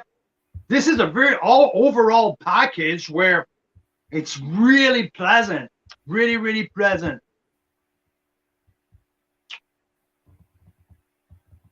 Yeah, I like that. I like that. This is at least 91 plus point. We're talking at like $29.99, so $30. It's worth it. Bring your butt out here. I want you to taste that. So we're gonna do side by side here. I'll be right there. And Ezra is here. So pretty soon we'll be able to bring you in, Ezra. I cannot wait to see you and learn more about what you guys are doing with Syrah over at Summerhill. So I'll be right back. Okay. Side by side, though, we just realized that $10, $15 extra from Moraine has a big, big, big effect on the overall experience. Grippier, bolder, more minerality. This is mineral. This is pebble. There's the black pepper. There's that herbaceousness again, bright, like overall experience here with Moraine from the Naramata bench is exceptional. Tasted 2 weeks ago. I gave it 93, and like if I put it side by side with all of these wines, this is even the 93 plus. I love what the price point of Esther Creek. I like what they have, their overall package. But there's that gap here in between, and mostly in terms of complexity. Esther Creek is fun. I love the joy of easy drinking and nice change of pace with the flower, the sweet fruit, the herbaceousness. But moving on to Moraine, it's more serious. It's a seriousness of pure terroir. And that I have that experience very often when I'm talking about the Naramata bench. And this is site-specific, precision, laser focus. This wine, I mentioned it when I did my tasting notes a couple of weeks ago. I mentioned the potential long term. I cannot wait to see that wine in 3 to 5 years. It would be absolutely off the chart. Moraine is just showing gorgeously. That's amazing. So if Ezra is already here, yeah, why don't we open up the Summerhill? Why don't we do what have we wanted to do? Oh, it's open. Been open for a while. That's the first one that I opened this afternoon. Nice. So stop. A very special wine here. I have a very deep connection with Spadefoot Toad. One of the only wine who's been in my top 10 list 2 years in a row. So now we're having the 2016 Spadefoot Toad. And I had a little glimpse of a Lake Erie North Shore VQA earlier today from an Italian family at Moshadre Vineyard. And I almost fell off my chair when I tasted that. You did. You could hear him across the house. He was like, "Wow, this is a good one."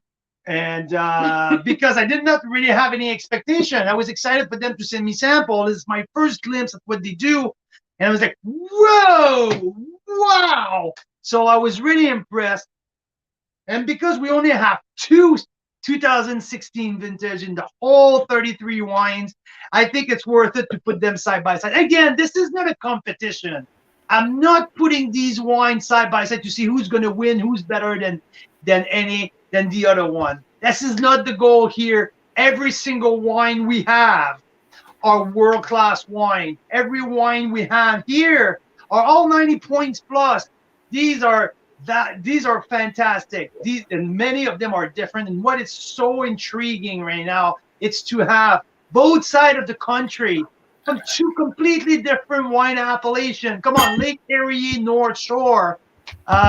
So it's really unique. There's not a whole lot of winery out there. So, and they do Nebbiolo, they do Barbera, they do a bunch of really cool stuff. So Moshadre is very unique. And I have to say,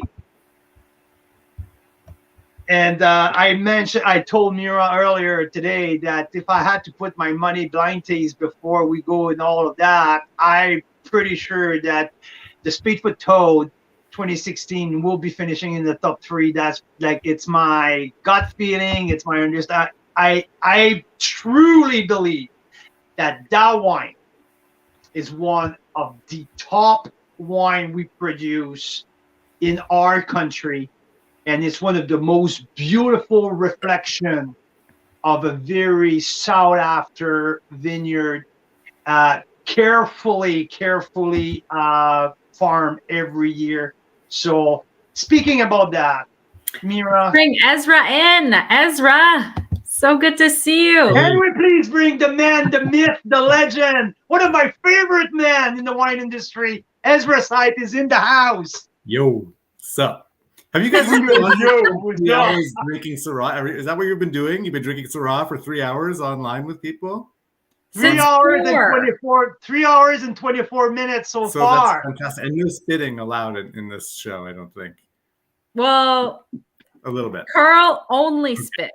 Good for you. Only way we get through this. Good for you. Yeah, you're right. Good night. But Hey, it's been a long time. It's nice to see you guys. It's nice to be with you. What's that? It's so nice to be with you guys. It's been a long time. Yeah. You know what? It's been way too long, my friend. Last time we saw each other it's pretty awkward. We saw each other in the bathroom. Oh, yeah. Right. Didn't we see each other in the parking lot when we got vaccinated? I think, didn't we? Yes, that's true. That's true.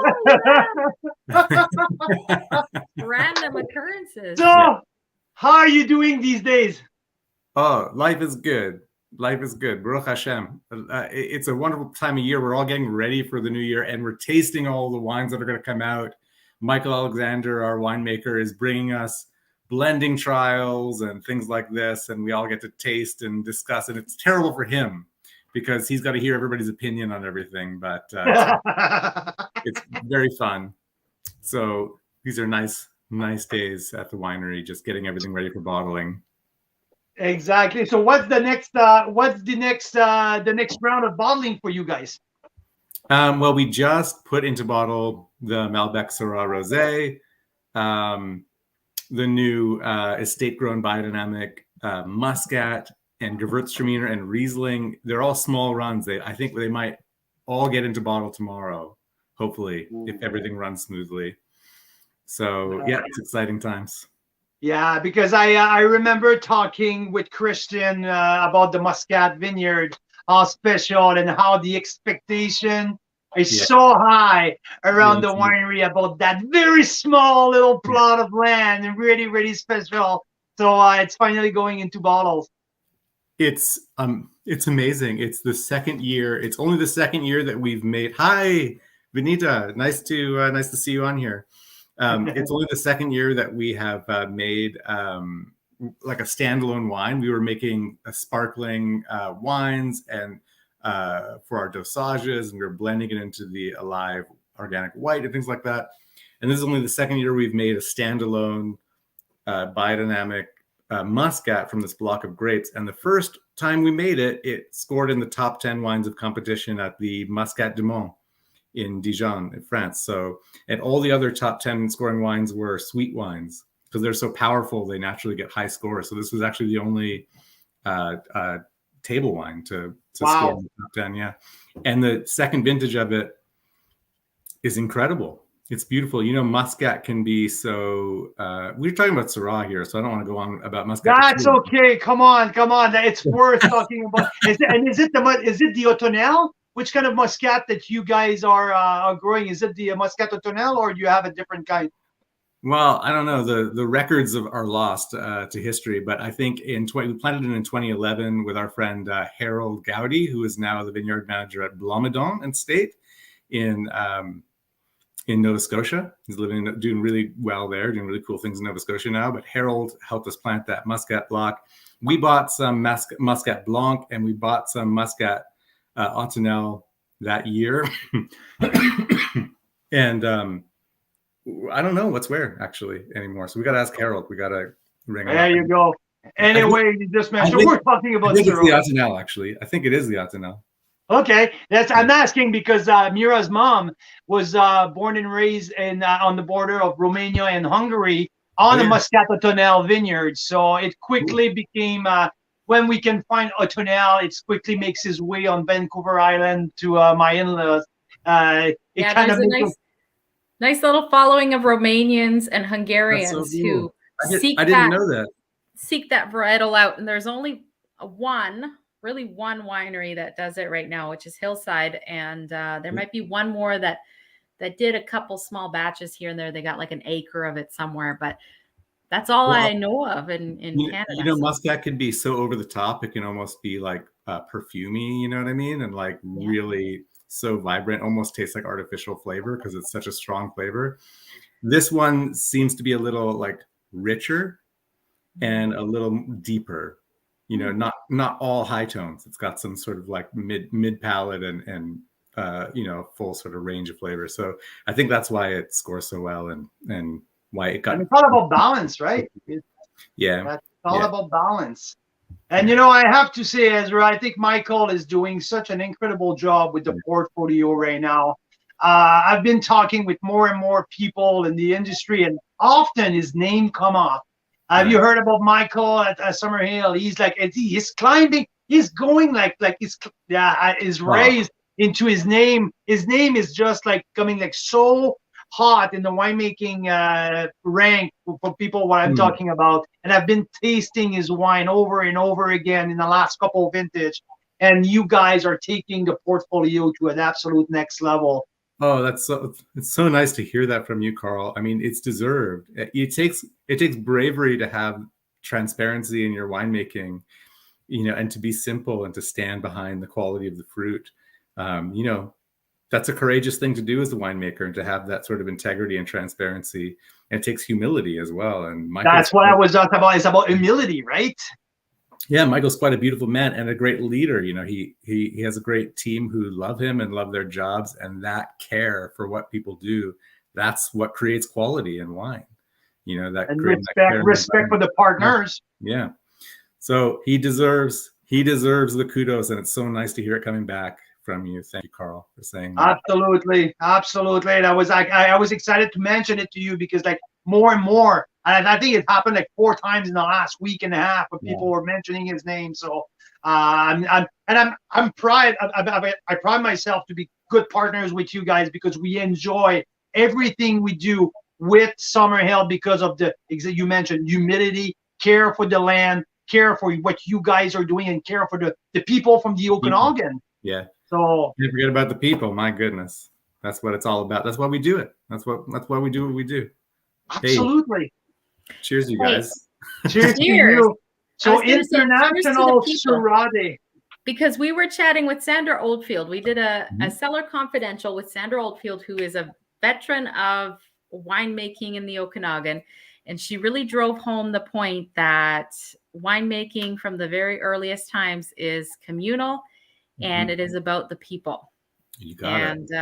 And that terroir, when you talk about terroir, it's not just like the dirt and the climate, it's also the people behind it. So yeah, and the talents they bring and the culture of how they do things. What's good? I figure with terroir, it's all about the people, because I think the longer you make wine in a place, the better it's going to be. You know what I mean? You're going to find the way to translate that terroir and make something delicious, right? Yeah. Maybe it won't be Pinot Noir or Chardonnay or Cabernet Sauvignon. Maybe it'll be some weird grape variety that grew from seed there, or some hybrid even. It doesn't even matter. Like you'll eventually, people will figure out how to make something delicious no matter where they live in the world, the longer they do it there. What you got there in your mouth, Carl? Yeah, what you got? Sorry. He's dancing a happy dance. This is good. Yeah. It's the spade foot. Yeah. It's eating quite well, hey? Somewhat restrained. I just opened my bottle. It's a little restrained and structural, but it's got so much like there, you know what I mean? Texture. It's about texture. It's the same feeling that I had with the 14.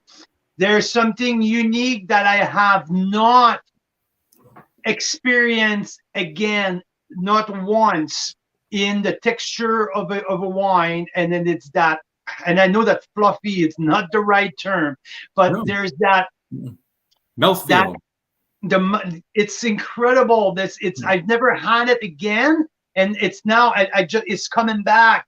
This is unique, and I told Mira earlier today when I was opening all of the bottle, and I said, Mira, I can go blind taste on that tonight, and I can tell you I have faith of every single producer who provided the tasting, because I know all of these wines are world class.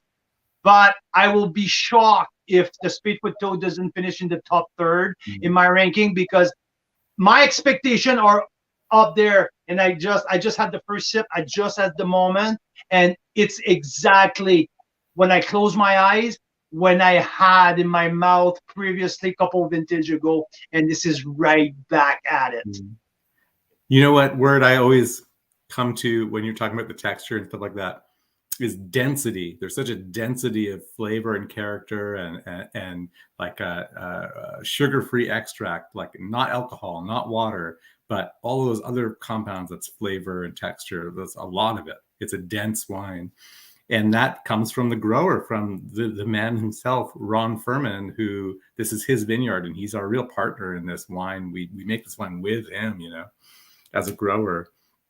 Spadefoot Toad Vineyard is in Oliver. It is 3 acres only. He has a day job, and he does this on evenings and mornings and weekends, and is a passionate man. He does not do it necessarily, I wouldn't say he does it for money. He does it to create something beautiful that he's proud of, and that he can be like, wow, I grew that, you know. He makes a little wine himself from his own grapes, and the wines he makes himself are so soulful and delicious, you know. And they guide us as winemakers working with his fruit as well. Can I share a little about the label as well? Please go ahead. So Ron has like an old ancient irrigation trough on his farm that he's sealed off, and in which he kind of creates breeding habitat for these spadefoot toads. And this is an indigenous animal native to South Okanagan that is, you know, imperiled. I don't think it's on the endangered list, but it's on the sort of watch list. And a lot of its territory is taken up right where the vineyards are planted around the Okanagan Valley. And they are a natural predator. They're called spadefoot toads because they have a long middle finger, and they dig in the dirt, and they dig out insects, and they eat bugs. And they're very nice to have in the vineyard. They're good for the ecosystem. So Ron encourages a hatch of toads, tadpoles, every year in his trough. And then the artwork, the drawing of that spadefoot toad, is actually by Robert Bateman, the Canadian wildlife artist, one of only 2 artists to have a career retrospective in the Smithsonian Museum during their lifetime, who, you know, Canada gave an original Robert Bateman painting to the Windsor family to celebrate, you know, Prince Charles' birthday or something like that, or the wedding or whatever it was.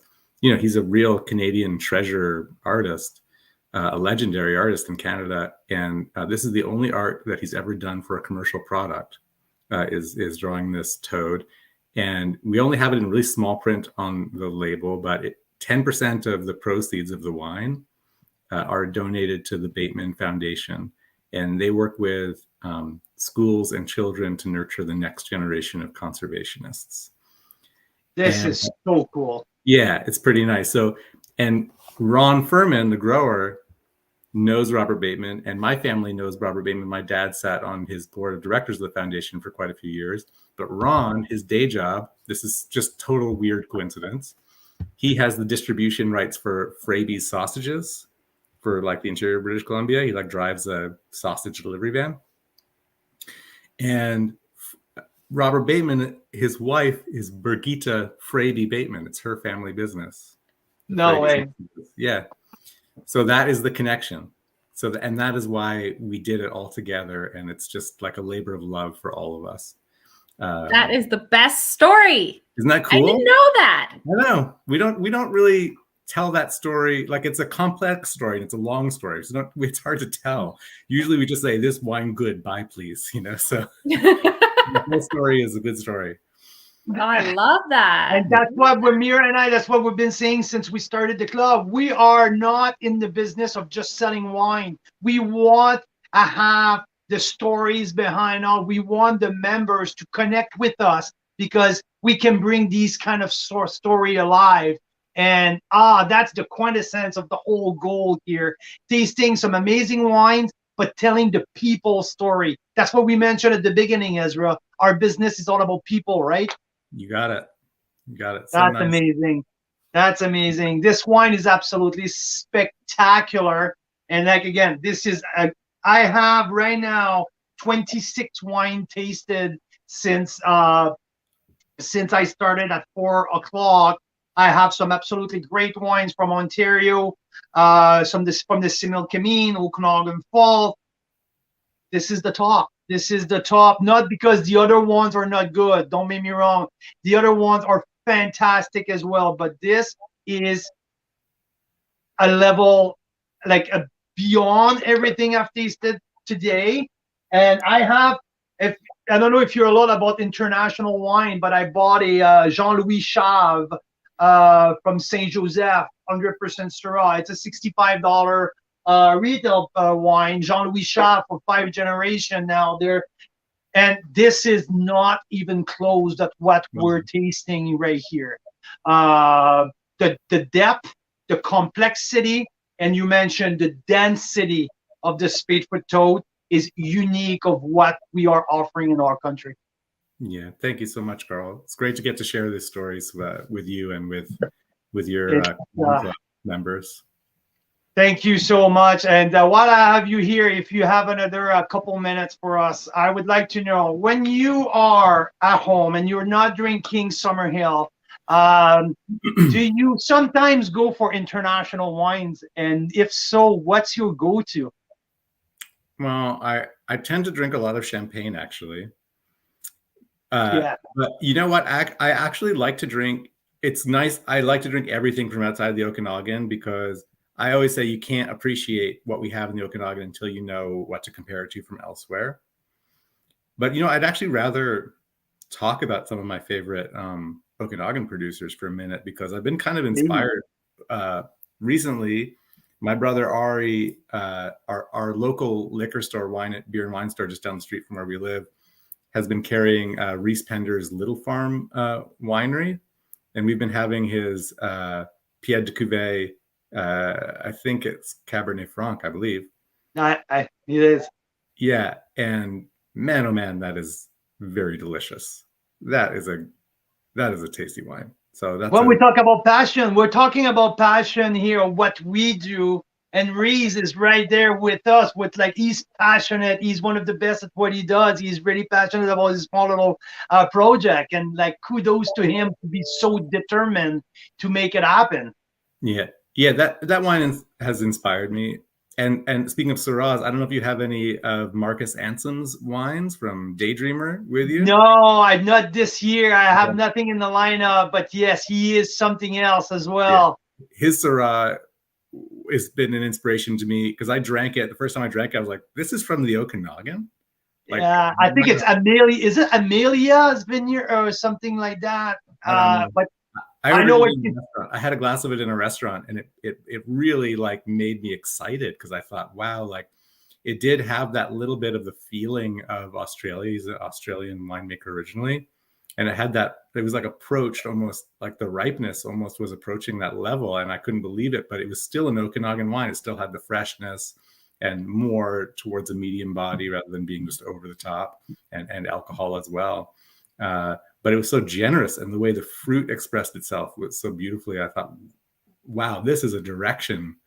If Okanagan Reds can go in this direction, we will turn heads. People will take notice, Yeah, I think what they do on the bench, because I think he's on the bench, and what they're doing. I just tasted Moraine Estate here from their single vineyard, and the precision and the depth and complexity is just astonishing. It make me so proud to do what I do right now, and to discover these small producer who produce 2,000, 3,000 cases of wine, and they put everything they have on the line to showcase some outstanding product. And more I taste international wine, I get disappointed, and I'm like, yeah. What we do is way better. Well, it's cool. You think about it, if you're somewhere wherever in France or Germany or Italy or Argentina or Chile or wherever it is, and you're only making 2,000 or 3,000 cases of wine a year, it's very likely that any of it is going to get here. No, right? That's for sure. Yeah, so we get to drink from all these beautiful boutique wineries. There's less than 500 cases a year produced of the Spadefoot Toad Syrah. There's no way we're going to export that, so we get to share our best wines in our home market. It's kind of nice. It's kind of special. I'm just having here is something. It's called Mouchadre. It's from Lake Erie North Shore. Oh yeah. From the same vintage that what you make. This is very special as well. Family-owned little vineyard. the brothers and the sister. It's a family affair. They also produce a Nebbiolo down in Ontario. I haven't tasted the Nebbiolo yet, but this Syrah is my first hint on it, and it's very, very spectacular as well. So Ezra, I greatly appreciate your time. I'm sure that Mira might have one more question for you before we let you go. Mira? Oh, okay. So if I get to ask a question of Ezra. So we were doing interpretive dance earlier, Ezra. We were saying, you know, if wine was a shape, what would it be? And Carl and I are like, oh, sometimes it's like wow.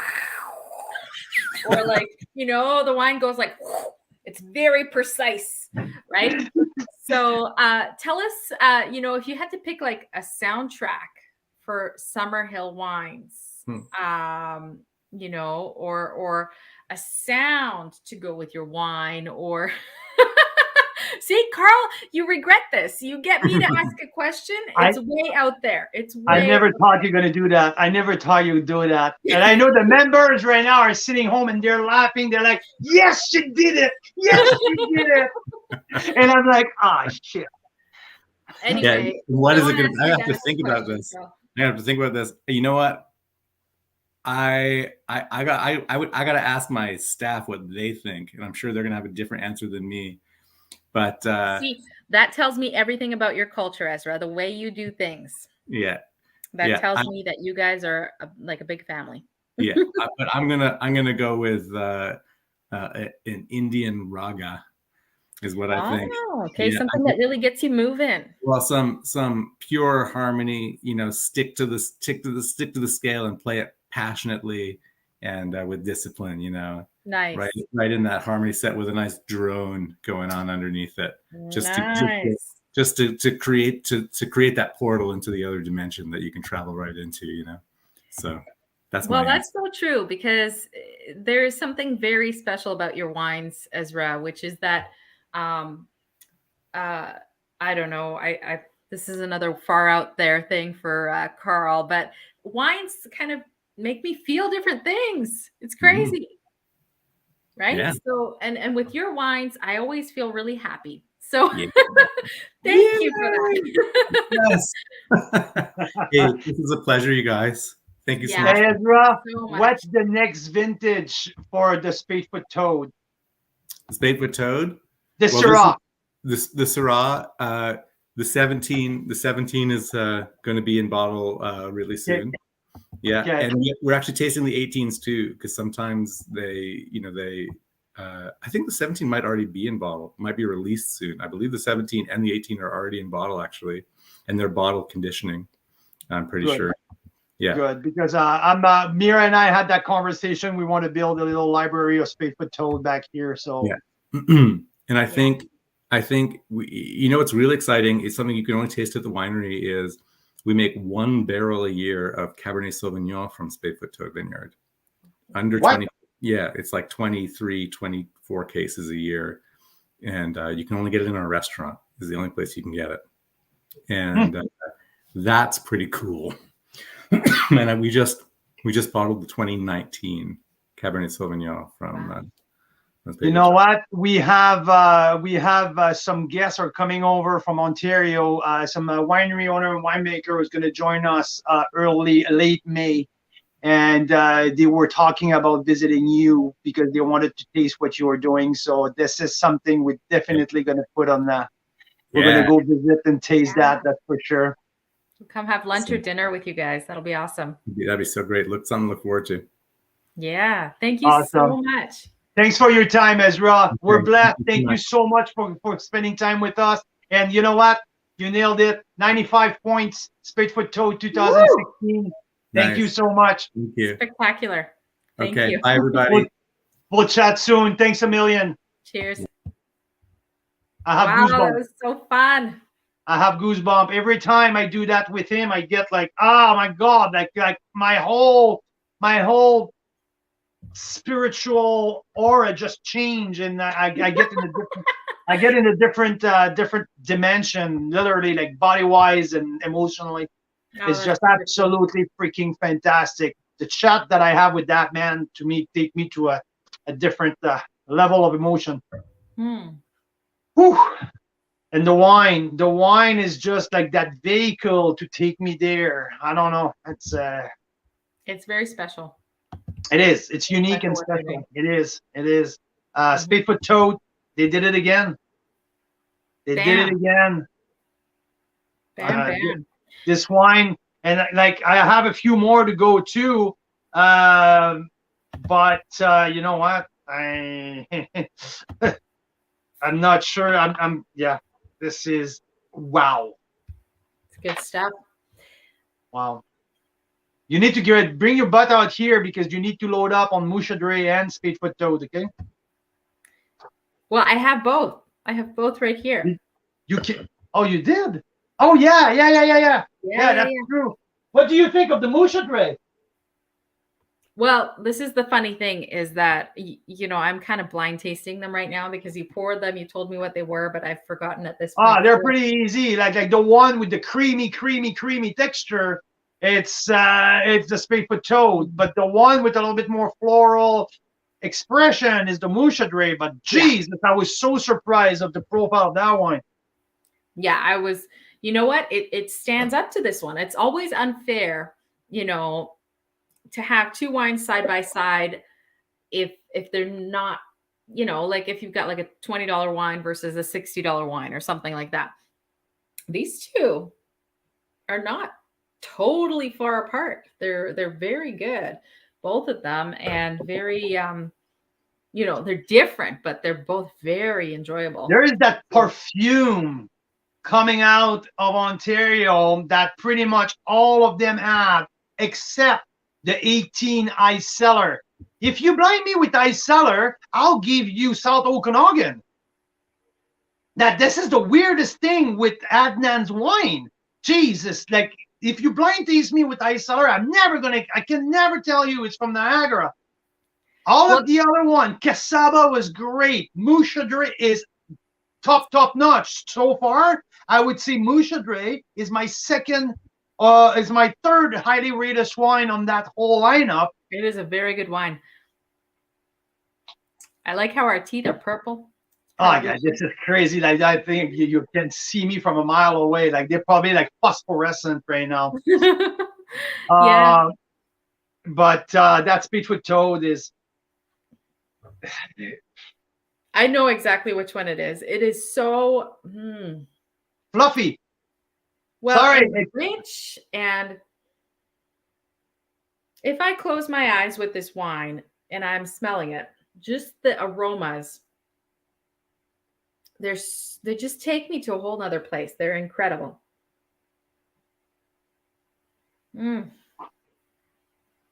Wow. Yeah, I know exactly. I think it might be good for me to come over and check. Ken's asking about the prices. So I think $55 for the Spadefoot Toad. Oh, it's absolutely worth it. A top Canadian wines, top of the line. There's not a whole lot of Canadian wine at that quality and that texture and that concentration. Is not a whole lot. $55. This is worth it. Mushadre is at $40, including tax. So this is I give it a 94 points for the Mushadre. I am beyond impressed. 95 for the Spadefoot Toad. These are really different texture. Spadefoot is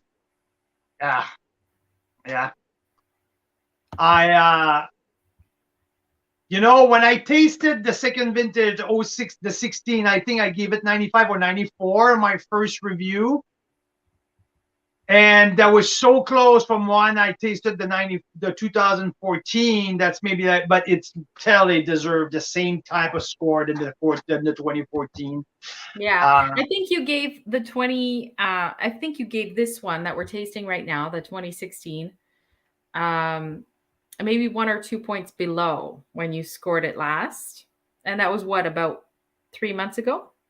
Yeah, and it was the 90. I gave the 1495 points, so maybe I'm probably at 94. I give it 95. I go back one up. It's just beyond freaking amazing. And that's the beauty of tasting wines over time, is they do change. And I think that's one of the things that a lot of wine writers and critics don't get to do, or maybe they don't get to talk about, is that, you know, if they were to taste the same wine 3 months later, a year later, 5 years later, it might be a different score, right? These two, this is the best pair that I had all night. And again, I don't want anyone to take it as a knock on the other wines, because every single wine there are great. They all are great wines. But these two are, something really, really special. So now, let me do one more pair before we hit the recording of Ryan Do It, and that we taste the two Rost wines. So let's do. What do we have here? I have 17 Red Rooster, and let's do the 17 Midnight Black from Tenderhope, okay? Sounds amazing. And Vanita just asked if there's a mixed case of Syrahs, and I'm just answering that it's not too easily done. Co-packing the wines from different wineries is not allowed, at least not in BC. Up to 3 wineries can co-pack in Ontario. So we are working on something with a third party, perhaps a restaurant, because there's been some changes with COVID, where restaurants are now allowed to ship wines. So this might be the way that we can get you guys a mixed pack, which would be really fun. And then you can do a little bit of what we're doing tonight, which is opening up a few different Syrahs and tasting them side by side. You get to learn so much about Syrah and about your own preferences, and then just comparing the different things. If there's 2 vintages from different years, from the same vintage, from different locations, the same locations, you get to see, you know, what might have impacted that different taste that you're getting in the glass. So fabulous. So what are we heading to here next, Carl Boucher? How about I add this little bad boy here to our stream, and we do one more draw for an Enovino wine aerator. All right, so this is our last draw of the night. After this, I think we're going to taste quite a few more wines. We got a while to go, and we have an interview coming up with Ryan DeWitt from Rust Wine Company, which is super interesting. Look at differences of, you know, the vineyard site and how that changes the wine.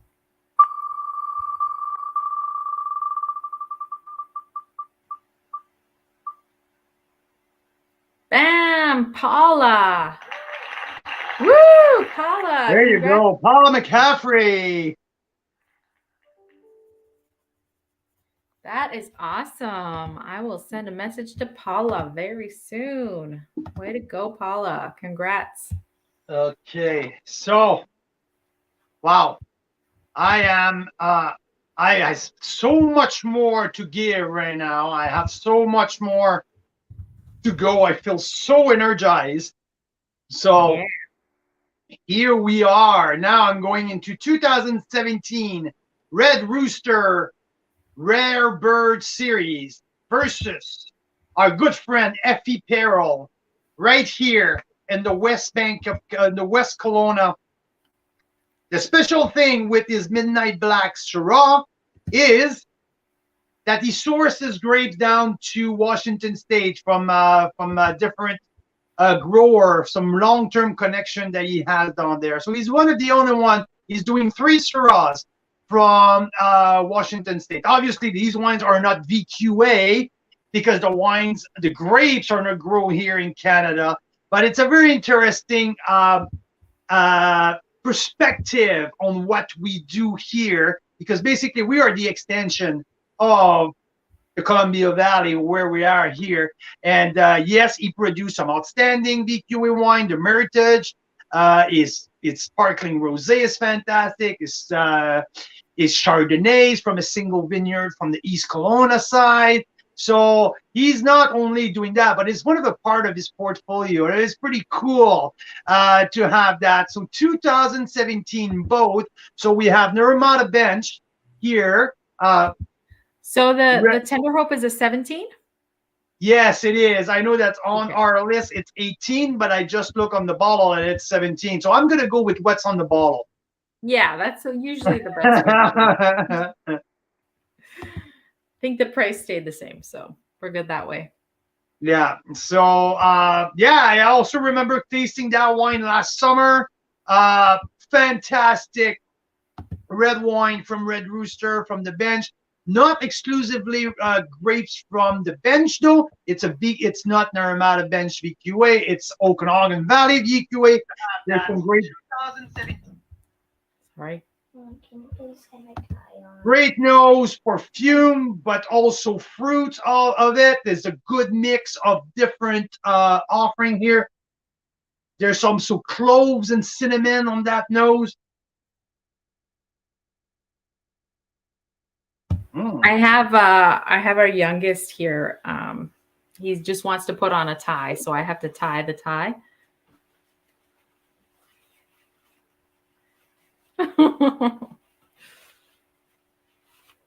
Woohoo! You can tell I went to a school where I had to wear a tie every day. Absolutely. All right, come here, little Cedric. Yeah, this one is shining right now. 2017, it's absolutely right up there. I've been a fan of the 17 vintage from the Okanagan for a while. I've been talking like how much I enjoyed the Black Hills 17 vintage a lot. This 17 is a medium body type of wine. I like the blue fruit. There's definitely some great showing in there. The tannins are round now. The texture is creamy. This is a great, I believe it's a great price point. It's a $35 wine. So yeah, at the moment, really round. And this is what exactly what I recall last summer.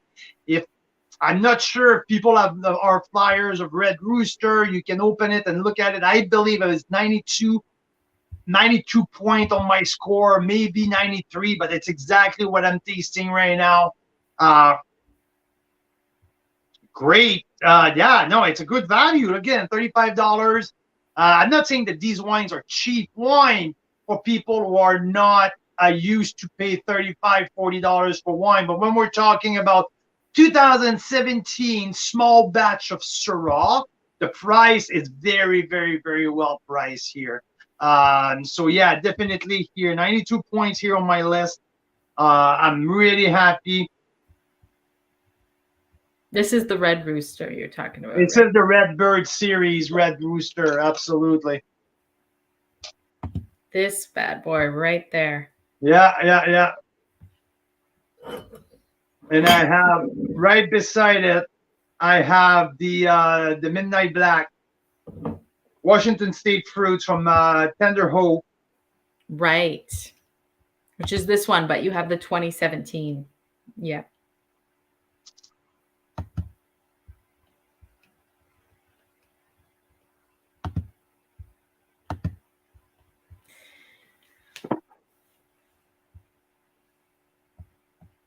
Bigger, deeper, slightly more southern on the stretch of the desert. Grippier as well.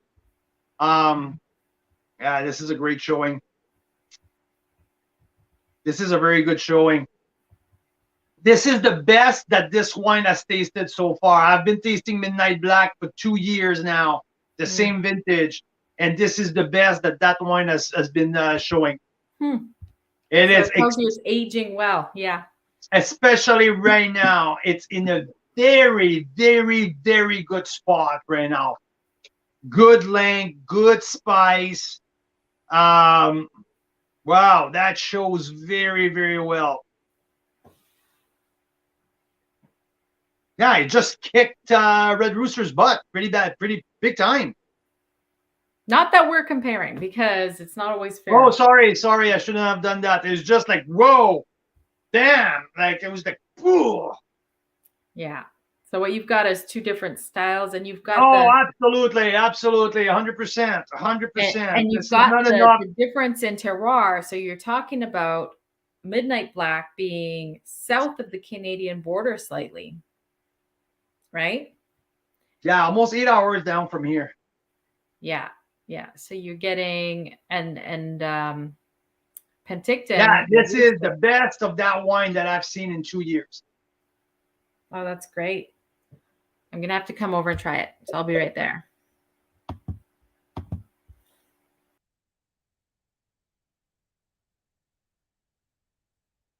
Wow.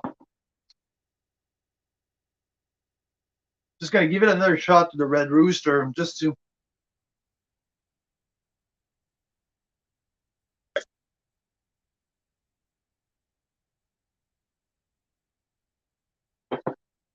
More finesse, more flower. Yeah, different expression of terroir. Absolutely. Darker fruit, more grippier. There's way more elegance in the Red Rooster. So we're on both 2017 vintage, but with Midnight Black at $36, if you guys are looking for a wine that was shining, absolutely priming right now, highly recommended. Fun to taste right now. Very good wine. There you go. So maybe we can do 2 wines of the 2019 vintage here. Let's do that. Our good friend Rob Amersley at Black Market Wine Company, his brand new release of the 2019 vintage of this Syrah. We'll put that side by side with something fairly close, because Rob is in Caledon, south, just before Okanagan Falls, and we're gonna go with Stag's Hollow from Okanagan Falls. So vineyards, well, the source of the grapes come from all over for Black Market, but 2 wineries, 20 minutes apart. Let's do that here. Let's taste both side by side, Black Market and Stag's Hollow. Stag's Hollows, I'm used to from what I'm used to with Stag Hollow. I'm used to finesse, elegance. I'm used to flowers. I'm used to like everything delicate and elegance. Black Market was in the same style, co-fermented all the way up to 2018 vintage. 2019, there's a switch, a stylistic difference from Rob winemaking approach, and I can see that in the color. It's deeper. Here, deeper, darker. There's more depth. There's more concentration from what I used to from Black Market. I tasted these 2 wines before, and it's good now to retaste them in the middle of that lineup. And definitely on the nose, Stag's Hollow shows right back at what I'm used to. Even with 2019 vintage, was a great vintage around here. That 19 has that flower, that violet nose, that exactly what I was expecting. Exactly. Black Market, like I said, I mentioned the little stylistic change in approach with fuller body, more extraction, more on blackberry.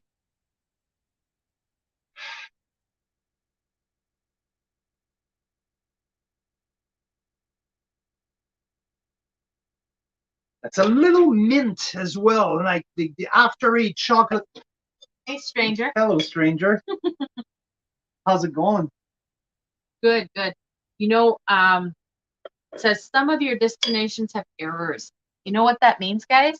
That means we've timed out on some social media platform. That happened every time I do that kind of thing. So LinkedIn doesn't let you stream for more than 5 hours. Can you imagine? Now no, 4 hours. Oh, more than 4 hours, probably. Yeah. So you've got Stag's Hall 2019. Tiny drop. Stop. Jesus, he's always. I just need a couple sips. I know. But if you want a good nose, you need a little. You need a solid amount of good nose. Okay, stop. Because I can get the nose for my untrained nose enough without wasting too much. Okay, so now Stag's Hollow. Perfume, violet. It's crazy.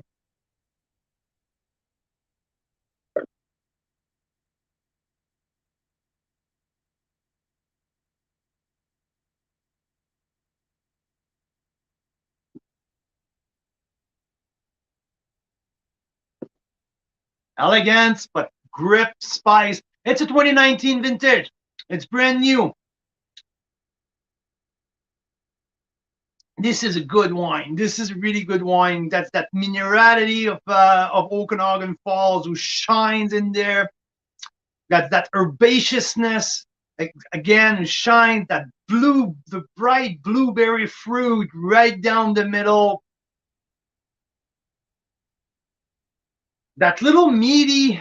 There's that classic meaty cured meat. Yep. It's in there. I got a little chewy tobacco in the back end. This is great. This is complex for $28. This is a very good wine. This is a very good wine for $28. Great showcase here for Stag's Hollow. At least a 92 points right there. I like the whole aspect of different sequence of flavors. There's well integrated together, but there's a great sequence here. From the nose put me into that full momentum and going forward, hitting that sweet fruit at some point, finishing by the nice spice. Yeah, really well done. This is fun right there. I like that. So again, I have forgotten which one is which. So now there's two very they're very easy to identify. The Stag's Hollow are super perfumey. Yeah. And the black market has a little bit more of a graphite. Yeah. Graphite, darker fruit. Stag's Hollow, it's bright, it's flowers, it's a little herbaceous. And yes, Diane, I completely agree. Stag's Hollow is such a special spot. It's such a beautiful place. Every time I drive in there, there's that wow factor of the bowl and behind, on the side, and all of that. It's one of my favorite spots.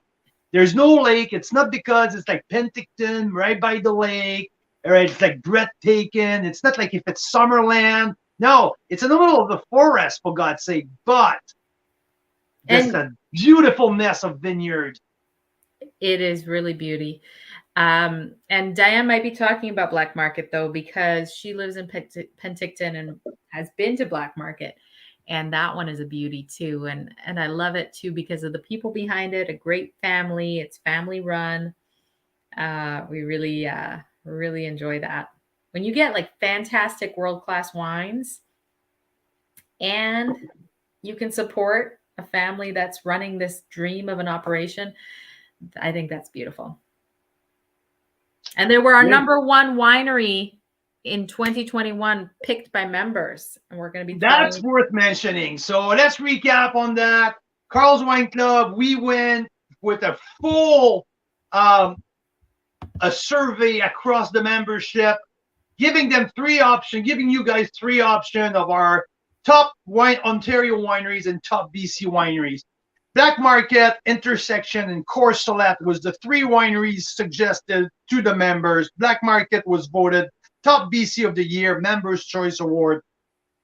Ontario, we had Ice Cellar, we had 13th Street, and we had Pondview Bellaterra. Bellaterra was voted top Ontario Winery of the Year, Members' Choice Award. So now, even cooler than all that, like we had over 500 votes across the membership. Great response. We were thrilled. Talk with Rob, talk with Marcel, both on each side of the country. They were super excited about that and say, let's throw a party, a members party on each and every venue. So yes, we're doing that. And now the coolest thing is now the people from Bellaterra book their flight ticket to coming in Western Canada and be part of Carl's Wine Club party at Black Market. And we're going to do one at Bellaterra. And we're trying to convince Rob now to fly to Ontario to do the Carl's Wine Club party in Ontario. So to me, it's the whole purpose of what we're doing here is to build a community of wine lovers, is to build the love for Canadian wines. And what we're having tonight is it's just, these wines are so freaking fantastic. I forgot how grippy and how bold that Black Market is. Oh, it's one of the grippiest wine I had all day.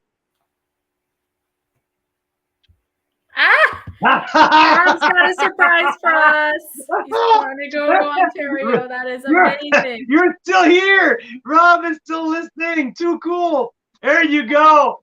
There you go. Just so you know, Rob, we already rent the VRBO a huge house. And so let's talk, because we rented something with a pool in the back and all that. So we need to talk. That's good. Awesome. Hopefully Marcel's probably sleeping at that point. It's now almost 12. Yeah, it's like midnight in Ontario. Yeah. But the Black Market 19 is probably one of the grippiest wine that I had all night. This is bolder, grippier, more on the blackberry, cassis. There's the pepper, but there's cloves also. There's olive tapenade.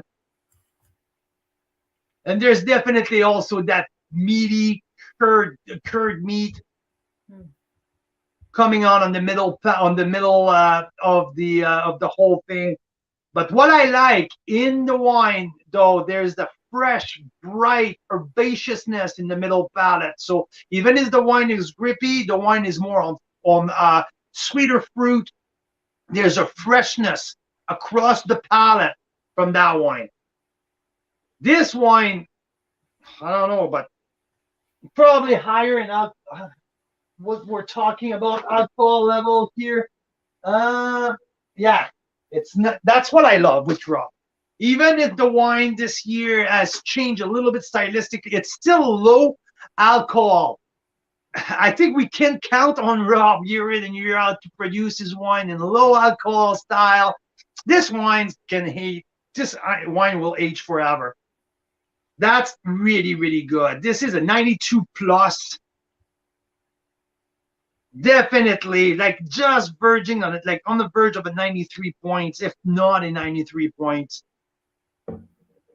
I just want to remember our membership that the syndicate is the Black Market Bordeaux blend rated in our top 10 this year. And this Surah, like, loads of potential. So different from what we're having here 15 minutes apart with Stag's Hollow. Same vintage, 15 minutes apart. Two very, very, very distinctive style of Syrah. The Stag's Hollow from their Amelia vineyard. The nose is all about flowers and herbs and delicate, like being really delicate.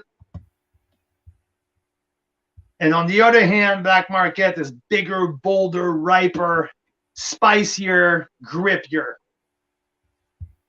So very different. Yeah, and you gave this wine 92 points back in right when it was a pre-release. I think you tasted it like right after bottling.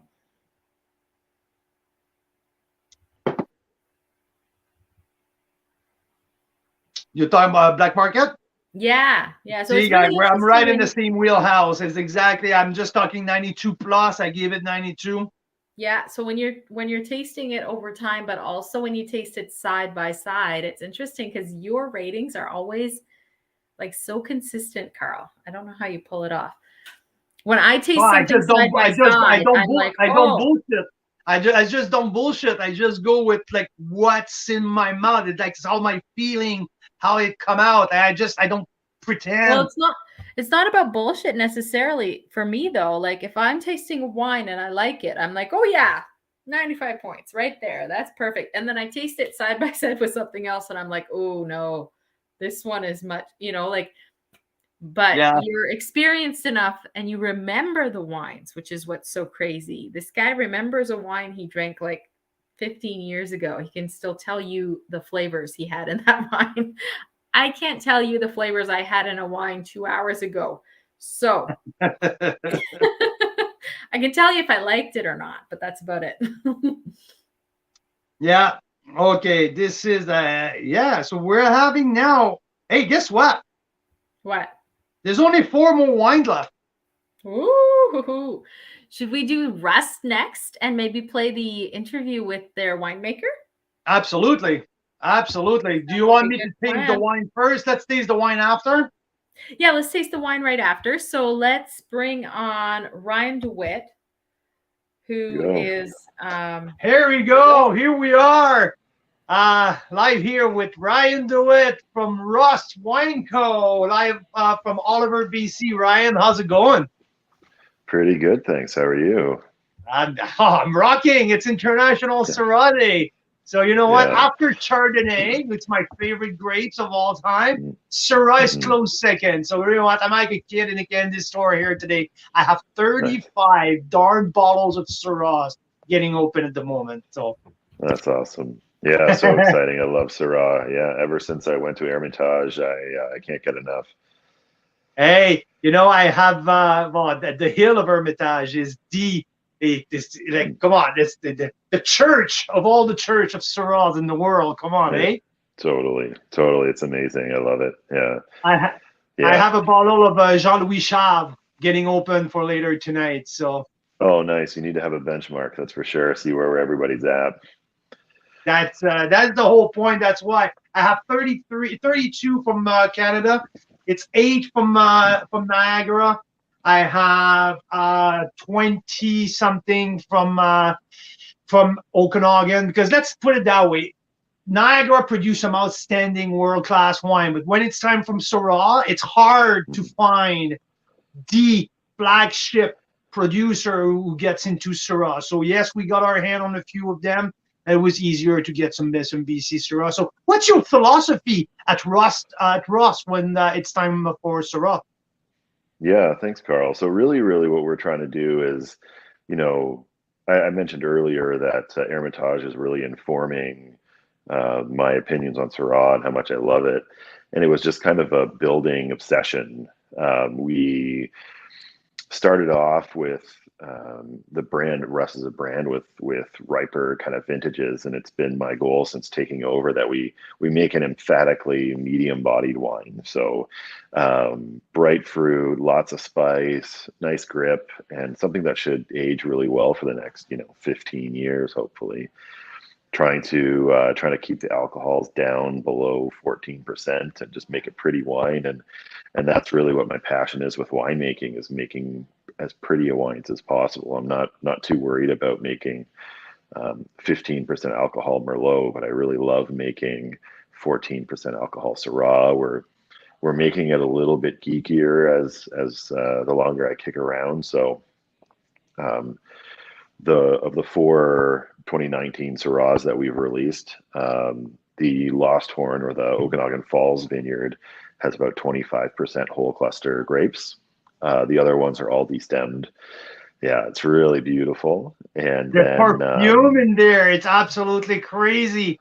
Like you yeah, can't and go that's wrong. I have them open, and when you smell through it, this one stand out yeah, drastically. And I just brought me back from the pack from last year, the 2018. It kind of happened the same thing with the Simil Camine. The Simil Camine kind of stand out last year in the 2018 vintage, totally.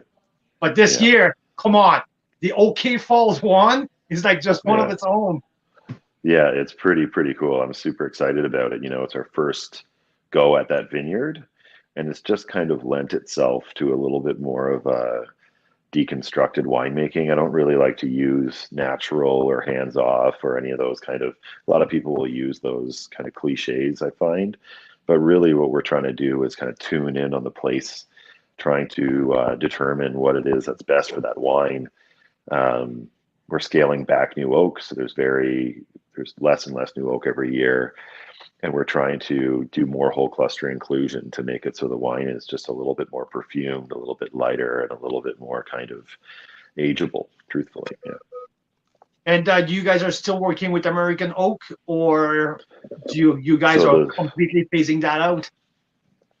so the Syrah is totally French and Hungarian. Really, it's the simplest thing in the world. It gets one French barrel and one Hungarian barrel per lot. So we only make about 8 to 10 barrels of those Syrahs, and 2 of them will be new and the rest will be old. Wow. So a little bit awesome. of nice kind of tight. Yeah, I think it still needs a little tickle, a little scratch and tickle that some new oak can give you, but not so much that it overwhelms. And then truthfully going forward, this year, there's going to be no new oak anymore. We're just going to start working on texture and showing the place. Yeah. Wow, that's pretty impressive, because when you do something like you're doing at Rusk here, 4 different appellation with the same treatment on all of them, I think it's critical that you phase out the oak, so at least we can taste the terroir. You taste the grape from site specific instead of tasting what the barrel has to offer. To me, it makes a ton of sense. 100%. That's absolutely the driver. You know, it doesn't get in the way of the vineyard and the place. Like the Similkameen, we can go back and I'll say, we the 4 Syrahs, there's the Similkameen vineyard, which we call Lazy River. We do one from the Black Sage bench. We buy the grapes from Quinta Ferreira, so it's the Ferreira vineyard. We have our own Syrah block at South Rock, which is the Golden Mile. And then we have our Okanagan Falls vineyard that we call Lost Horn. And we treat them all generally the same, like I said, with the exception of the Lost Horn vineyard. And going along, like all along, the Similkameen one was the one that really was so singular, was so unique, and it still is. It still is like it's the olive tapenade and cured meat Syrah. It's big. It's the highest alcohol. It's the ripest, but it's also somehow the most herbal and savory of the wines, and it's totally stands out of the 4. And then the Ferreira, the Black Sage bench, is more kind of dark fruit, more typical. It gets that hot afternoon sun. Our South Rock vineyard is the most peppery, stereotypical North Rhone Syrah to me. It's 13.5% alcohol. It's all like pepper and leather and black fruit, and it's beautiful. And the Okanagan Falls one is a totally different monster altogether. It's pretty, it's lighter, but it's also got a lot more tannin. Like it's just going to kick around for a long time. Yeah, and I like the grip. I like at that point it's snappy, but there's the perfume, the violet perfume that you don't get at the same level on the other one.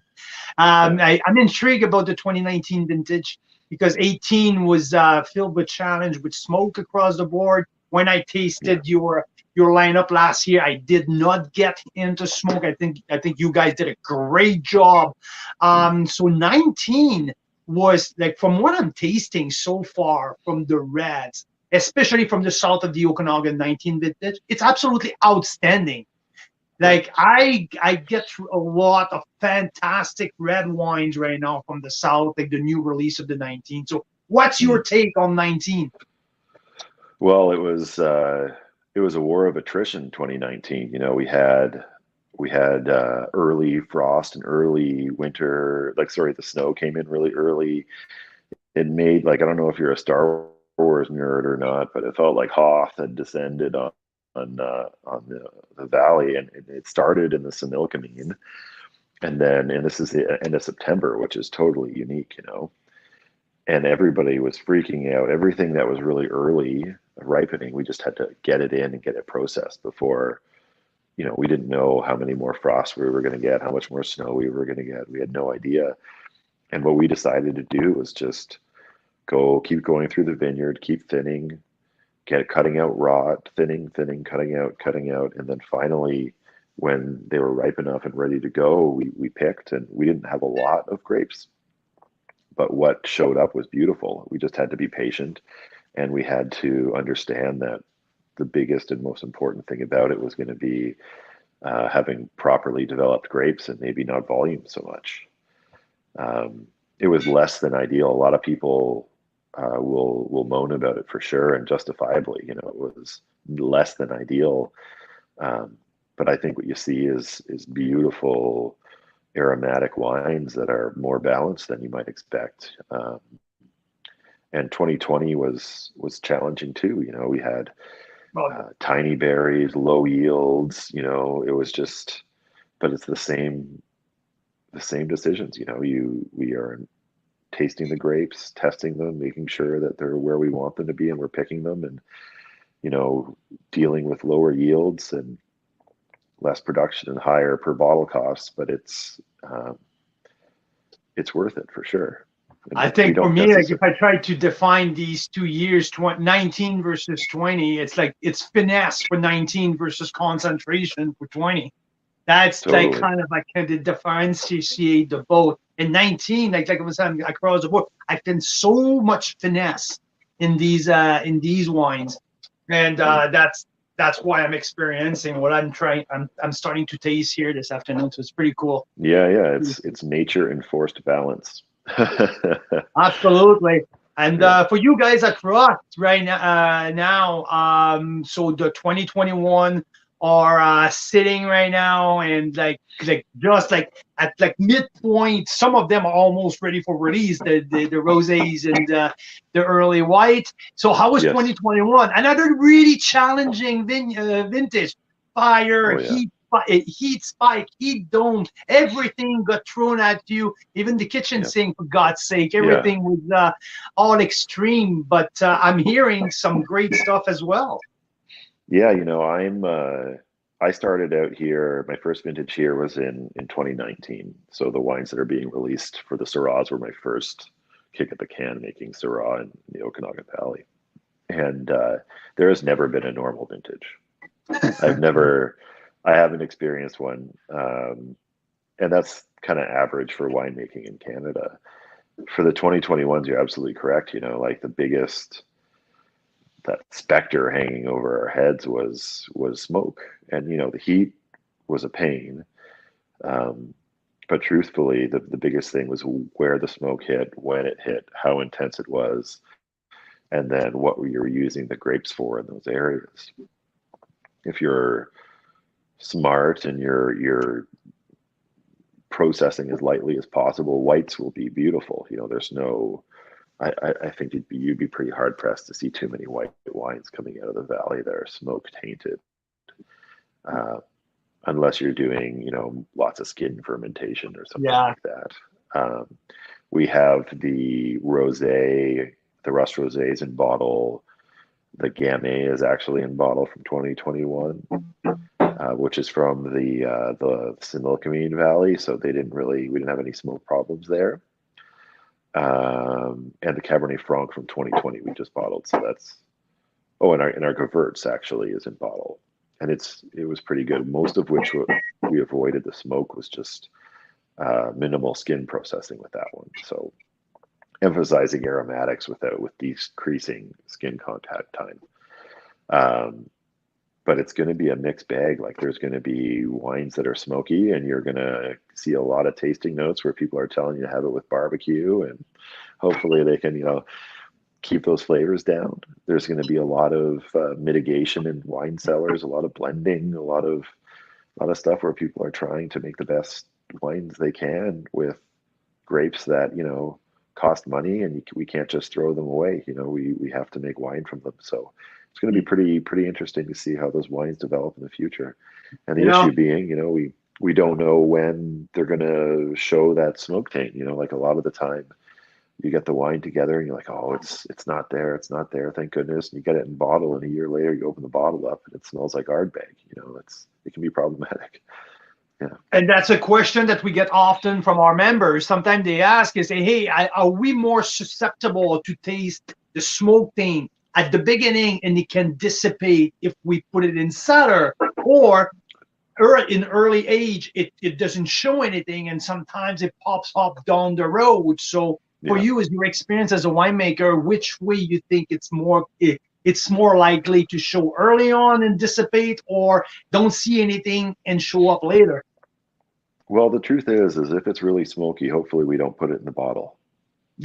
So you know, you have to have hopefully some integrity as a winery and decide, you know, what you're working with and what you want to show people, and if you want to try and pull a fast one on your customers, which is not good business sense and is not good integrity either. You know, like we are very fortunate. You know, I will say that we have seen very little smoke taint in our wines right now, but they're sitting in barrel, and who knows when that's going to pop out and rear its ugly head. So if we do see it, we will mitigate it as best as possible. There's certain things that we can do. And truthfully, you know, like I've seen a lot of the tasting notes from critics from the 2018s, and a lot of them have been calling out a lot of smoke taint. And, you know, maybe in those kind of cases, it's better to drink it earlier, and so at least you have a lot of fruit to come up against the smoky flavors. Because, you know, if they kick around and you're aging a wine, you're going to end up with a more mild wine, but with smoke. So I suppose my advice would be to drink them young. That's a good advice. I definitely came across, I would say, a little bit past the smoke grill barbecue aspect. It tend a little bit towards more the ashtray. And that's at that point that it's become unpleasant instead of, to me, at a light level, when it's more showcasing the grill, like like a little bit of the grilled sausage or grilled meat, it's pleasant. But when we get on the other side, that's where, like, whoa, okay, now we're seeing a big problem here. Yeah, I have the same issue with Brett. You have a little bit of Brettanomyces in a wine, a little bit of kind of funkiness, and I love it. Too much, and it drives the car, and it's no good anymore. You're right. You're right. Hey, how many cases Russ is producing at that stage right now? Because you guys started fairly small. Now you're increasing your production, tapping into different sources of grape, increasing your holding of vineyards. So where are you at in terms of production right now? We're still pretty small. You know, we're about 4,000 cases. So we don't make a ton of wine. These ones we do, like I said, about 8 to 10 barrels each. We do about 10 barrels of Zinfandel. We've released actually a new wine coming out that just went to our wine club members this year. It's a blend of all the grapes that we have down at our South Rock Vineyard in the Golden Mile. So it's co-fermented Zinfandel, Merlot, Cabernet Sauvignon, and Gewürztraminer. So we picked the Gewürztraminer early. I started a fermentation in my office with a cluster of grapes, and I dumped that culture into the Gewürztraminer grapes, and then we put in Merlot, and then we put in Zinfandel, and then we put in Cabernet Sauvignon, and it's all fermenting together. Right now, it's all in barrel, and it's a really neat wine. You know, we wanted to make something that showed the place. But not trying to take a riff on somebody else's region, you know, like somebody else can make a Bordeaux wine, that's fine. Somebody else can make a Rhone blend, that's fine. You know, whatever they want to do, but we wanted to try something a little unique, and the wines are beautiful. It's really exciting. It's a little take. I came across something like that with Jeff, the director of wine at Mont Boucherie. So Jeff used to be at Marion Essence, and they do their Cap Franc co-fermented Gewürztraminer. I had the Yeah. chance to taste it a couple of times over the summer, and what a unique and cool wine. So I like that you guys are getting down that path. I will definitely get a kick at that. I need to taste that wine, that's for sure. Hey, Ryan, when you I greatly appreciate you spending the time, taking some time this afternoon to talk Syrahs with us. Before I let you go, if you get home tonight and the little guy is in bed and you decide to crack a bottle of Syrah, outside of any Ross Syrah, what you gonna crack? Oh boy, I have some Saint Joseph at home. I'd open that. I love the way you're thinking. I have one Yeah. here in the lineup tonight, so we can compare. Nice. I have Jean-Louis Shaw of Ferris 2017 that is going to be open tonight. Come to benchmark all of these Okanagan and Niagara Syrah, and also have a Erie Lakeshore as well that we're going to try. But Awesome. it's an exciting day. I appreciate you, Ryan, and I bet that we're going to be in touch again very soon. I bet that Carl's Wine Club and Russ can do something pretty cool together. Certainly, that'd be amazing. Thanks, Carl. Thank you very much. Enjoy Syrah Day. Enjoy the rest of your day at the office. We'll chat very soon, Ryan. Thanks a million. Thanks. That was pretty cool. Damn, that was super cool. Yeah, I really enjoyed my conversation with Ryan. It was my first connection I had with him. I'll send up a couple of emails here and there, but cool guy, great knowledge. That was a very interesting conversation. Yeah, very cool. And I like how Ryan was so forthright around, what you can expect around smoke taint as well, and how it's, not always as straightforward as you think.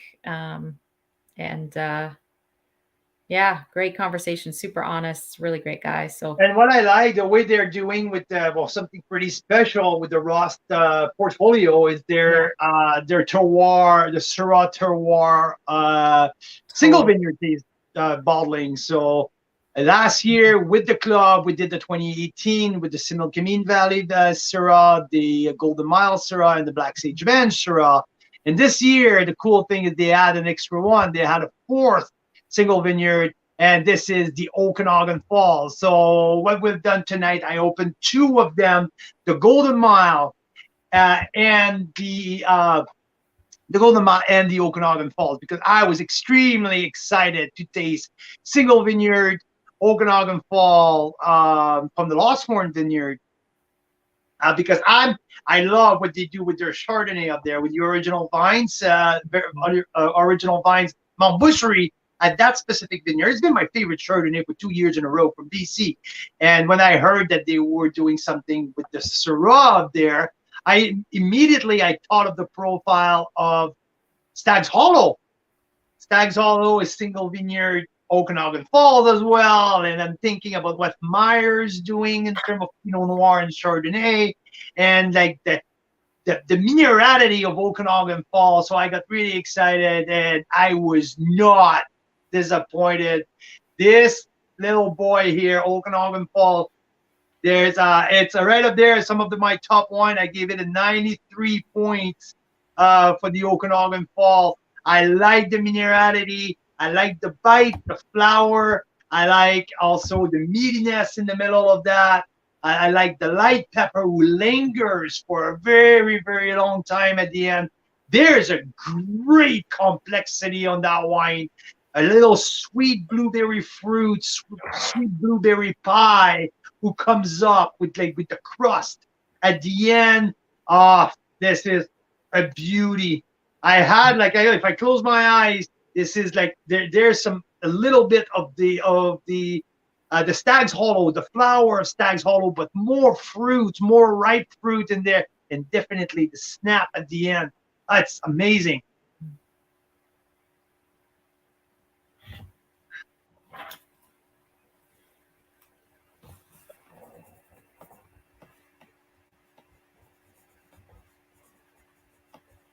What a great texture.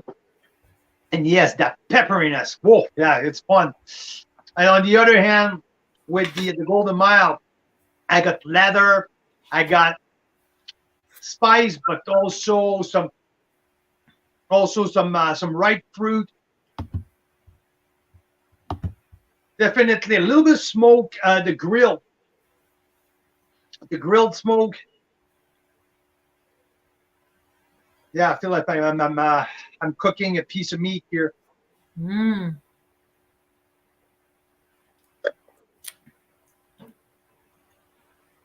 Mm. So pleasant. I think I know what you mean. Yeah, so a little sweeter fruit on the Golden Mile, but more minerality, more grippiness on the Okanagan Falls. So yeah, 93, 92. That's where I'm getting into these two side by side, led by the Okanagan Falls. One of my favorites here. Definitely right up there near my top 5. I think it gets into my top 5 near the end. Same level of Moraine and OK Falls, Ross are really, really right up there here. Below the Mouchadre, Ice Cellar, and Maverick Bushvine are the 3 wines at 94. And on its own, I have the Streetfoot Toad all the way up there. I have 2 more to taste. 2 more to taste. The Time Family of Wine 2018 versus new wine. And I was keeping it for the end for a reason, because I've never tasted Howard Soon Syrahs from Vanessa Vineyard. I recall everything that I taste from Howard from Sandhill back in the day. He was a genius of small lot Syrahs early on in my career. I always loved what he's been doing. And now he's with Vanessa in the Similkameen, and I've never tasted anything of their wines. I am really thrilled to have my first glimpse of Vanessa Vineyard. So Mira, if you want to come and join me here for the finale of tonight's show, from our friend Kimberly Undermark here at Time Winery, the 2018 Time Syrah, and on the other hand, the Vanessa Vineyard from the Similkameen. So we're just going to wait for my lovely business partner here to come on my side of the office to finish that great 5 hours show, 5-hour marathon. Yeah. So this time, is awesome. Time in my right hand. Okay, help me remember this time. And smaller pour. Okay, Vanessa. Stop. Here you go. Vanessa and Oh, Time. amazing. Are you leaving again? You're not staying? Definitely meaty here. Oh, yes. That's one of the top level cured meat that I had all night long. You're on the Time still, right? No, I'm on the Vanessa. You're on the Vanessa. Well, you got to give me a second to switch things over. Time's a little bit more oak on the nose. I got more oak here. Oak and herbs. And Vanessa, I got cured meat. Wow, yeah, big time. And flowers.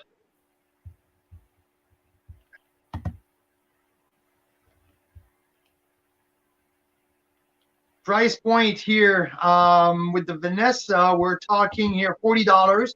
So pretty standard for premium Syrah. And 41. with Time, 41. 41. And Yeah, with the $40.99. with Time, we have like same price here. We have same price, same vintage, just different regions. So Time sourced their wine down to the Oliver region.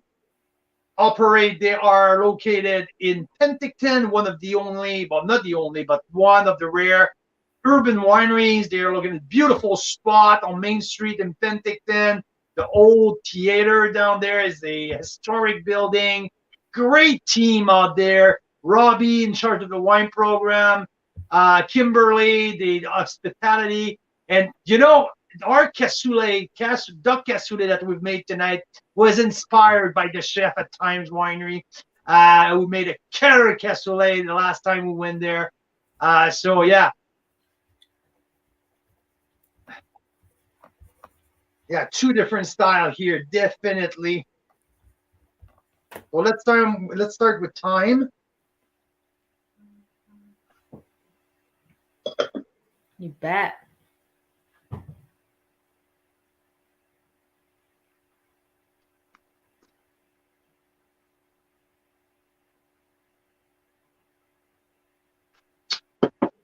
Oh, loads of spice, loads of pepper, loads of herbs, ripe fruit, tobacco, chewy, full body.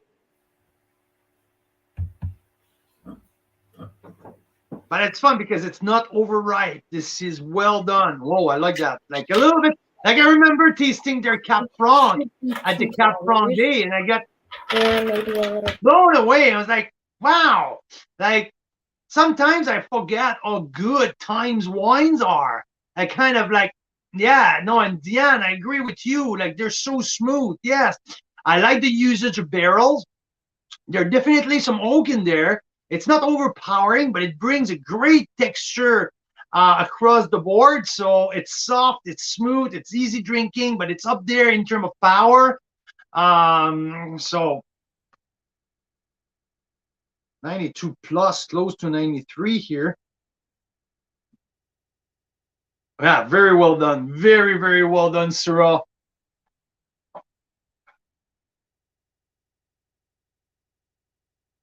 That Vanessa nose is really intriguing. There's so much to dig. There's so much complexity on the nose in that Vanessa. Yeah, I just want to say, you know, fun things that we get from members. So Diane Brown just had this exact time Syrah tonight, so that is super cool. She sent us a picture of the Syrah with us in the background, which is super fun. And awesome. I want to mention something else, Carl.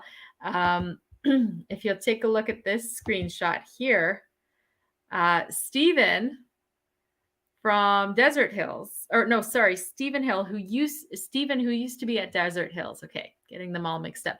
Stephen, who used to be at Desert Hills, is now at Tinhorn Creek, just around the corner. His stepbrother, I think, is still at Desert Hills. Yeah, he's in the cellar. He works as an assistant winemaker. They were both tuned in tonight. He said it may not be Syrah, but it's a great wine to drink while watching a great stream. And I thought that was so sweet. So he's drinking our Members Red Carl's Wine Club blend. So that's really nice. That's great to hear that you're enjoying time, just like we are right now, Deb.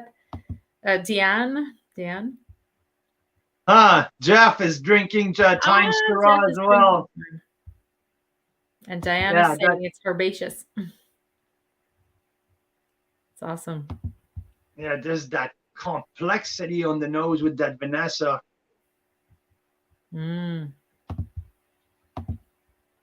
Yes, tell us more about the Vanessa, because I have not. I haven't tasted it. This is the Vanessa here. Intrigue here. Yeah, I couldn't. That's one thing that I was wondering, because I can smell alcohol on the nose. It's a 15.2% alcohol, so it's big. It's a monster. Yeah, there's a lot going on the nose. There's herbs, there's flower, but there's like that ripe fruit, a lot of smoked meat in there.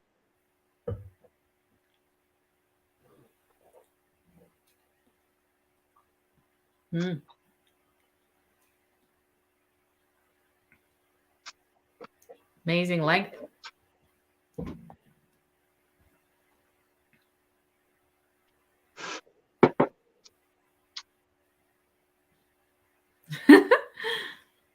Probably the bigger body wine of all night. Yeah, it's got this grip that just like keeps going. It's grip, it's weight. There's a weight in there as well. Like it's heavier, it's bolder, it's rich. Yeah. Yeah, it's definitely up there in terms of body. Like that's the heavyweight. There's not an extreme length though. It's kind of cut short at the end. I get quite a length. I don't know. Maybe I mixed up my wines. So it's interesting on how big it is.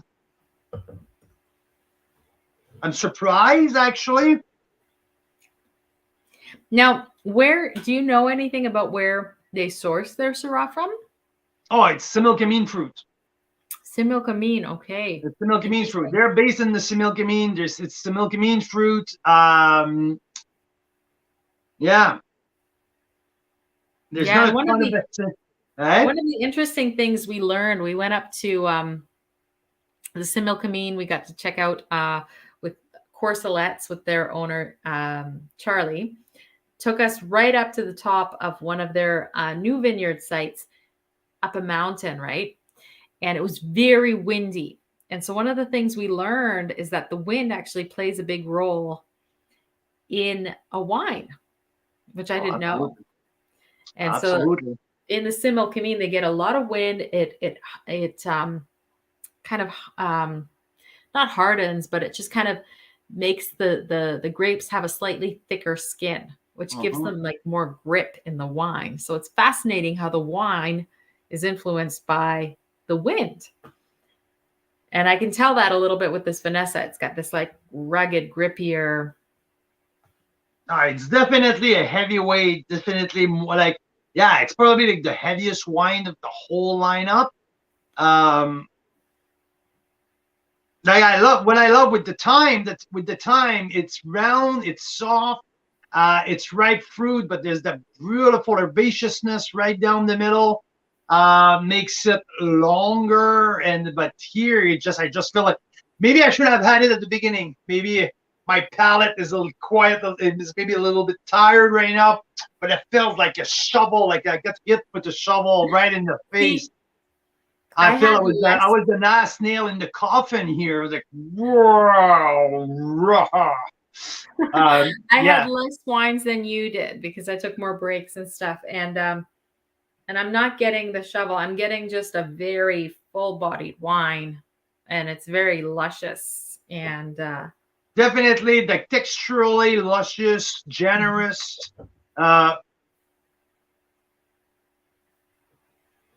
Yeah, gorgeous wine. Yeah, absolutely.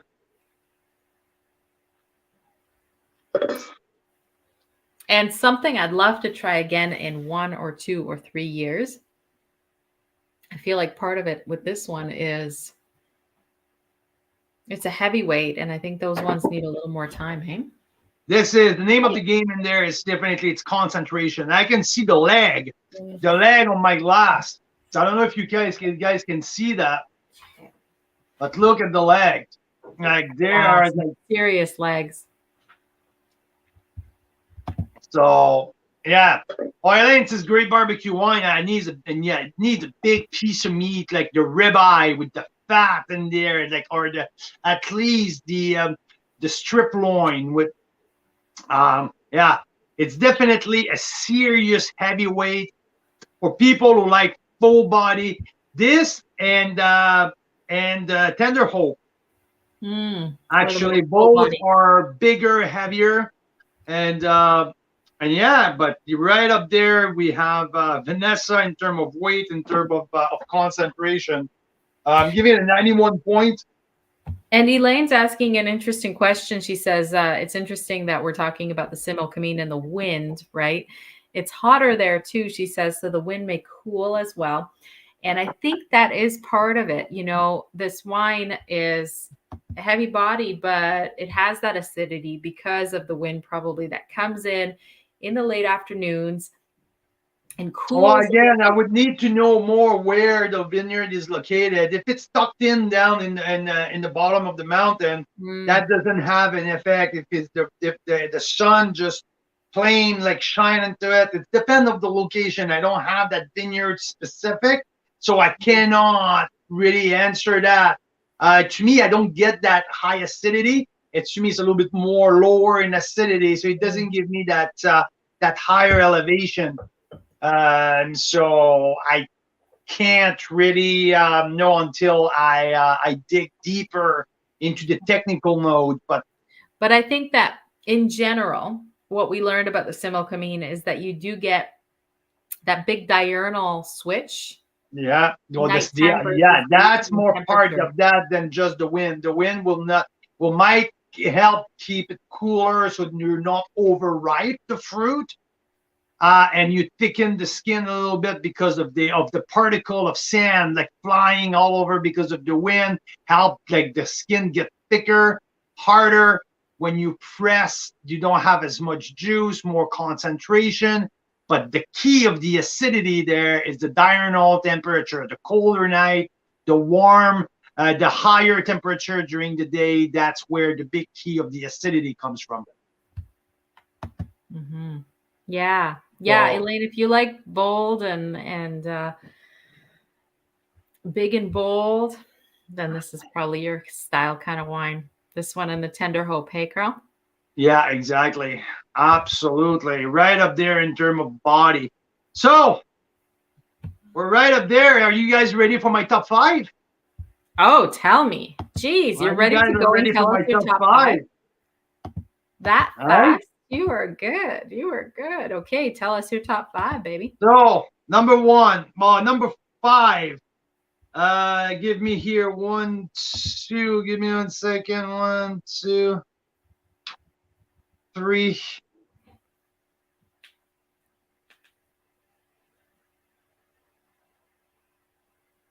See, So this is the beauty of not actually consuming the wines that he tastes. He is so on the ball at the end of an episode. I have to. It's been over 5 hours, Carl Boucher. It's amazing. So number 5 will be from the 2019 vintage Okanagan Falls Rust. Rust Syrah Okanagan Falls will be my number 5. My number 4 from Oliver, BC, from the 2019 vintage Maverick Bushvine Syrah. That's my baby. That's my favorite for that price point. From number 3, from Lake Erie North Shore, Mouchadre Syrah from the 2016 vintage. Number 2, from Niagara, from the 4 Mile Creek appellation, we have Ice Cellar 2018 vintage. Wow. And number 1, everyone knows about it. Number 1 from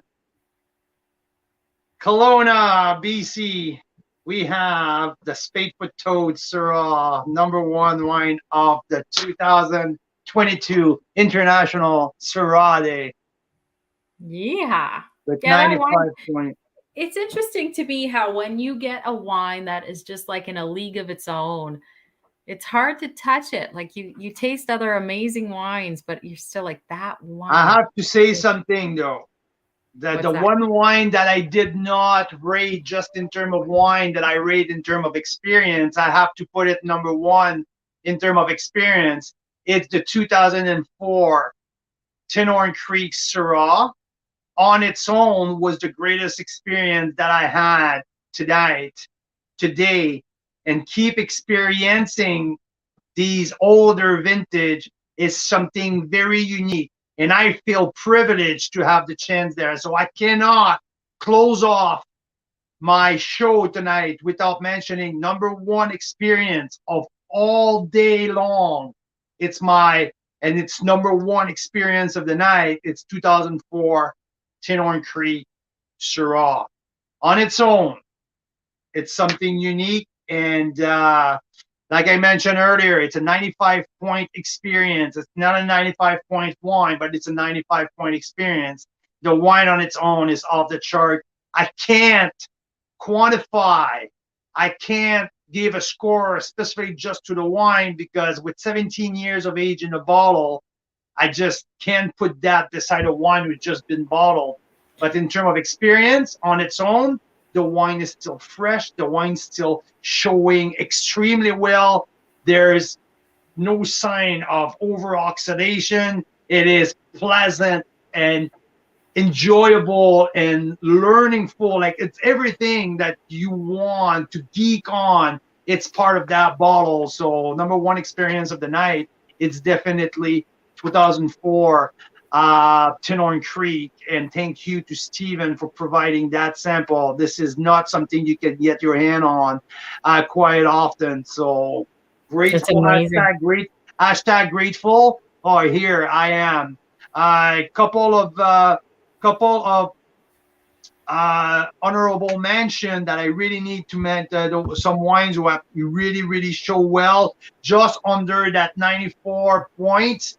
I have Mount Boucherie Reserve, Syrah, right up there. The Moraine is showing freaking amazing. The Reserve. The Reserve, yeah. The Moraine showing really amazing. Also, yeah. So these are the two wines who are really close by, what could have been number 5 as well. So, but right down there, these wines are right up there. So there's been some pretty phenomenal wines tonight. Pretty much every one was over 90, 91 points. Yeah. And that's amazing, because these are 35 wines, right? So now we didn't get to 2 of the international ones, did we? No, I didn't, and I have no interest tonight. That's okay. Sorry. We tasted the most expensive one of the international ones we bought, and I have to say, the Saint Joseph Jean-Louis Chave, Opheris 2017 vintage. I tasted it. It's good. It's a good wine. For $60. It's not close to Spadefoot Toad. Is it maybe closer from Mouchadre? Maybe, but more expensive. Oh, $20 more. So yeah, more than over $20 more. So yeah. So every time we do this, and I taste the international wines that you've tasted many times, Carl, but I have not, I'm always really truly impressed, because it's not just kind of a biased thing that I love Canadian wine because that's pretty much all I've tasted. It really confirms that what we're doing here is extremely good in Canada. Yeah. Mm-hmm. Yeah. Thanks, Ken. It's great to see you guys. So I think we're wrapping up. Hey, Carl Boucher? Yeah, I think so. Let's go check this. Our kids didn't no, they're good. House. The middle one is in the middle of a cupcake tournament. In an app. So he just brought me $5 that's supposed to help him in the cupcake tournament. So I was like, go check with your older brother. It's 9:15, so let's go shut that off, because that's right. We have another party at home tomorrow. We have some guests coming over. We're gonna retaste all of these wines side by side with Kimberly, Jeff, Rob Amersley, Michelle, Karen Chapman, and Jan. So I'm really looking forward to get outside of my own bubble, share my tasting notes with our guests tomorrow to see where my opinion stand among all of our guests who are all have an outstanding wine knowledge. So I am extremely excited to share our cassoulet and this amazing lineup of wine. So yeah, it was exciting to get into tonight. I'm even more excited to get into tomorrow to validate this here. So this is my score of every single wine from tonight. So on that note, Mira Boucher, you were absolutely fantastic here. Thanks for your help. Thanks for your research. Thanks for organizing a bunch of things for us. So I'm grateful. Thanks to all of the wineries who are part of it. If some wines are scoring higher, but every single wine in that lineup was worth every single penny effort. And thank you to the winery supplying the sample. Thank you for the winery believing on what we're doing and being partner with us, and hope that like our members are enjoying what we're doing, because we truly enjoying what we're doing right now. So Totally. And Rob's updating us on the Olympics. The women's hockey team is up 2-0. there you go. Awesome. Gold medal Awesome. game. So our Canadian teams are right up there. And Yes. my Calgary Flames are kicking ass. So we're getting to 8 win in a row. It's 3-0 now. So There you go. awesome. Boom. So Canadian wine lovers, Syrah wine lovers, Carl's Wine Club members, thank you for tuning in with us tonight. It was International Syrah Day. We've been now for 5 hours and 15 minutes. So thank you so very much. And we'll talk to you next time when I drink some water and our teeth are no longer purple. Yeah. Thank you very much, everyone. Have a good night. Cheers. Happy Syrah Day.